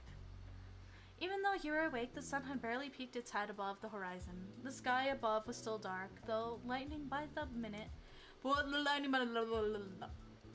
Usually you wouldn't be up so early, especially during summer vacation, but today was different. You have 2 left. I know! Woo! Today, instead of lazy days you were used to, Everything around you was a flurry of activity as both your family and Coast prepared for what lay ahead. Because parked in the street just outside your house was a massive RV camper, so big you couldn't even see Coast's house behind it. His parents had rented an RV for a few days to take him on a short road trip to see the Redwood National Park. Oh, excuse me. You glanced at Cove, who was standing nearby taking in the scene in front of him. The prospect of the trip had to be a mixed bag for him, but it was only 3 days, so it seemed he was dealing with it as best as he could, especially now that you and your family were joining them. You weren't sure how exactly it happened. You knew your parents and Cove spoke to each other often, and somewhere along the way plans were made after Cliff offered to share the space. The parents all thought it was a fantastic idea. You had already gotten a good look inside of helping to load everything in, and you had to admit that while it was a really big car, fitting that many people inside was going to be snug. Let's go. Move it or lose it, kiddo. Mom busted past with a cooler in one hand, and the other, and a large bottle. Fuck. And a large bottle of water under the other. Oh my god. She was upbeat for this early in the morning. While however seemed to be on the other side of the wavelength, she followed behind her wife, dragging her feet on every step. We're gonna need a whole jug of coffee once we hit the road. Really, tomorrow, surely. Personally, you were as raring as to go as your mom. Felt like you were in the middle ground between the two. My nose is itchy. You tried to keep up and took in some deep breaths. The air was still a little damp from dew, but you didn't mind. And then at the top of the chain came your sister. She had a bone to pick before the trip officially started. Rattling off her critiques added some level of normalcy to everything now going on. I don't get why I can't sleep in the bed tonight. Well, I'm just the youngest, and I never fall asleep on the loft. We're trying to make things fair on everyone. If you want to play the older card, then you should be offering to take the loft both nights. It's important for big siblings to make sacrifices for their younger ones. Sadly, that is true. Elizabeth huffed, not happy with the answer in the slightest, and folded her arms, leaning back against the side of the RV. The trip plans had been nailed down prior. The sleeping arrangements included. Elizabeth still had on the fucking brain is sad. Elizabeth still held on to her objections with them. There was a main area of the RV with a couch, loft, and some floor space at the end of the car was room with a large bed. Your moms were sharing the bed, Kyra was on the couch, and father and son intended to sleep on the floor. The adults determined you and Elizabeth to switch between the small loft above the driver's seat and sharing the bed with moms. You were fine with the arrangements, you were excited for this, but you were happy with either but didn't want to make a fuss. Cove had to sleep on the floor. I was fine with the arrangements. As long as you had a place to rest your head of some description, it didn't bother you. Alright, you lot, does everyone have everything they need? We're heading out in 5 minutes. Now's the time to double check. You don't want to forget something important. At that word, Elizabeth yelped and dashed back into the house, her bedhead hair bouncing behind her as she went. Ma came over and gave you a smile, setting her hands on her hips. How about you, Mom? Do you have all your clothes packed? Toiletries, deodorants, floss, anything else you can think of? You were confident. You weren't sure about that. You gave her a flat look. I would say I'm confident! Wanted to make sure everything was organized and ready to go. You had packed the night before and set your alarm too. Yep, I'm good. That's great. We'll have to wait for the ones who weren't as organized, but we'll be heading off shortly. With a few minutes left to spare before leaving, you mentally went over what you had packed for the trip. Clothes, a pillow, a blanket, usually day-to-day wear gear for most people. You also had more personal things such as MP3 player. With so much going on, you spent driving a car, you wanted to make sure you were able to listen to put some music on. And I had a pencil and paper. You had to be prepared in case you saw something in sketch at the park, and if you had to write anything down, or if you needed to pass the time just doodling. And favorite stuffed animal, because who doesn't have a stuffed animal? Without fail, it always made you feel more comfortable whenever you went somewhere new. It was like taking a little piece of home away from you. And that's it. For real, Mum be good at packing. Mum be good at packing. Hey, let me take that for you. Mum, I'll start in the RV. There's a few spots left for it. Let Kara take your bag and give her a grateful smile. With nothing left to do, you watch the others getting ready for the trip. Kyra and Cliff seemed to have the most energy out of everyone. They were finishing packing the suitcases away while your moms had gone to lock up the house. They high-fived each other whenever another one got crammed into the storage compartments of the vehicle. Even though your own parents were more low-key than Coves, you could tell they were both excited for the trip. It had been a while since your family had been away anywhere together. Liza skipped towards the RV and a bag slugged over her shoulder, and you were surprised to see her seem more optimistic about the whole ordeal now. Usually she doesn't want to exit the confines of her room unless it was for TV or food or to leave her family behind to be with friends. You would have thought 3 whole days packed in an RV with 6 others would be too much for her. But it was a nice surprise. You supposed any vacation was better than no vacation in her mind. Cove had been pretty quiet so far, and more than anything, seemed to be overwhelmed by the situation. You were excited for a trip. You were eager to get to. You didn't feel the good. Excited. It was great to get away and explore new places. Soon the miscellaneous remaining tasks had been all wrapped up. Everyone piled into the RV, and it was officially time for the road trip to start. And it did. Cliff took the first shift drive. Fucking damn it. I can't read. State school kids. Cliff took the first shift driving. He cautiously navigated the massive car out of the narrow neighborhood streets.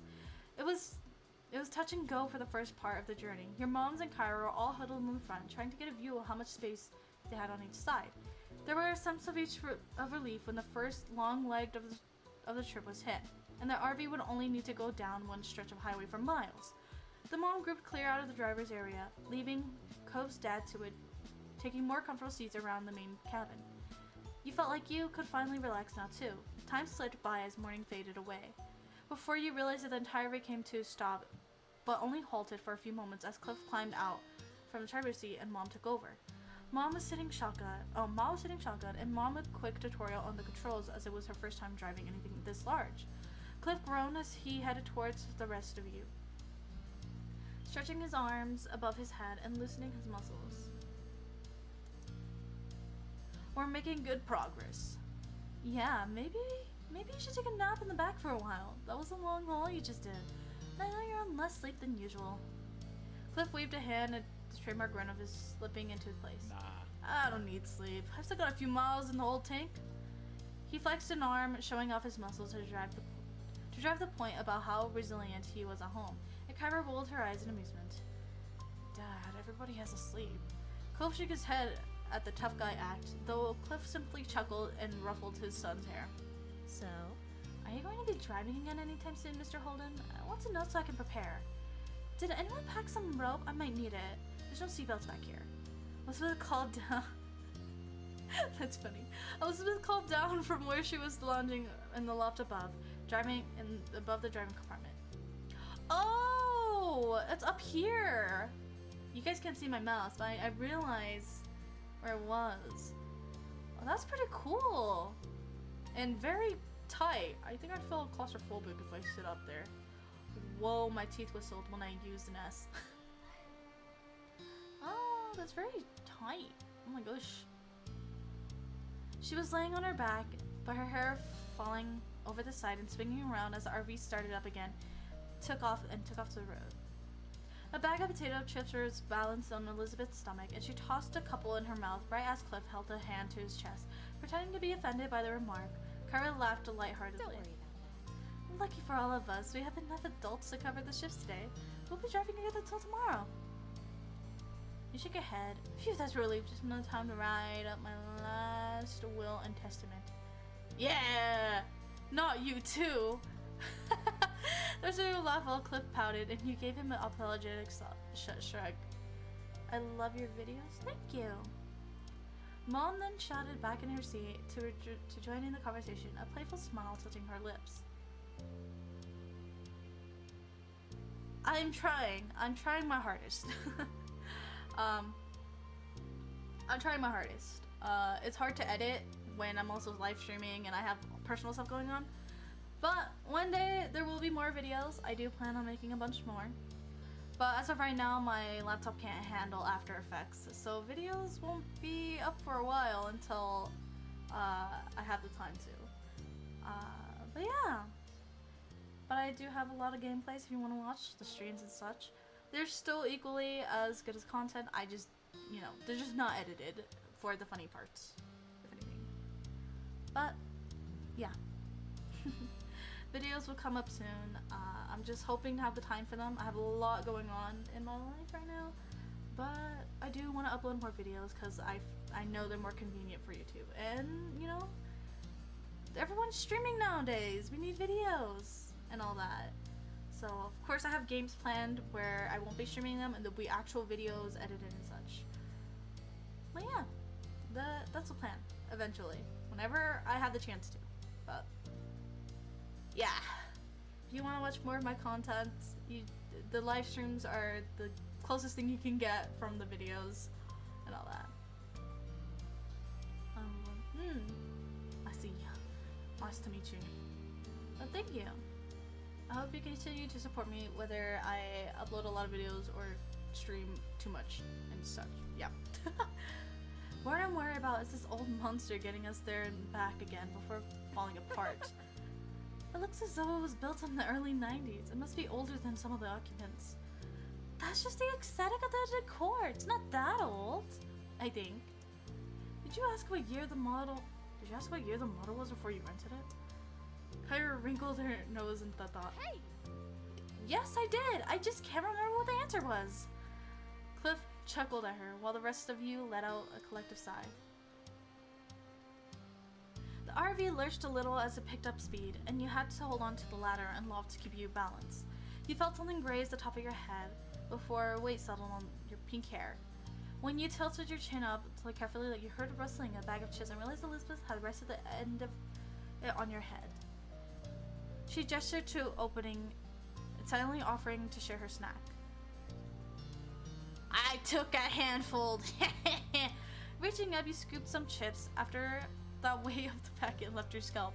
You happily munched away as the conversation continued on, and you got closer and closer to your destination. The day flew by with a group of you chatting, playing games and passing the time together before finally arriving at the park and setting up for the night. Ma was closing the window while everyone got ready for bed, saying goodnight to the others as she made her way back to the room.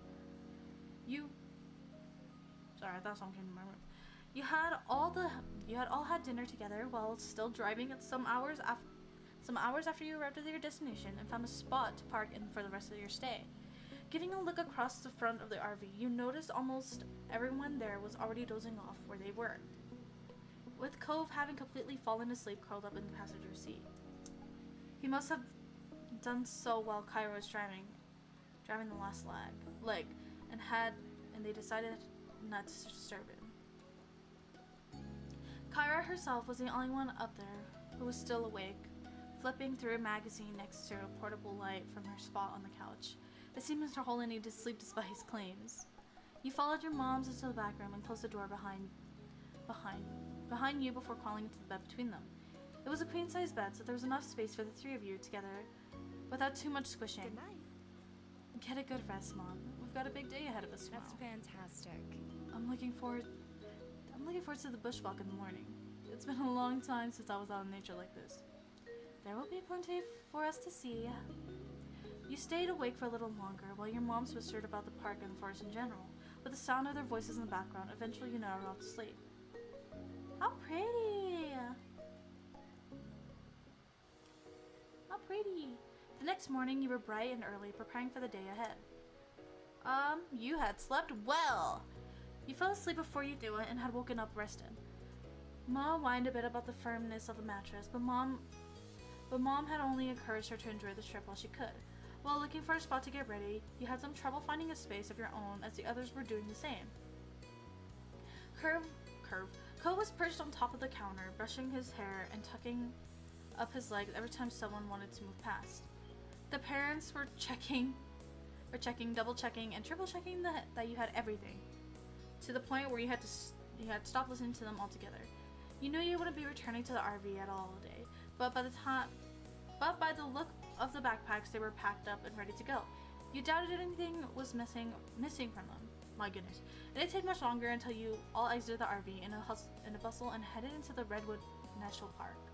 Wow. Oh, that's so cute! That's like a cute color. Aren't you gonna be burning hot in that? I know I would.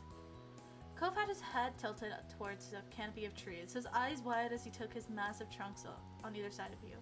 You knew that redwood trees were considered the tallest trees on Earth, but you weren't prepared for exactly how huge they would be in person. Come on. Smell like you two! You spun just in time for Kara to snap a picture of you and Cove together, before she pointed her camera at Cliff, trying to get a shot despite his weak protest that she just enjoy the moment. Your parents were walking behind the group a little, with Mom and telling Ma some information that she had read about the park in the brochure. Ma listening happily while looking around, taking in the sights, every now and then asking a question or making a joke about something Mom had said. You smiled at them, thinking your mom must have read a lot of pamphlets to know so much about the park. Good night. Oh, are you heading to sleep? Thank you so much for stopping by if you are. Have a wonderful day, night, afternoon, whatever time as you are. Remember, you're beautiful. Thank you so much for stopping by. I appreciate it. Thank you for giving me your time. Maybe you should come work here as a tour guide if you know so much about the place. Elizabeth teased, earning a squeeze on the nose from your mom. She seemed to enjoy herself, but you thought that might just be because she was amused by everyone else's reactions. I was shocked and in awe. You were fascinated by the sensations around you. You were in a good mood. You weren't impressed with it. You were embarrassed that the adults were being so touristy. Fascinated. Bird calls echoed all around you, but once or twice something would rustle in the bushes. You gained your sights through the You strained your eyes to the trees for any sign of wildlife and managed to catch a glimpse of a rabbit bounding through the foliage. The adults had decided on some casual nature walks rather than any serious hiking, and you strolled along at your own pace, taking in the scenery. Elizabeth sped up a little, smirking at Cove as she fell into place between the two of you, and immediately you could tell by her expression she was going to say something taunting. I can't believe our families are actually on vacation together. She threw her arms out, speaking with a genuine sense of bewilderment. I would have joked about something like this happening, but now I'm not sure I want to give them any more ideas. Cove spared her a look, but said nothing and instead continued walking along. Just watch. Next year they'll be talking about their next new amazing idea. She put on a fake voice, deeper than her own. We should just sell out both our houses and move in together. Think of how much we'd save on the mortgage. It was clear that Ulysses was being sarcastic. Cove simply shook his head, not really bothered by her. You suppose he was used to it by this point. But seriously, they do act like we're a single family just because we live across the street from each other. They gave you and Cove a look, her eyes glinting with mischief as she leered at you. Yeah. Maybe one day we will be related, legally anyway. She said it as though she was gossipy old lady. Bobs immediately dropped the tone and nonchalant said her real thoughts. At least that's what Mom thinks. Cove still blushed, which made Elizabeth smile triumphantly, as though that was her whole purpose for teasing him. Then he mumbled quietly, refusing to make eye contact with her. Oh, either of you. I don't know why you think you're so funny when no one else does.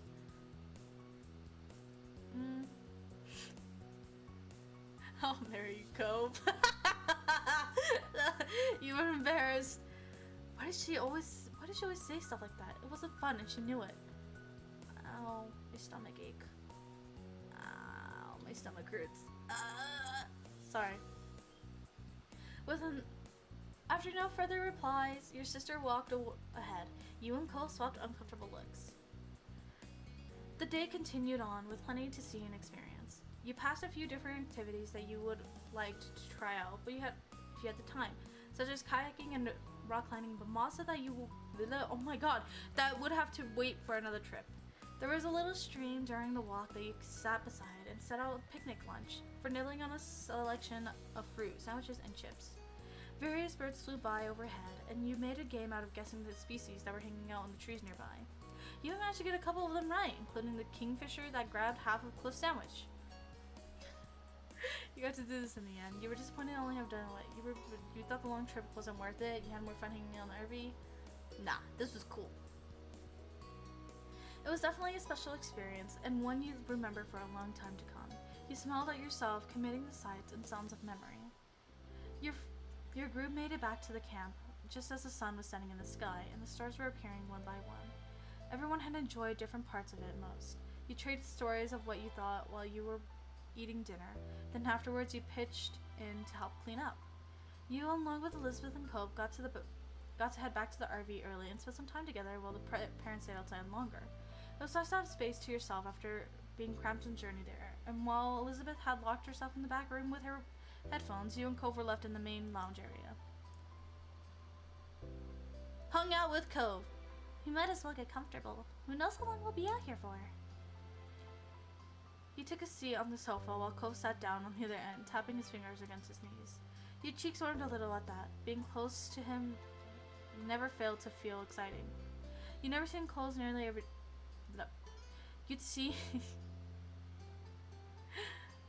You'd seen Cove nearly every day for the past 5 years, but seeing him in the jacket was still somewhat unusual. In Southern Californian, he could get away with that. It was a simple difference from his normal style, yet you couldn't help noticing that way he looked right now. It looked great on him. 2 days until your next stream? Technically 1 more day? I think? Yeah, I'm not streaming Friday. Yeah. Tomorrow! In fact, Cove always looked nice. When Cove cleared his throat, your eye snapped to his. He had an eyebrow raised and had clearly caught you staring at him. Is everything okay?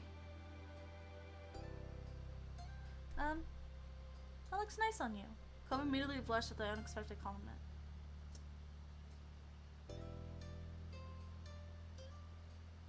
What?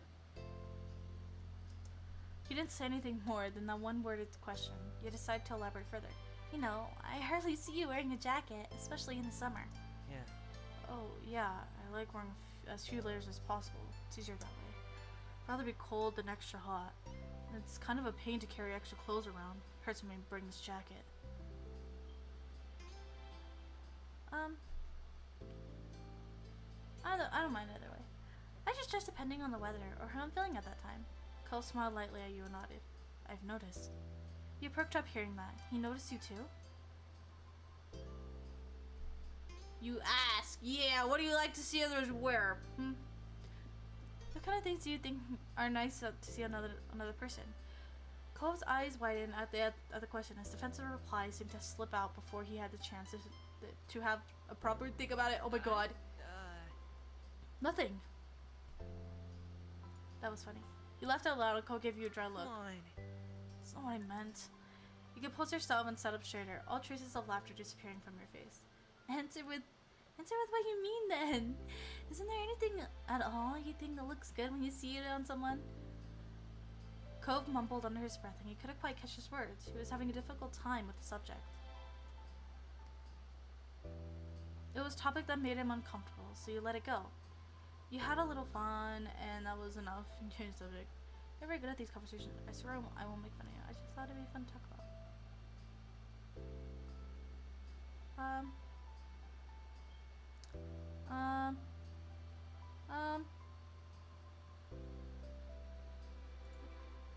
You didn't want to push him any further, so you didn't insist.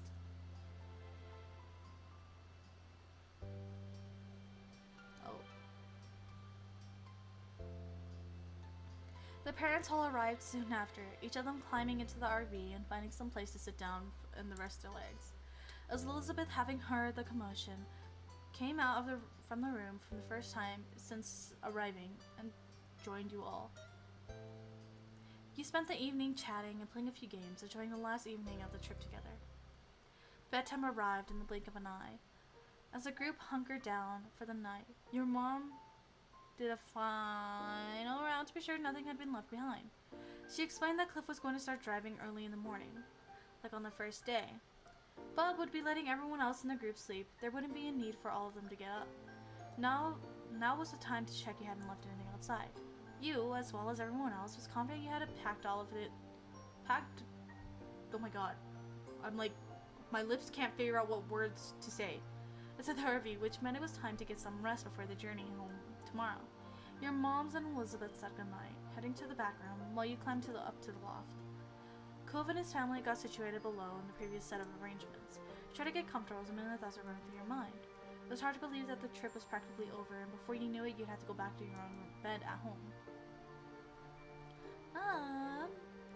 I enjoyed the mini adventure. It was short, that was for sure, but you got to see and do so much during your time here. All in all, it was a nice break away from home. The minutes ticked by silently, and it took long for the soft snores of Cliff and Kyra to drift up to you. They were asleep now. You wondered if Cove was still awake and decided to poke your head out to the left to find out. You blinked through the dark. Looking down the hall, you noticed Cove laying on his back, his eyes staring straight up at the ceiling. His seafoam hair was spread out on the sleeping bag. He must have felt you watching him because suddenly his eyes looked at yours. Oh, locked on yours. It was difficult to see in the dim light, but you could make out the crooked smile on his face well enough. Let's wave at him. Cove waved back, still smiling you through the dim light. You then gestured for him to come over. Yeah! Cove looked unsure about it, but you were happy to see him slowly start to sit up anyway. He seemed bad rustled as he moved, though he tried to go slow and froze up like a deer in headlights every time he made a sound, watching his parents for any sign of movement. Eventually he managed to maneuver around his sleeping dad and make it towards the ladder, standing on the bottom rung where he looked up at you and whispered, "What?" Yeah, you don't look comfortable sleeping on the floor. You wanna come up? Sidewine just so. You could only tell because he had come to where you were. Cove glanced behind him quickly at his sleeping parents before turning back to you. Okay. Yeah!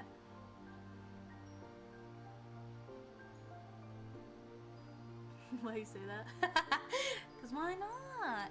You broke out into a grin and scooched back as far as you could, making space for Cove to crawl in. He was very tall, so it wasn't a great fit for him, but he managed to squeeze in himself. Even if you weren't exactly tall, the loft was still a tight squeeze with the two of you in there together. Aww, this is so cute! Lay down next to each other, on your sides, face to face. He got under the blanket a bit. One of his arms was nuzzled under his head for comfort, and the other, nowhere to go, was rested alongside his chest on the floor of the loft. Cove spoke to you softly. So, what am I doing here? I thought we'd hang out. Cove's eyebrows tipped. I thought you had something more important than that going on. I'm not sure about this. Cove swallowed loudly, and you noticed he wouldn't look at you in the eyes anymore. You felt comfortable being so close to him. You felt nervousness too. You felt comfortable. It seemed natural to have him near you, and being close like this only made it better. You thought back on the trip and the little memories you'd gotten to spend together with Cove. It felt like the trip definitely had brought you together even more, not just physically in the same space. Ease things with conversation. So it's been really nice night, huh? Oh, yeah, I guess it has. Don't you think the loft is more comfortable than it looks? Nice. It's not bad. It would be nice to have more room. Cole smiled at you through the dim light, and you knew he was only joking. The two of you continued to whisper for a while, becoming more relaxed. Whoa! Whoa! What?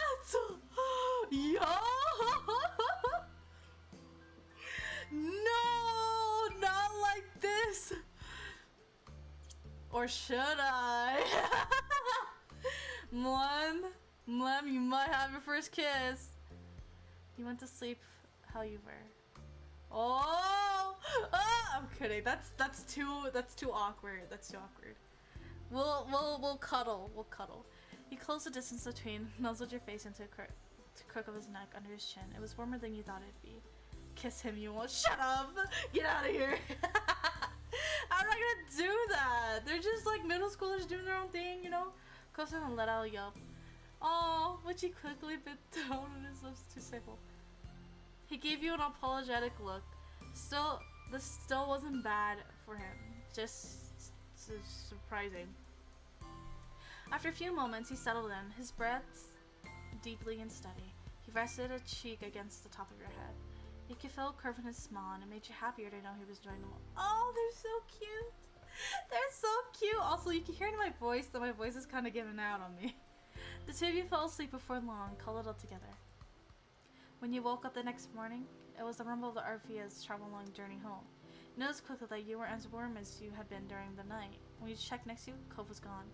Blinking sleepily, you peeked over the edge of the loft to find out where he had gone. Maybe he had snuck back in his spot on the floor during the night? However, seeing him on the floor on the couch talking quietly with his mom, his head hung in embarrassment. Your movement gave you away, and Kyra suddenly looked up and caught your eye. She suddenly smiled amusingly at you, and it was obvious what happened. Cole hadn't gone away with it.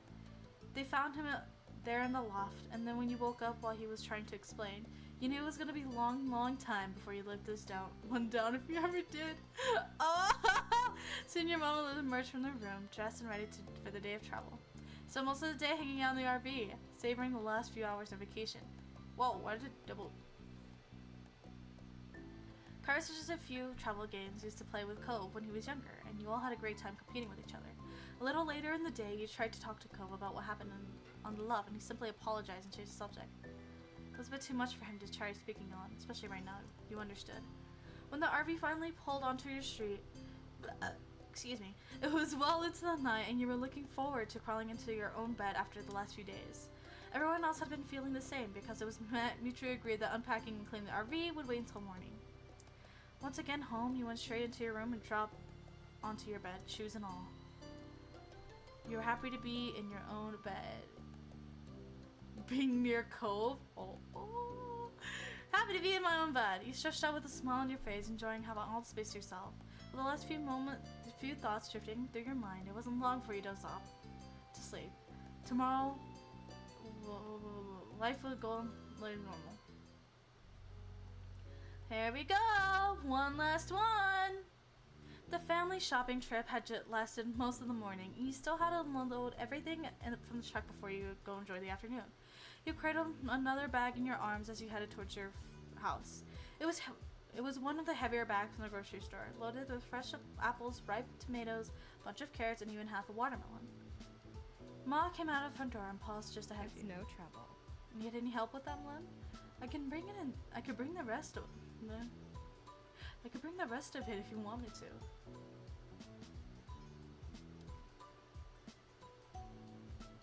Yes, please. It would be helpful. Yes, please. It was just too heavy. No, I've got it. You were doing fine. You could just manage to hold it. You were eagerly agreed with a nod. I'm doing fine. Even if it was large, it wasn't really any problem for you. Ma gave you an encouraging grin and rustled her fingers through your pink hair. You sat next to the bag on the counter. Your older sister began to root around inside for contents with the side. How much is left? Still a few more bags. With a huff and puff, Elizabeth continued putting away the groceries and retreated out of the kitchen before you could become the target for her bad mood. Be careful. Careful, Len! You had been looking where you were going and bumped right into Mom, almost stepping on her toes to boot. Sorry! I can give you a pass this time, but you're not to watch where you're going. If you run into the wrong person, you might get your license revoked. She grinned at the bad joke as you continued through the door. Outside, Ma had started organizing the remains and putting back any loose objects that had fallen out of the trip. You're named Mlem? Yeah. I named the character Mlem. I like naming myself Mlem because it's funny. I find it funny. Mlem. When you stepped up to the trunk beside her, she took in a deep breath of air, her dress gently swaying around in the breeze. It's a shame. It's a shame we had to spend the morning cooped up in the shopping center. It's a beautiful day, don't you think? You tilted your head to the sky, gazing at the clear blue expanse. Sorry, my mouth is like stuttering. Days like this are my favorite. Mom's following you, her amber eyes glinting with affection. You and your sister are a lot alike in that way. And me too. Gave her a familiar look. But eventually, you turn back to help her with the last of the bags. Oh, hi, Cove! You notice Mom wave over to Cove, who had just exited his front door. His surfboard popped up with Lana. Let me see. Surfboard, wetsuit? Where might you be off to on this beautiful day? Cove instantly startled. Cove instantly startled, not having realized your family was also out here. Even though your mom was the one who called out, you were the one who he looked at. He tried to settle down again. He jogged across the pavement to promptly say hello to you and your parents. It was decidedly awkward since Cove had trouble figuring out how close to stand to you. The addition of his unwieldy surfboard made the whole thing even clumsier. Careful with that thing. Oh, you'll pull out someone's eye. Mom chuckled and got a whisper reapproached from Ma from it. Pam, please, go easy on him. Cove winced. Sorry, Mrs. Bleh. I forgot our last name is Bleh. Mem Bleh. Don't mind her, honey. It's a beautiful day for surfing. I haven't been out on the waves in such a long time. I'm jealous. Yeah, I'm hoping you got a few good waves before it gets dark. Hi, Cove. He had relaxed a lot when Ma spoke to him, but Riggedy came back as soon as you said something. Hey. Oh, the hay's so cute. He managed to grin and almost felt like you had butterflies in your stomach. Do you want to come over and hang out later? You noticed the flush of red on his cheeks that might have just been there from the heat. I'll meet you there when we're done. Cool. When he spoke again, he tried to contain some of the excitement that was clearly ready to burst. It'll be fun. You're not done unloading, right? Can I help? No. This is our job. You go enjoy the beach. Mom can catch up as soon as she finishes here. Alright, I'll see you. Yeah. Bye for now. Cove headed down the beach with more skip in his step than normal. It was really cute. You smiled softly to yourself at the thought that you'd be joining him soon.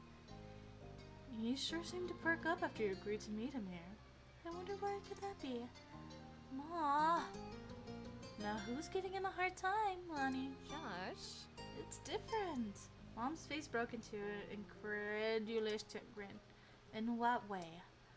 I'm being supportive and he can't hear it. Mom full on laughed at that time. Lonnie. You're the worst of us when it comes to this, honestly. I keep trying to warn people, but they won't listen. I only want to help. I think it's fair to say that he might need it. Meddler, but you have a point, right? You narrowed your eyes at their teasing. They simply chuckled, conspiratorially before taking more bags from the trunk and heading inside. Self-voicing enabled. Whoa! Self-voicing disabled. Whoa! I didn't know that was a thing. I pressed V by accident. Once everything had been taken in and put away, you got yourself ready to meet Cove at the beach. You weren't sure what you were going to do if you were surfing, you didn't know how. Yeah! You said the same thing to your parents while Mom laughed a little. Mom gave you... Well, you'll just have to go there and see what happens. Cove must have been so excited to invite you there that he forgot you don't surf. Or he's hoping you will watch him so he can show off. Oh yes, I used to do that. I know, hon. I experienced Mlem's situation firsthand. I was stuck on the shore too. You noticed what I was doing? Yes! After the very first time. It's not a subtle move. How embarrassing. I was still impressed. Oh, thank you. Wow, Ma. hey. Hey, what are you still doing here? Go on, have your fun. You're only young once, but don't do anything I wouldn't have. Okay. At your parents' prodding, you hurried to leave the house and head down to the beach.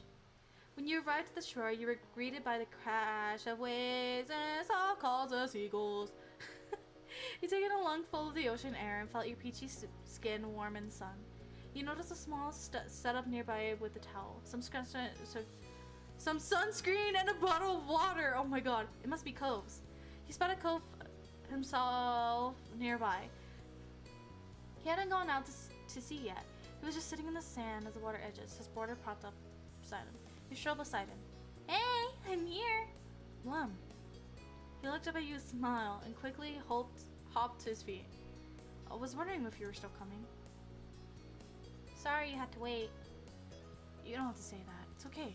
He cast his eyes towards the waves. What's this do while you surf? I'll stay here and watch you surf. I'll stay here and watch you surf. Oh. You're ready to spread out your towel and take it easy. Don't worry about it. I don't have to go out. I'll stay with you on shore. Or if you want, you could use one of my other boards. I could teach you. I want to try surfing. I'll do it. Let's surf. Cool. It was settled. Cole left up the shore and then returned with an extra board under his arm in then no time. You paddled out to sea to where the good waves were. The water was cool against your skin. It's nice. Not too calm, but nothing crazy. It looks perfect today.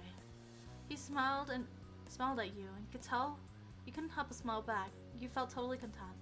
Until Cove kicked the water a little too hard and it inadvertently splashed you. Hey! Sorry. The apology did not come across as especially repentant. As he was practically laughing when he said it. Yeah! Splashing back. He laughed but waited for an opening for revenge. The second he looked away, you kicked back, spraying him. Seriously? Is there any way to treat someone trying to help? I came out here to teach you. And I was following your example. Cole tried to keep a straight face, but he ended up looking away. The water you flicked at him landed in shiny droplets in his hair. Then here's another lesson. He soaked you deliberately this time. He uses full leg and expressive curtain of water to hit you in the face. Are you okay? That wasn't what I was trying to do. I'm fine. But we should do a real teaching. Yeah. He chuckled awkwardly and shook some water off his ear. With that, Cole started telling you all the tips and tricks on how to stay on the surfboard. He demonstrated both good and bad posture and explained where you need to put your weight. Like this? You wiggled your body that you were more in the center of your board. Cove nodded. Yep, just like that. The little session continued. And things clicked with you quickly. Had to go slowly, but I got it. Cole did his best to guide you through the process, but by the end you felt like you had picked up the basics of surfing. Occasionally he reached out and touched you to more directly help get positions right. It felt nice. But if you acknowledge you noticed his touch at all, he would instantly pull away. Since you spent so much time working on the balance and stable water, you wondered when you'd actually get to catch some waves. You brought it up to Cove and he nodded. If you think you're ready, go for it. You'll do great. Alright. With that, you graduated from the Cove's class and the two of you were able to surf together more casually, even if he was still better at it. What an afternoon. The setting sun was visible on the horizon. Every time you looked away, it had sunk a little lower. I'm back. I see Cove is taking his father in my suit. I know! The sun was setting in a visible horizon. Every time you would look away, it's sunken a little lower. The beach was darkening, but still pleasantly warm. You knew you should get out of the water before it was completely dark in the area. You rode one last wave to get back to the beach. Let's go to the beach, let's go get away. They say what they're gonna say. There you picked up your surfboard and gave it back quick once over. Cove followed behind you to the shore. He put his board with his other things and grabbed his towel to start drying off. He rubbed his hair with a towel, and you watched the sunset together. The colors were beautiful in the distance, the shadows around you deepened. There was no need for words between you two as you both enjoyed the sight for a moment. Cove broke the silence. The waves were good today, I think. Perfect for surfing! He nodded mildly. Excuse me? Excuse me? You chatted a little bit more until the conversation truly died out, and all you heard was the rhythmic sounds of waves. Then Cove sighed. Today can't be over. Not yet. He scowled into the distance as the sun exiting the sky was a personal fence. Don't you think it should be longer? Yeah. Cove stood up straight in defiance of approaching the darkness. I'm not gonna go home yet. I want to go somewhere. I want to go somewhere. I don't know. Cove was still dripping from the salt water, and you weren't sure what the alternative was. Wetsuits were fine for the beach, but not much else. It wasn't a good idea for him to lug his surfboard around town either. You'd be real cute in that wetsuit. Where you gonna go? Well, I need to call it a night. Yeah, I want to go do something. We'll sure to be welcome anywhere. Soaking wet like this. Yeah. Nodded with a smile. Then he looked at the shore with wide, shining eyes. There's at least one place there's always okay to hang out in, no matter what time it is. The park. You nodded. The park was virtually always empty. Even Elizabeth only went over there nowadays if she was looking for you. How times have changed. She used to be so protective of the place. In fact, the only person there was a chance of running into might be that Jeremy kid again. He brought up the idea to Cove and he cringed, but I'm still going. The sun is still there. A little. I'm staying out as long as it is. Let's tag along so we can beat up this bowl haircut dude. Okay, let's go. Cove took a minute to put his stuff in order. He made sure to get it all, though it didn't take much care to shake off the sand. You dealt with your own things. You stuffed everything together quickly. It took time to pack your bag. Let's stuff everything, because I'm done, Cove. He rolled his eyes with a bent smile at the announcement. As a final touch, Cove plucked his glasses off the beach and put them back on his face. He looked more like himself now. He led the way down to the beach, and it wasn't far, so it didn't take long. Oh yeah, we forgot about the rowboat delay. Yeah, me too. I forgot he existed. The sun still hadn't completely disappeared just yet when you made your arrival. Cove stuck his surfboard upright in the sand and tossed his towel over top. By now, the two of you were mostly dry. The summer breeze over your skin kept you pleasantly warm.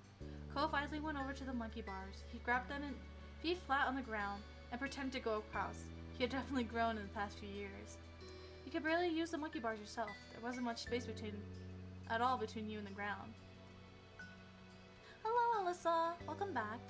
When he got to the bar in the middle, Cove pulled himself up and through, then sat on top of the bars. Legs dangled from side to side of the bar he perched on. Let's sit on the swing. You sat right down on the free seat that started swinging your legs. First slowly, and then you added more power to your kicks. Air rushed with your face and ruffled your hair. You both have enough momentum to let it carry you. It was a lazy arc, not high or fast. Perfect for a conversation. And guess what? He smiled broadly and raised his eyebrows. He's not here. Right? It was true. There wasn't a single sign of Jeremy. Looks like it was just going the two of you tonight. Cove hung his head and groaned dramatically. Your eyes widened when he whipped his head back. No way. Think how dumb my parents are for forcing me to come to this stupid place. You were taken aback and blinked for a second before you realized he was quoting Jeremy.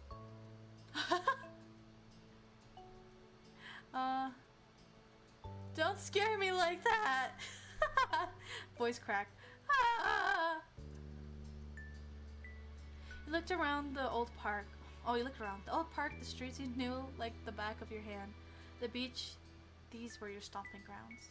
You wondered how Cove actually felt. How much was his joke was just a joke, and how much was sincere dislike of this place. Moving had never been his choice. Do you actually like this neighborhood? Do you really need to ask someone? Cove kicked his feet carelessly and dangled. He smiled softly. I like it here. I really do. It's a nice place. He didn't hesitate. There was no uncertainty. That was his genuine opinion. Well, of course, I'm here after all. Yeah, I'm here after all. Cove flushed and started kicking his legs wildly like he was running into place. It didn't take long for the day to finally draw to a close. The sun was gone and it was dark. You chatted a while longer and it was definitely winding down. I wish days were longer. I wish this day was longer. His feet kicked out, made him look like a pouty child. Oh well. Cove sighed and it was time to go home. He hopped down from the monkey bars with a thump with his feet and hit the ground. Stop moving your legs, just stood when the swing slowed down. The chains rattled and the swing smacked into you a bit, its energy not entirely spent. Cove grabbed his surfboard and threw his towel around his neck. With his water bottle in hand, he was ready. You both began to trek up the road. It was a quiet night, and you didn't run into anyone else. In what felt like no time at all, you had reached your street. Oh my god, I'm quivering. My lips are quivering from how much I've been reading. As you walked, Cove smiled to himself. It was a soft expression, and you couldn't help but wonder what was in there. What was put about? Everything okay? I just remember when we were younger. It used to be such a big deal to come home after dark. You could indeed recall. If you got sandy, your parents would have something to say. If you got wet, your parents would have more to say. If you come home from after dark, your moms and his dad better have said it was okay beforehand. You used to need permission for everything. The small comment he made exposed just how much freedom you really had this summer. Cove looked up at the sky, a smile still on his face, as the two of you walked side by side, reminiscing. When you came to your house, you turned to each other. Thanks for today, Mom. Bye! It was something to say, yep, thanks for an awesome day. It was nice seeing you. Cove waved, and you both turned around and you to your respective homes. This was a pleasant end to the outing, he thought. Yippee! We got the moments done for step 2. And then summer ended. Yes! There was no denying it. Today was the very last day of summer. Tomorrow you were heading to the class. Anxiety gnawed at your stomach.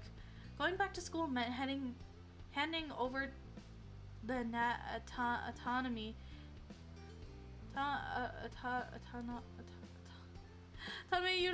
you had over this past week. You had very little control over what you did in the school or who you shared class with. It was a heavy heart that you chose your outfit for the final day of freedom. Life was going to be different. You had to come think of the summer vacation as the norm. But school sucked as the majority of the year, whereas summer vacation was just a respite in the middle.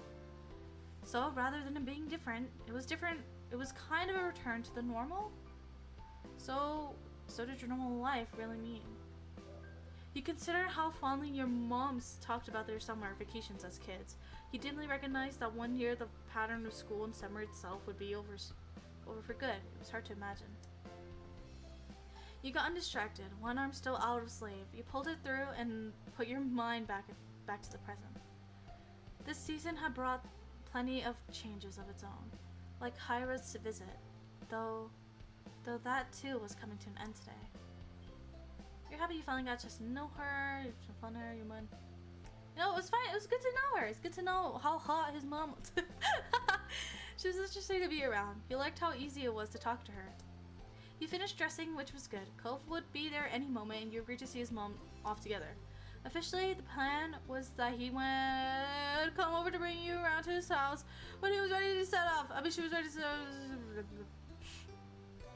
to set off, but you both knew you'd both be hanging out for at least a little while beforehand.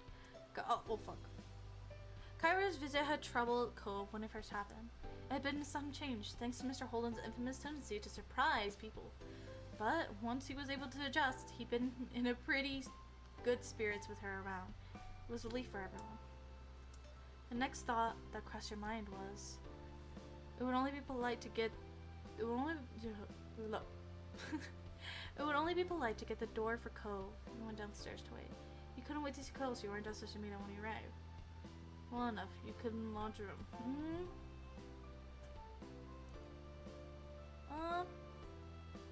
Yeah. You bounded down the stairs, your hand gliding over the rail. You waited to make sure you got there first. If you didn't hurry, your moms might answer it. It was like a few minutes later when the doorbell rang. As you chosen to... Oh my god. To stand... Words are not forming correctly! Oh my god! As you chosen to stand to...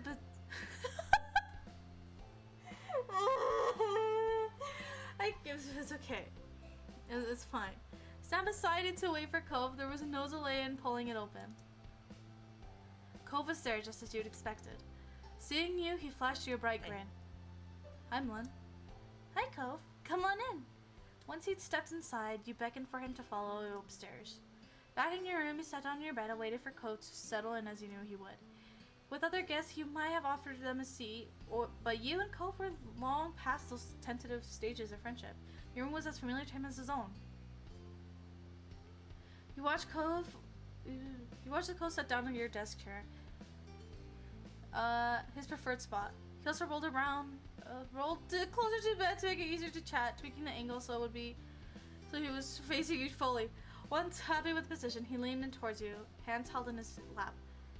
His actions weren't the ones of someone who planned on moving from his spot anytime soon, even though you had an appointment to keep together that day. When is your mom leaving? Don't worry about it. We've got some time. She's still got to shower and stuff before she goes. She didn't want me to keep hanging around while she was doing that. He lifted his head, his gaze drifting out through the window, and chuckled. Excuse me. I can't believe she's already leaving. Just when I'm getting used to her being here every day. He leaned back in a chair, a weary smile tickling his cheeks. She'll be back. He cocked his head thoroughly before shrugging. He ran a hand through his hair before shaking his head, as if shaking off the topic like a dog whipping off water following a dip in the sea. The conversation lapsed into another comfortable lull. Cove swung his feet underneath the seat of the chair, eyes resting on you. Having him over was so nice, no matter how you spent. Come back to us. Sorry, Trash, just come back to me in my bed. No matter how you spent the time, you always felt better being in his company. You couldn't help but adore him, both as a friend and in a way that plucked at your heart a vague yearning for more. Maybe it's because summer was almost over that your feelings were rushing in on you now, a little high tide at the end of the day. Summer was such a meaningful time for the two of you, not only because it was when you first met, but because it was a season that you could spend almost entirely as you please, and you both chose to spend it together. You wanted to let Cove know how much you liked him? You know how much you...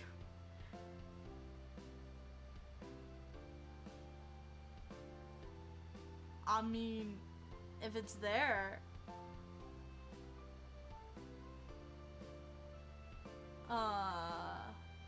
No, you didn't clearly know what you felt. This was strange and new. They hadn't been there originally, and the relationship... Do it! I didn't do it! I didn't do it! The show you had was already going well. You needed to take time to figure things out more than this. The two of you tried to find something to say now. Luckily, it didn't end up being that hard. That was a really nice summer. I'm glad we got to spend so much time together. Cole still nestled closely in your chair, smiled at your response. How are your fish doing? Really good. Things in the tank are stable and everybody looks healthy. That was nice to hear. You learned from Cove how hard it was to maintain an aquarium. Frank has been busy. Keeps starting between the plants and out again when I walk by, like a game of peekaboo. Or hide and seek. Yeah. Cove idly glanced out the window. He gave a resigned it's gonna be harder to surf, you know, with school. It getting colder out. I don't want to get rusty. I don't know how I'm gonna go on without surfing. I wish it liked me. Yeah. I can't stick to the board. You give a light smile, coupled with a shrug as response. Mom, Cove! The sudden call from downstairs caught you both unaware. You nearly forgotten the world outside your room. From the guilty look on his face, Cove had done the same. Just had a call. Cove's mom is ready to go. If you're quick, she might keep the main date and motherly smothering to a minimum.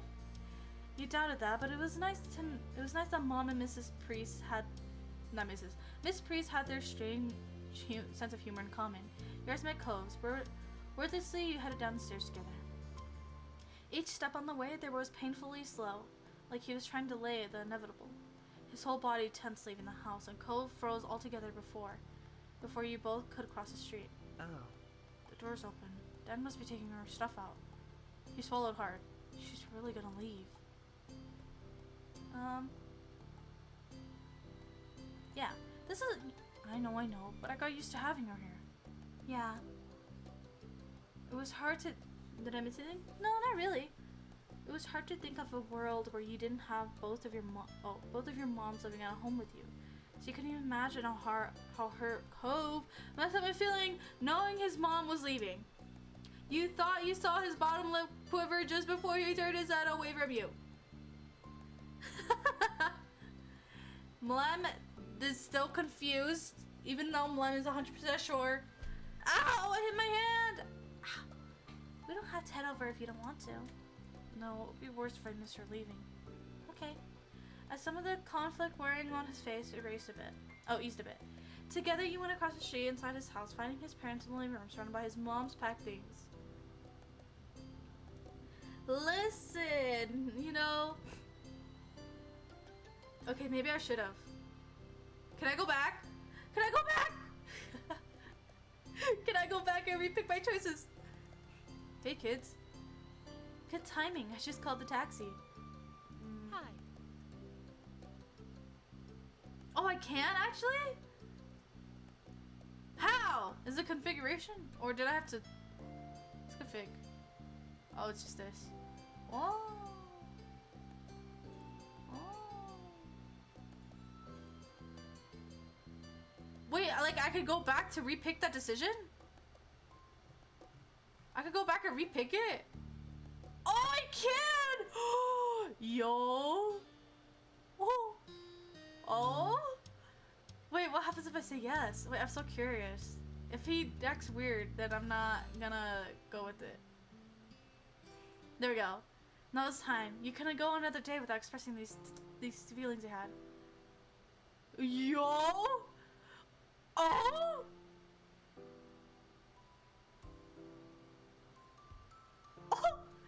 I could go back. I could go back. Let's try out which one does what. Can I kiss you?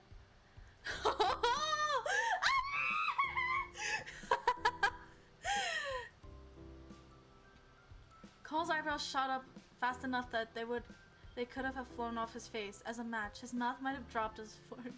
What? Why? He clapped his hands over his mouth, his eyebrows lowered, but the expression was fair. Oh no, I didn't mean, that's not how I meant it. It's not a bad idea or something, but why say that now? I don't want to wait any longer. It began to rise and fall. Oh! He swallowed short breaths in quick succession. Sorry. For being weird, it's just I kind of thought or hoped that something like this might happen with us talking about liking each other. You did? You were thinking about it before? He nodded so slightly. Your face full of love. Harder after that. Come bright a little. Your positive reaction is cute. I could sort of picture how it might go. What it'd be like with you and me. But the first part, I could never imagine anything that'd come after. What's actually happened, which is, it's just. He took another deep breath, starting to on the exhale. This makes things different.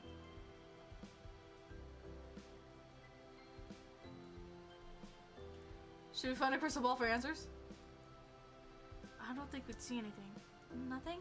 It's kind of sad for us. That isn't what I meant. It's just they can't really show the future. They're just glass. I've seen being livelier. Finally, Cove drew a deeper breath than you would have thought his lungs could hold. They must have managed somehow, however, because he held it in without so much as he puffed and exhaled. That would have been sense if he had been able to dive underwater, but sitting in the middle of your room was an odd and concerning courage. A CG if you kiss him? Cove, are you alright? He didn't respond, sitting rebelly as a statue. You were about to get up and or at least nudge the chair with your foot, and let out the breath that took another. This one, while deep, wasn't quite as dramatic. Okay. His voice cracked on the word. The O squeaked. It was clear whether it was a response to your original question or the follow-up where you'd asked if he was alright. But having him speak again was a good start. We can't. I mean, we can kiss. I want to do that. Oh! He wanted to kiss you. Kiss her! Kiss her! Kiss her! Kiss her! You untangled yourself from the resting position and stopped, realizing your intent to actually go for it. Go straight up his chair. Yeah! As you moved towards him, you noticed his knees knocking together as he was trembling. His decision not to raise the chair made perfect sense. If he was that shaky while sitting down, there was no way he'd manage to stand without at least one of you falling over. Your legs brushed against his quivering ones as you came to a stop in front of him. Cove was staring at you as you leaned in towards him. He echoed the motion and drew towards you.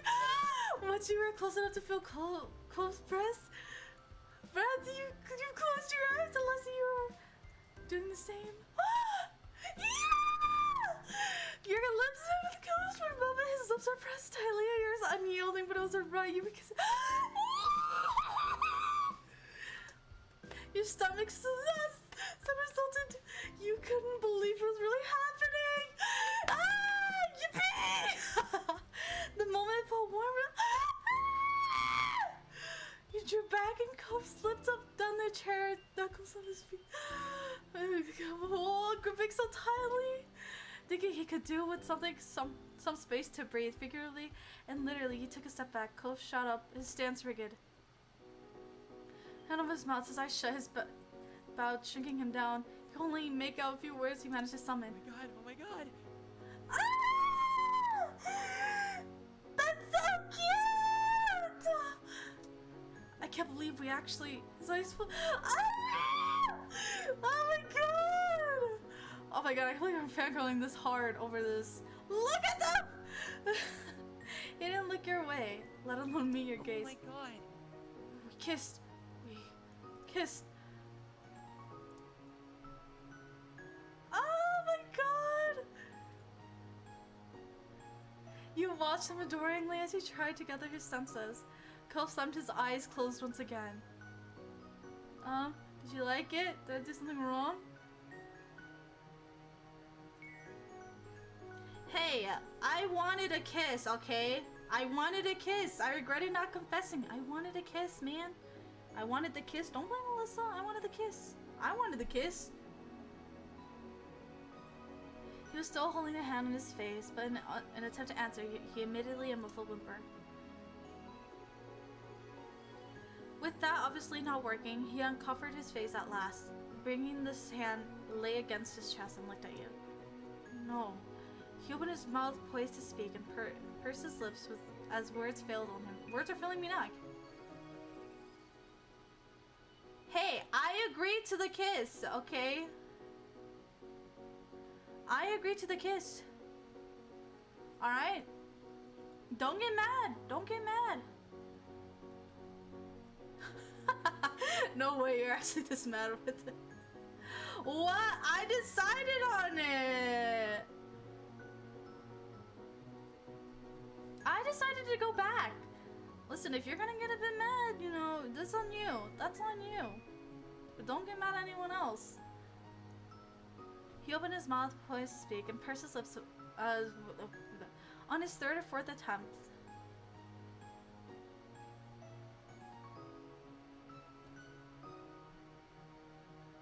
Huh? You heard what you had to say. I did like it. I'm glad that we, you know... He swallowed seemingly not to be able to say, ah! So cute! That we kissed? Cub ducked his head. So cute!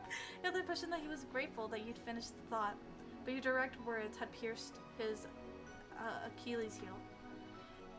Your earlier anxiety ebbed, knowing that the experience had been a welcome one.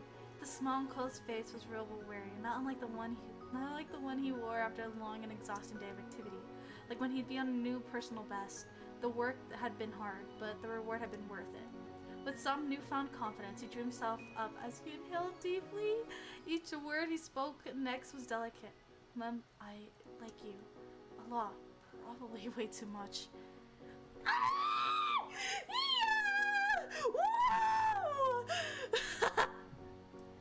Peeking through his hair and falling over his face like a veil, he managed to smile. Thanks for waiting for me. Yippee! Oh my god! Yes! I'm clapping. His eyes sparkled just looking at you, his affection transparently clear. He never could hide what he was feeling, and you couldn't be more grateful for that today. Ew, that's kind of cringy. I like you even more. Chew! No, I like you too, man.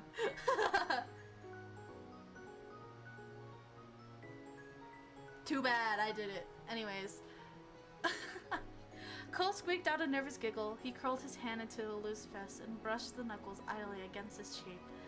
Words evaded him as he opened his mouth and closed it again. I don't...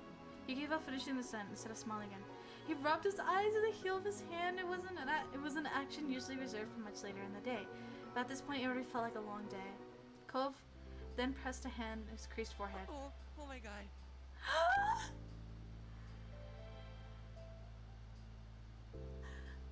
Does this mean I'm your boyfriend or something now? Should we tell our parents? I don't know what dad or mom would do.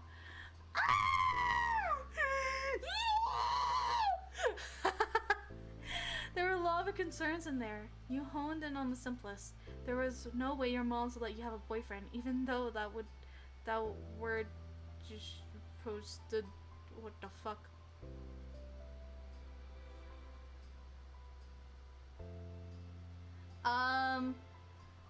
Listen, if you're upset about me choosing to kiss a character in the game and telling me not to pick those decisions, you know, that's kind of weird on your part. This is me playing. You have no decision in it. Whether you didn't like it or liked it, I don't care. Because you're not the one playing, and if you wanted to play, you can go play. Did not date in dating simulator game.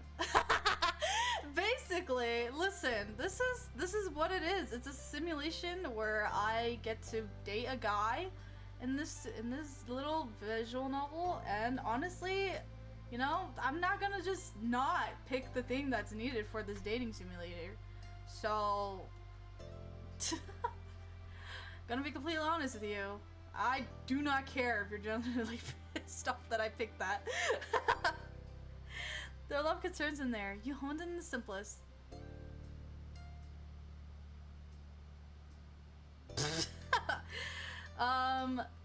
You can't control that, nor am I gonna. So I know, I'm very thankful I could go back. That changes a lot. Goes back to the whole entire fucking game. Even though that word just the fuck with Cove's name made your heart race. My parents won't let me have a boyfriend or even a something. Yeah, we like each other, that's what important. Nothing anybody else thought about your relationship changed what it was. Changed what it was between the two of you. Cole lifted his hand and the Shazza reached towards you, halting. Halting,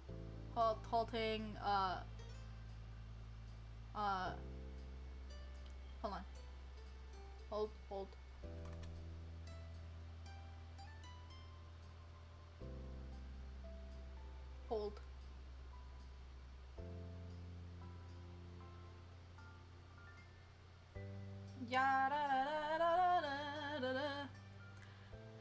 Halting halfway, then slowly cautiously looking at his fingers around yours, his palm pressed against the back of your hand. So cute! You held hands back. You rested your hands so that your palm to palm with Cove. Your thumbs crossing one. Oh my god! We can get it to work. We always figure things out sooner or later. You're right. No matter what, it's okay in the end when it's the two of us.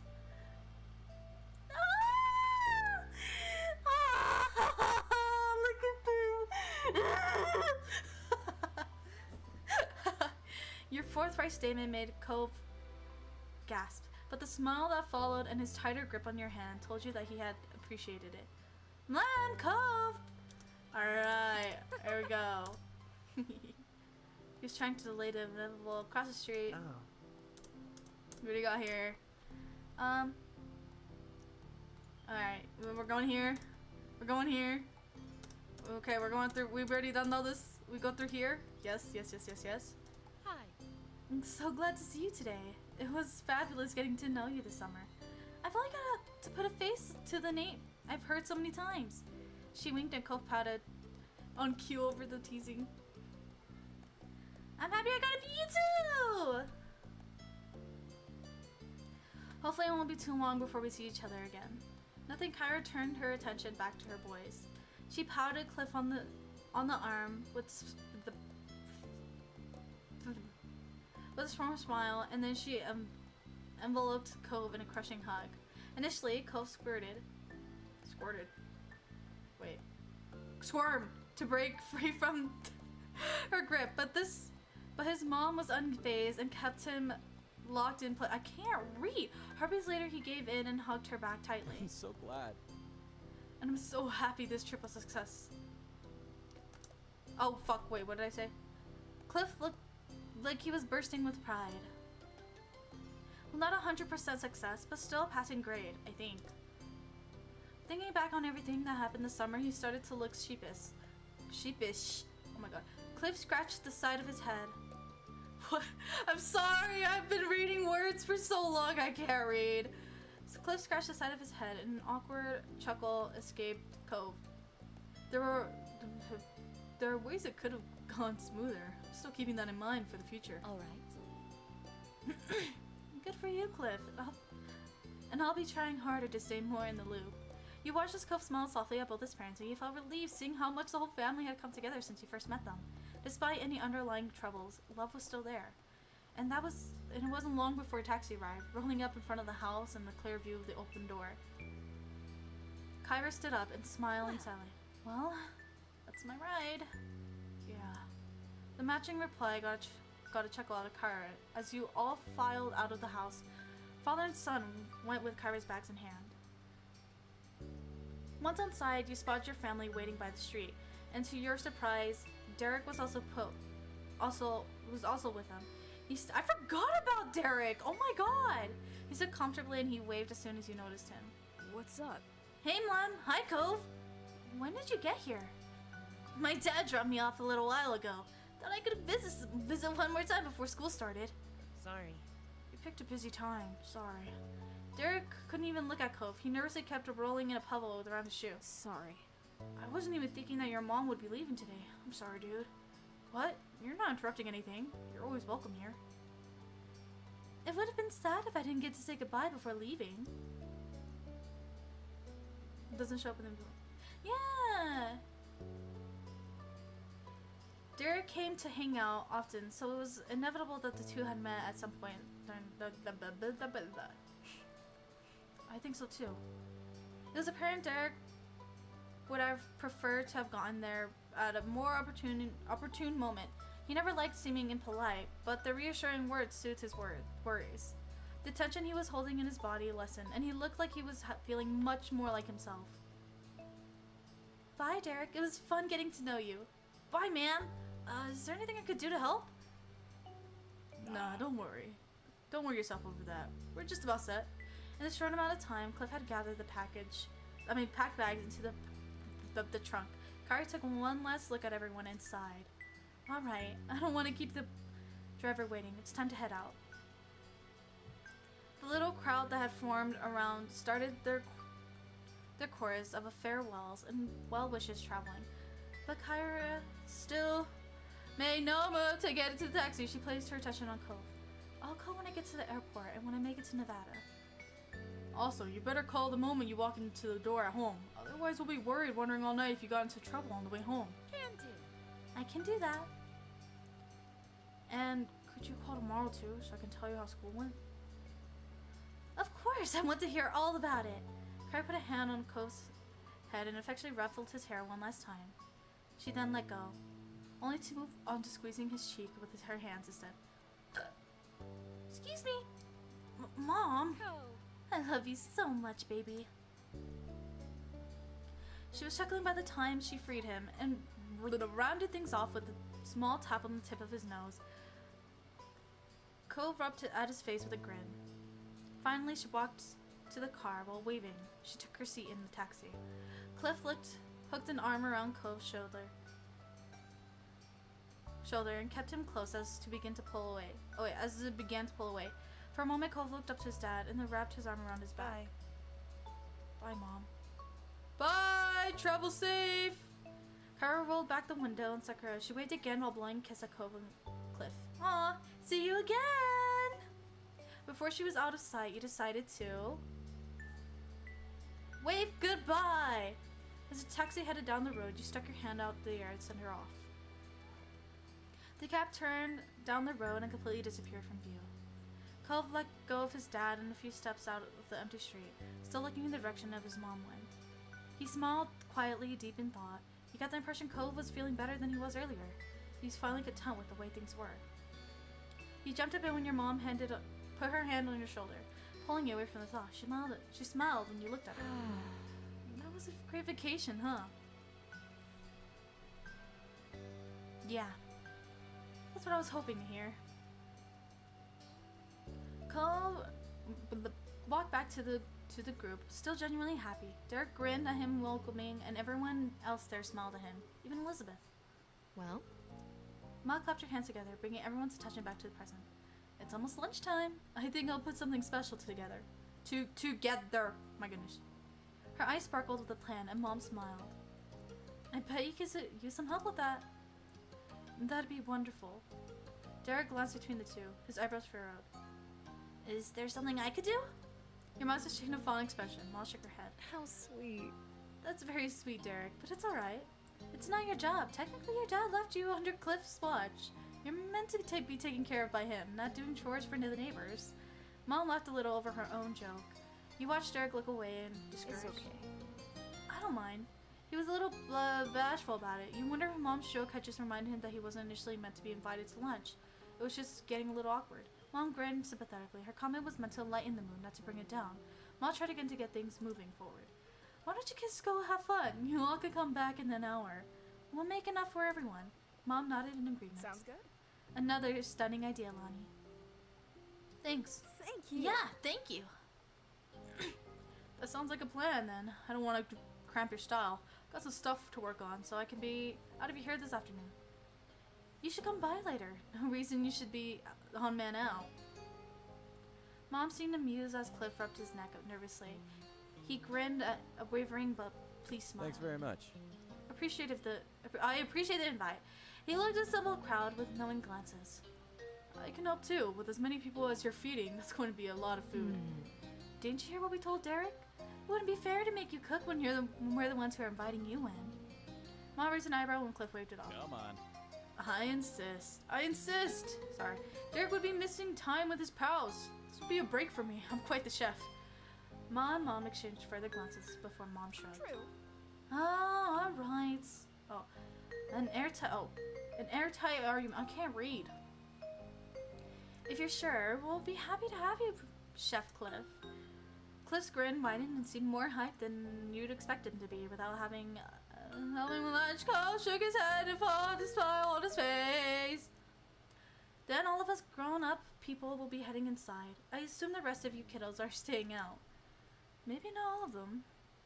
Ma tilted her head and silently questioned Elizabeth. Your sister thought for a moment. Alright. I'll stay with the kids. That's fantastic. Both their parents smiled at her, while Derek and Cove didn't seem to appreciate her phrasing. But with the plan decided, all three parents waved headed for your house. It was just your teenagers now. So they looked at you and the others, a curious expression on her face. So what now?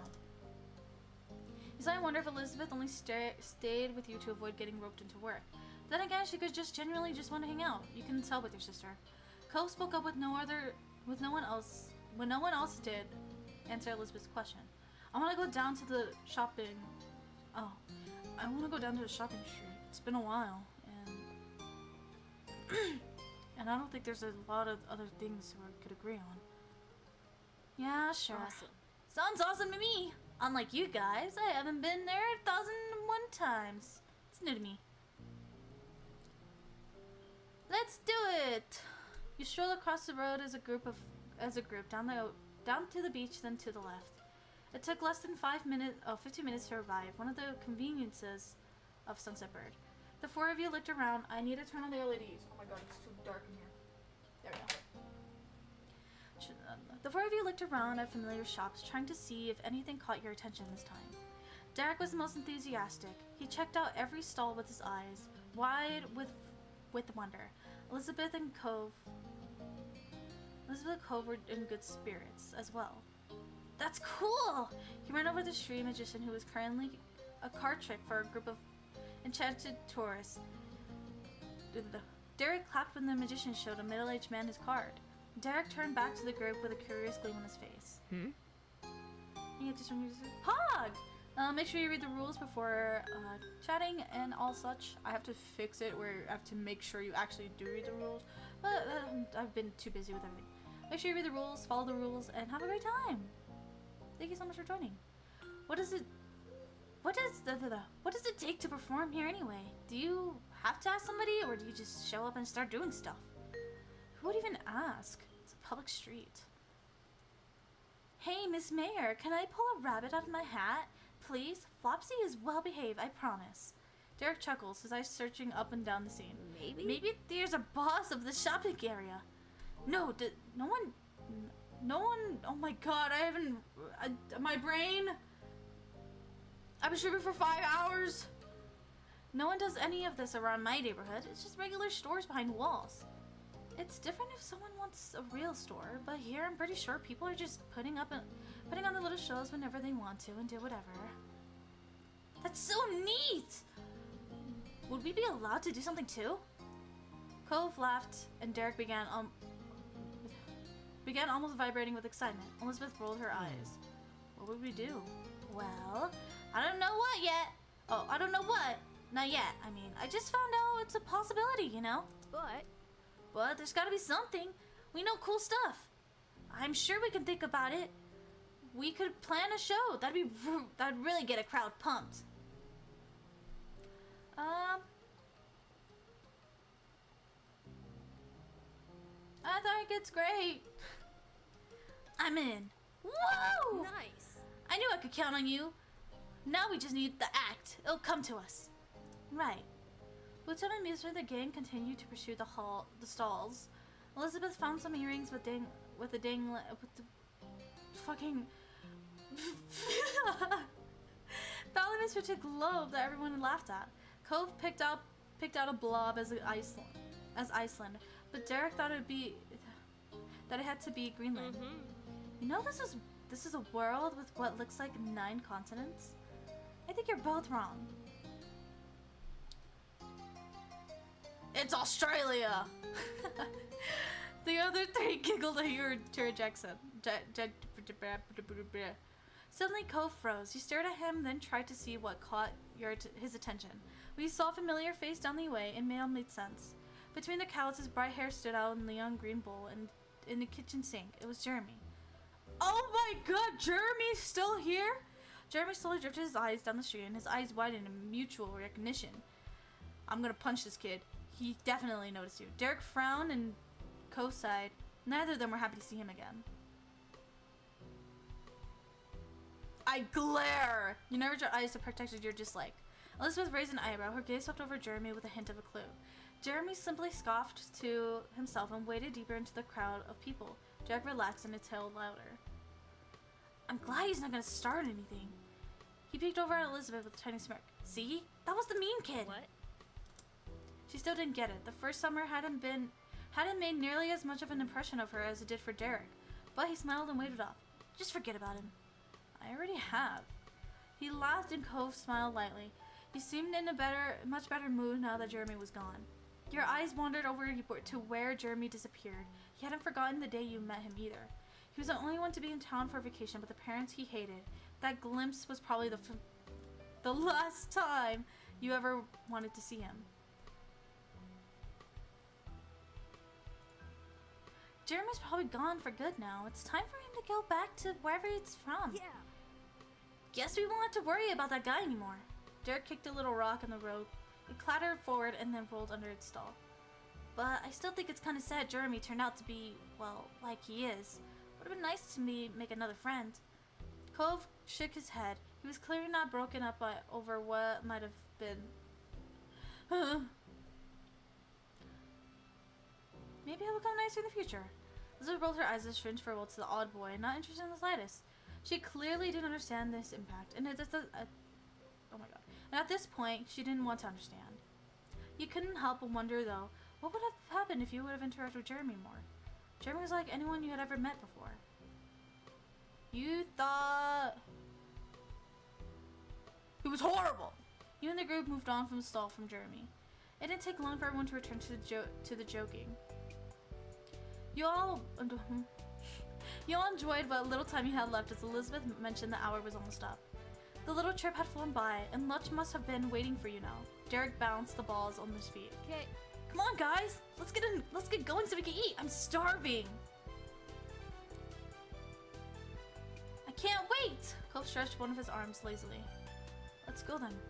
He looked at him so appraisingly. Carry me back to the house.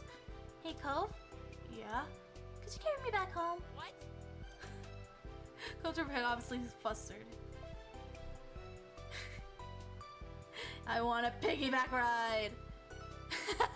You know, only one big enough for me to get one.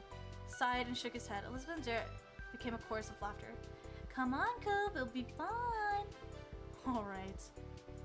Cove stepped over you and he looked like he couldn't believe what he was doing. Your lips quirked into a large smile. Oh, yeah, thanks. He carefully crouched down in front of you so that you could climb on. It wasn't hard to hop on. He slipped his arms under your legs and did his best to lift you. It was wobbly, but he managed to stand all the way up. Elizabeth watched with a smirk on her face, while Derek laughed even harder. It was fair to say that your antics were entertaining. You were glad Cove went with it. Cove carried you home, but he seemed pretty bashful about the situation. He struggled with how much to grip around you and whether or not he should try to reposition things. But along with all that, he also seemed to feel some pride to be carrying you. Aww. It wasn't a pleasant walk home. It was a pleasant walk home, and in the time you had made it back. Derek got the front door. Bro, you kissed her on the lips and you were flustered by wanting to. For real! Like, we kissed and now you're scared to give piggyback ride to a Milan? Derek got to the front door and held it open for everyone as you each moseyed inside. The three parents were still in the kitchen. They looked up and waved. Welcome back, everyone. You made it just in time. I hope you're hungry. When Cove had brought you inside, the parents couldn't help but notice the odd conveyance. Your moms were unsure, and Mr. Holden raised an eyebrow. Everything okay? Did you pull something though? I'm okay. Oh, Cove, you've gotten so strong. Good kid. And reliable too. What a guy. Cove rolled his eyes at the commentary, and then started walking to your couch. He bent down, and you let yourself pop back on the couch. Thanks for the lift. Cove exhaled loudly and shook out his arms. He just seemed relieved that he made it. So, did everyone have a nice time out? She gestured for the people to take a seat at the table. Plates and silverware have already been placed out. You took your normal seat. Elizabeth sat across from you, and Derek took the seat to your left. Cove sat on your right, but he blushed a little and began fidgeting on his silverware. His dad was the first to pick up on his extra awkwardness, but your moms were far behind. The parents shared looks at Cove's reaction. It seemed that he was struggling with how to act normally around his dad or your parents, or both, after what happened between the two of you upstairs. Yeah. Oh yeah, we had a great time. It was fine. I had fun. Yeah! Joke got some chuckles around the table. That's good in my book. Casually, Mr. Holden sat in the empty seat across from Cove. He smiled at you and all the other kids. Mom sat down with a platter full of water glasses on the table. She looked down at the gathering. It's a good thing we have 8 chairs. I can't remember the last time we've had a group this big over for a meal. Can you pass the drinks down to the other side? Make sure you all get one. Sure. Did someone follow? So confused. Oh, there's a delay.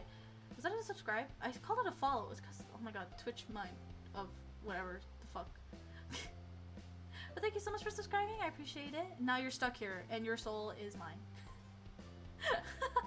And now you can't leave. You're stuck here forever. And yeah, you're now a beautiful blossom. Those close to the cups obligated to started offering waters around. As you passed Cove's drinks, your hands touched. Cove froze. I froze. I couldn't read. You had already let go, not yet realizing he was too distracted to function in the moment. The glass fountain landing with a sharp clatter of glass on the wood. Cove scooted his chair back with a strange shout. Sorry. I'll get a towel or something. He looked around in a frantic panic, as if an object soaked up in water would magically appear if he turned his head fast enough. His dad bit his lip in worry, rising from his own seat. Well, Cove, what's going on? You've been a little out of it lately. Did something happen? Cove tensed, frozen again. He stared at the water on the tabletop as if he wanted to sink in.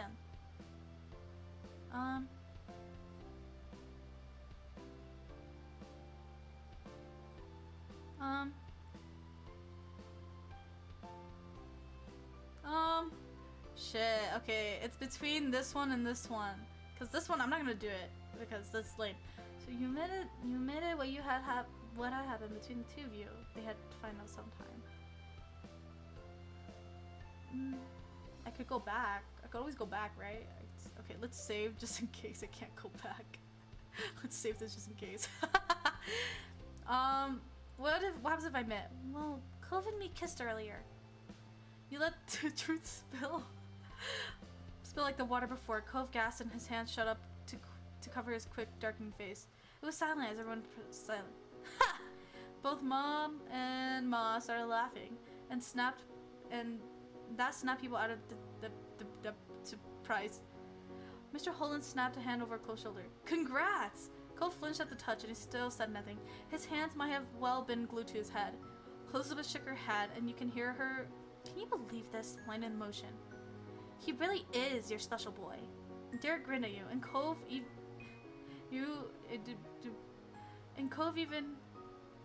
Oh my god. Even if you couldn't see, he at least was happy for you. No, I'm sure we all knew this was coming sooner or later.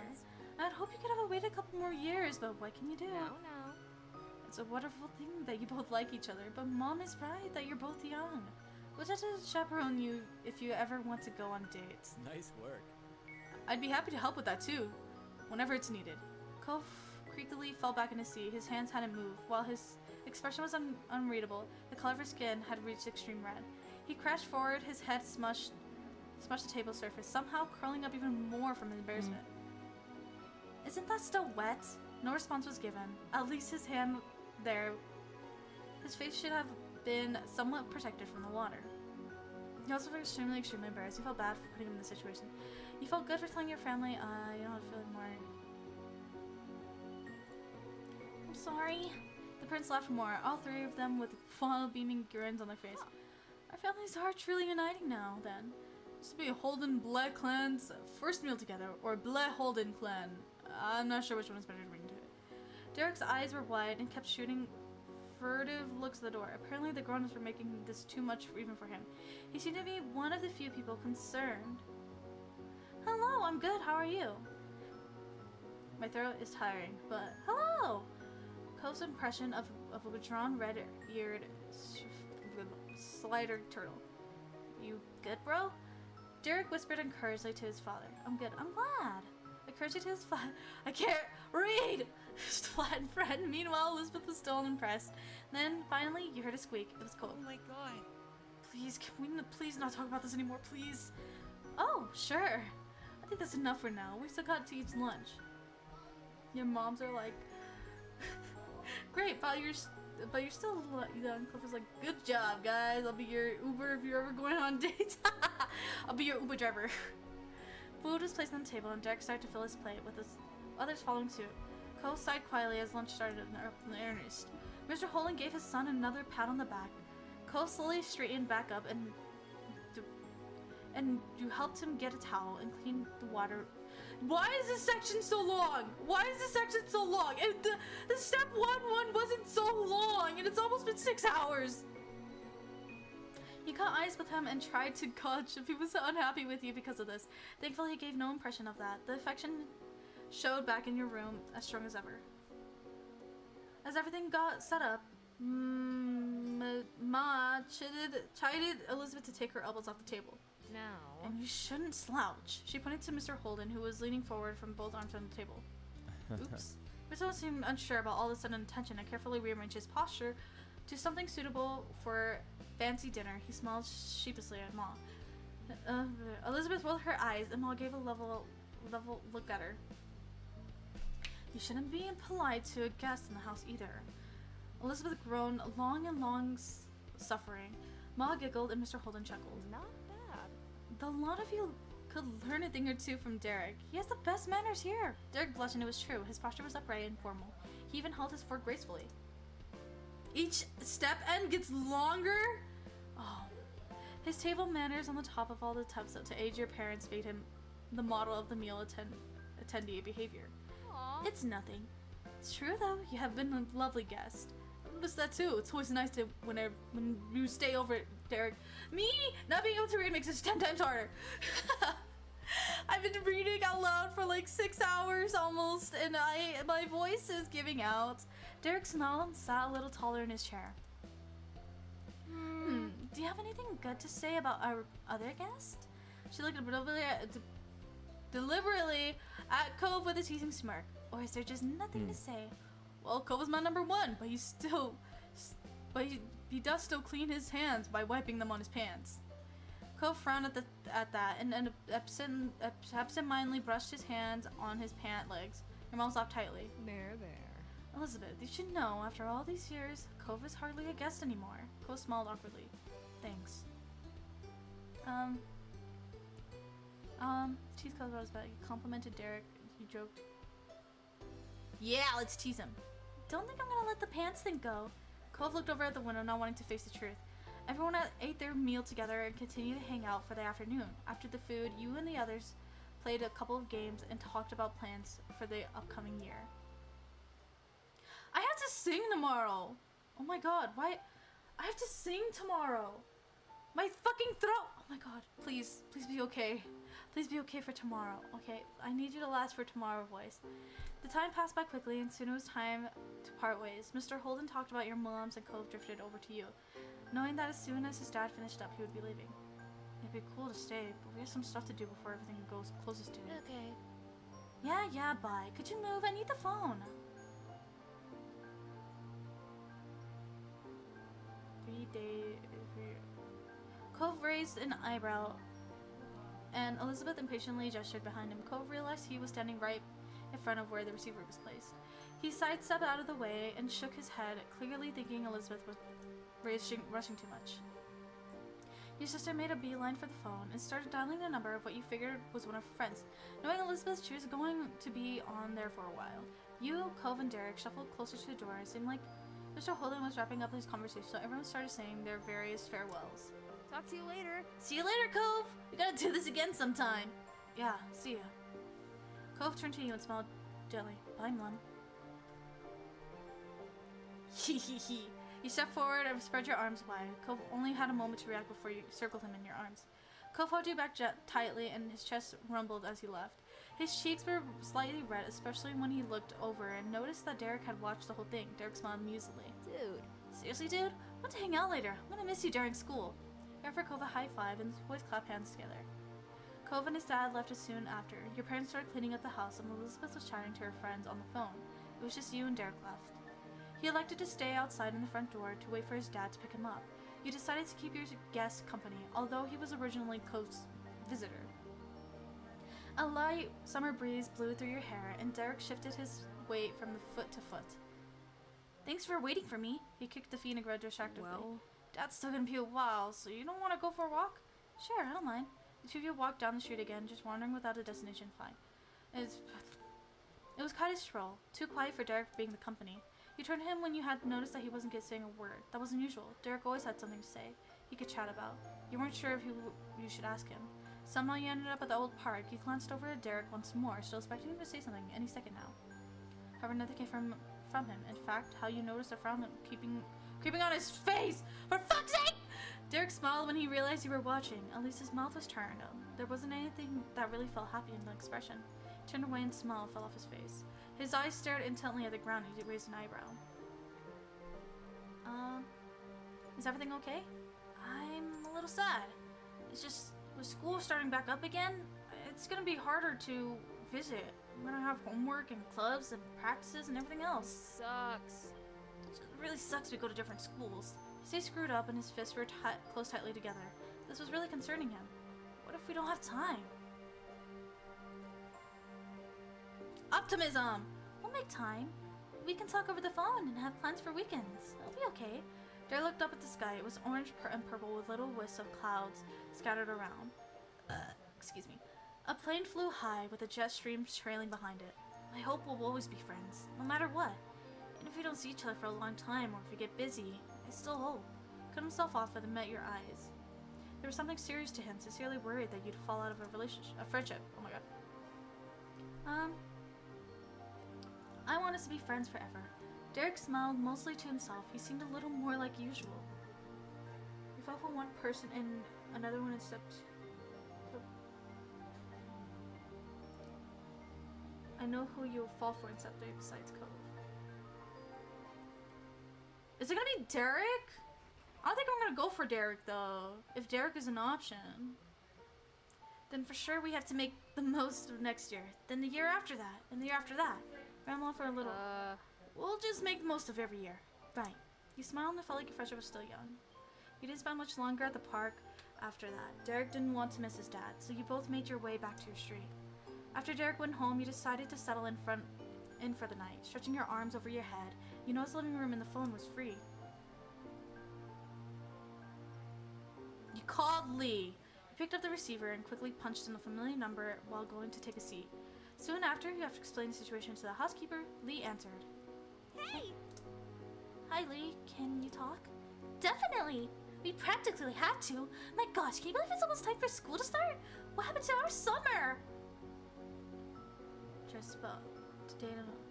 Oh! Yeah, I don't think I'm gonna date him. I'm gonna be really friendly and friend zone him. Cove starts first thing tomorrow for me. Ew. I thought starting school next week was bad enough. Enjoy your last week. Oh, I will. Hope you survive your first day. Me too. I need a good year. Ditto. And at least summer was nice while it lasted, right? We were busy. Yeah. Finally, you thought about all the best moments you had this summer. Lee was there for some, but there were still many you hadn't filled her in on yet.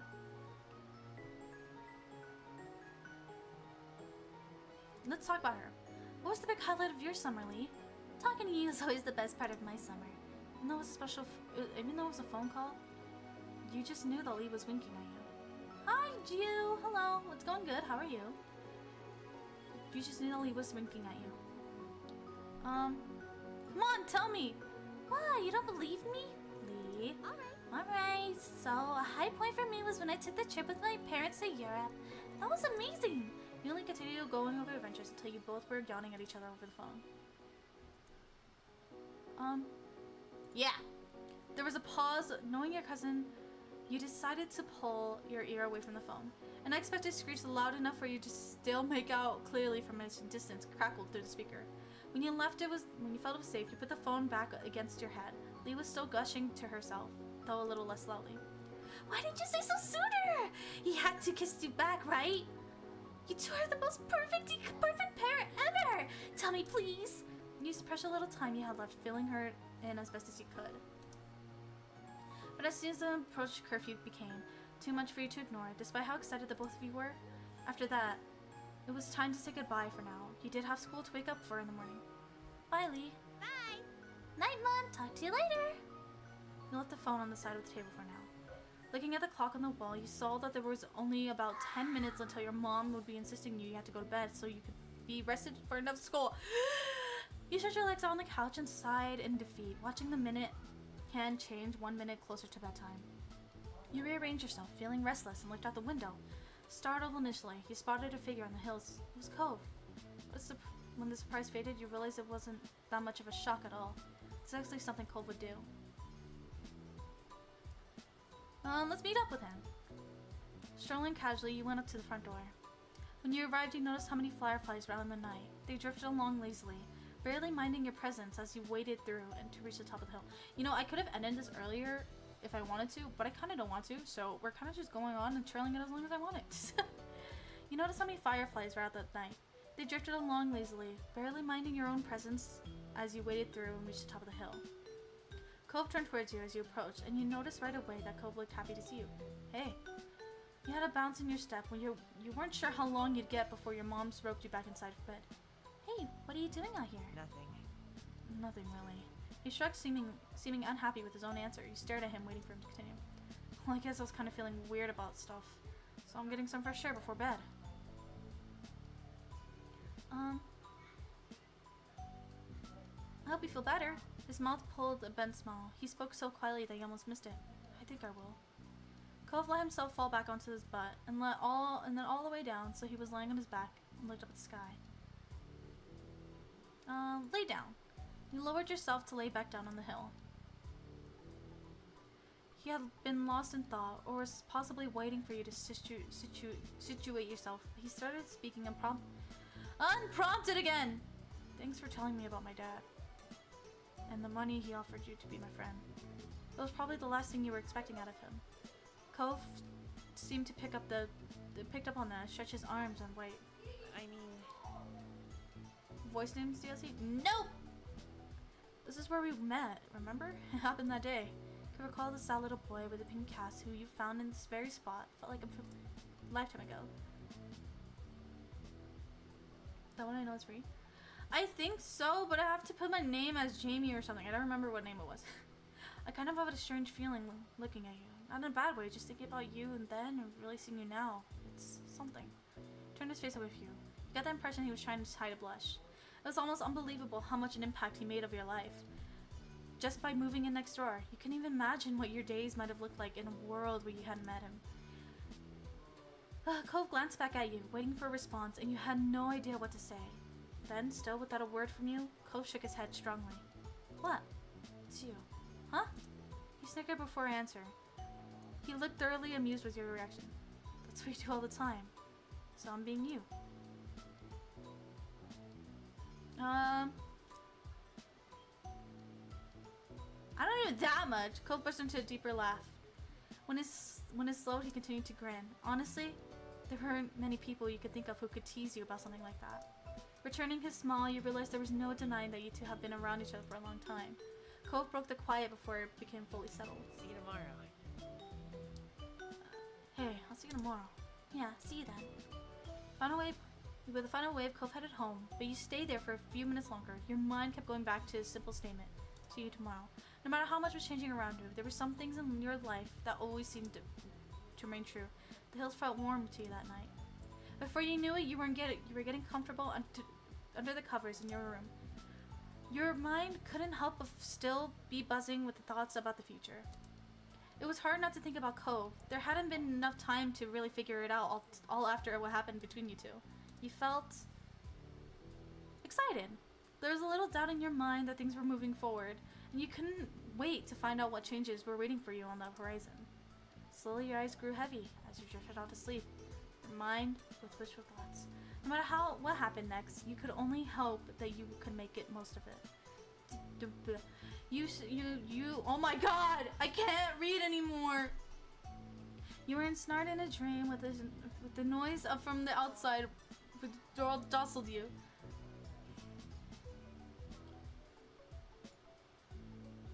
The loud clatter continued. Now that you were more alert, you could... Oh my god.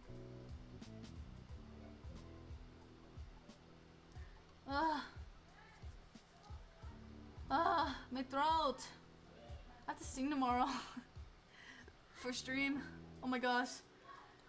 You could imagine it as a tapping sound, quiet but persistent. Each beat pounding you oh my god. You lifted your head from the pillow and looked over from the source. Now which puzzle out. It was from the window. With that you knew exactly what it was. From the color lighting in your room, it was too early for anyone to be awake, including the sun. It had barely hauled itself over the horizon, but it didn't stop anyone seeing. You sat up wide, cool air not yet warmed by the day, trickled to your face as it pressed in your room. As you expected, there was your neighbor crouching on your windowsill. He was fully dressed, though not for school. Oh, he's gonna go surfing! Hi, Mom. You stared back, blinking. So technically we won't be able to go to school for a few more hours. His voice was delicate yet deliberate. Each word a careful explanation. Classes haven't actually started yet, so do you want to hit the beach with me one more time this summer? Always. His smile widened affectionately. You rushed to get changed into something suitable while Clove climbed back down to that ground level. Your limbs still half asleep struggled to somewhat to oh my god! As you attempted to coordinate them into a swimsuit, but you got them there in the end. Soon you tripled out to the front door, clutching a towel. Cove was already there to greet you. Your eyes met. Cove's gaze darted to your destination and back to you. He checked the door was closed, gave him a thumbs up, and the two of you leaped into action. Wordlessly, you began to run down the familiar path ahead, Cove beside you. The thrill of your illicit Oh my god, I can't anymore. My fucking throat made you want to laugh. Not that you dared. If anyone and in your family looked out and saw you, then your summer would be back being over. Once Glass Echo told you that he was exactly the same, holding back Snickers for fear of being hurt and caught. The towels chained out from under your arm like a cape. You were running so fast downhill that simply keeping your balance and not tumbling down was a threat. It wasn't enough for what to make you slow your pace for every step you took. The beach was a little closer in the day, a little brighter. What lay ahead you would arrive, and you were happy to meet it. Oh! Yippee! We did it! We did it! Now for a new hairstyle.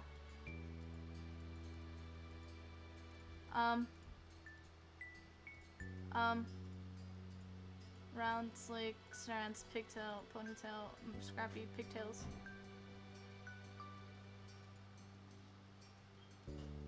Let's do this one. This one's cute. Yeah, let's do this one. This one is cute. Eye shape? Oh, right, it's just this. Alright, we're gonna keep it like this.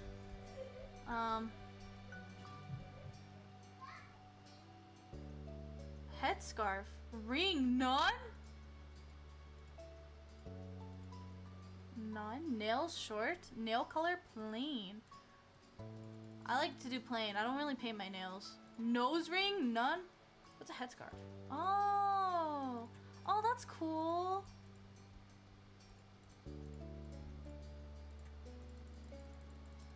Oh. Oh shit. Okay. Okay, I think I'm done. Love! Relaxed. Yeah. What does it mean by both? What does it mean by both? Hello, welcome back. Oh, what does it mean by both?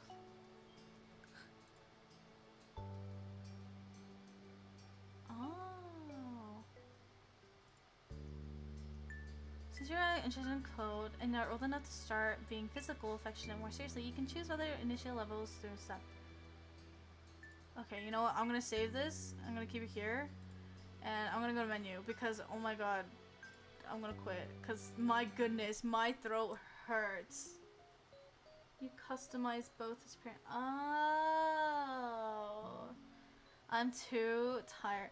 Both times in the last 2 days, I've streamed longer than I needed to. You guys better enjoy it because I don't think I'm ever gonna do long streams like this in a long, long time. But that is step 2. We are on to step 3 next week. Tomorrow is the last day of stream for the week. It is gonna be a singing you to sleep. I will not be reading chat often for that stream is to help you know, be relaxing and chillaxed. I'll have a rain background on while I sing acoustically. I will not have no background music for it. I'll be singing them softly in a way, you know, to make you fall asleep. But I will not be reading chat as often as to not break the immersion of being nicey. Where calm will be hotter next time. Oh, okay.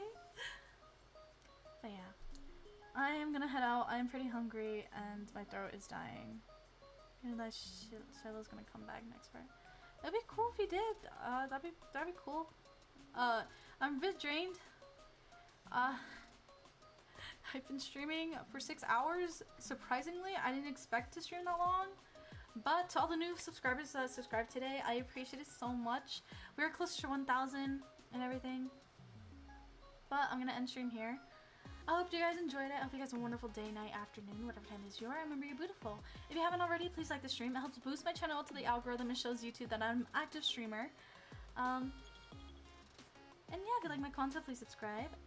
Once I hit 1,000, I will be showing...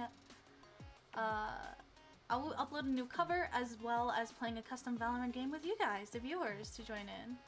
And yeah, I hope you guys enjoyed. Alright, bye-bye!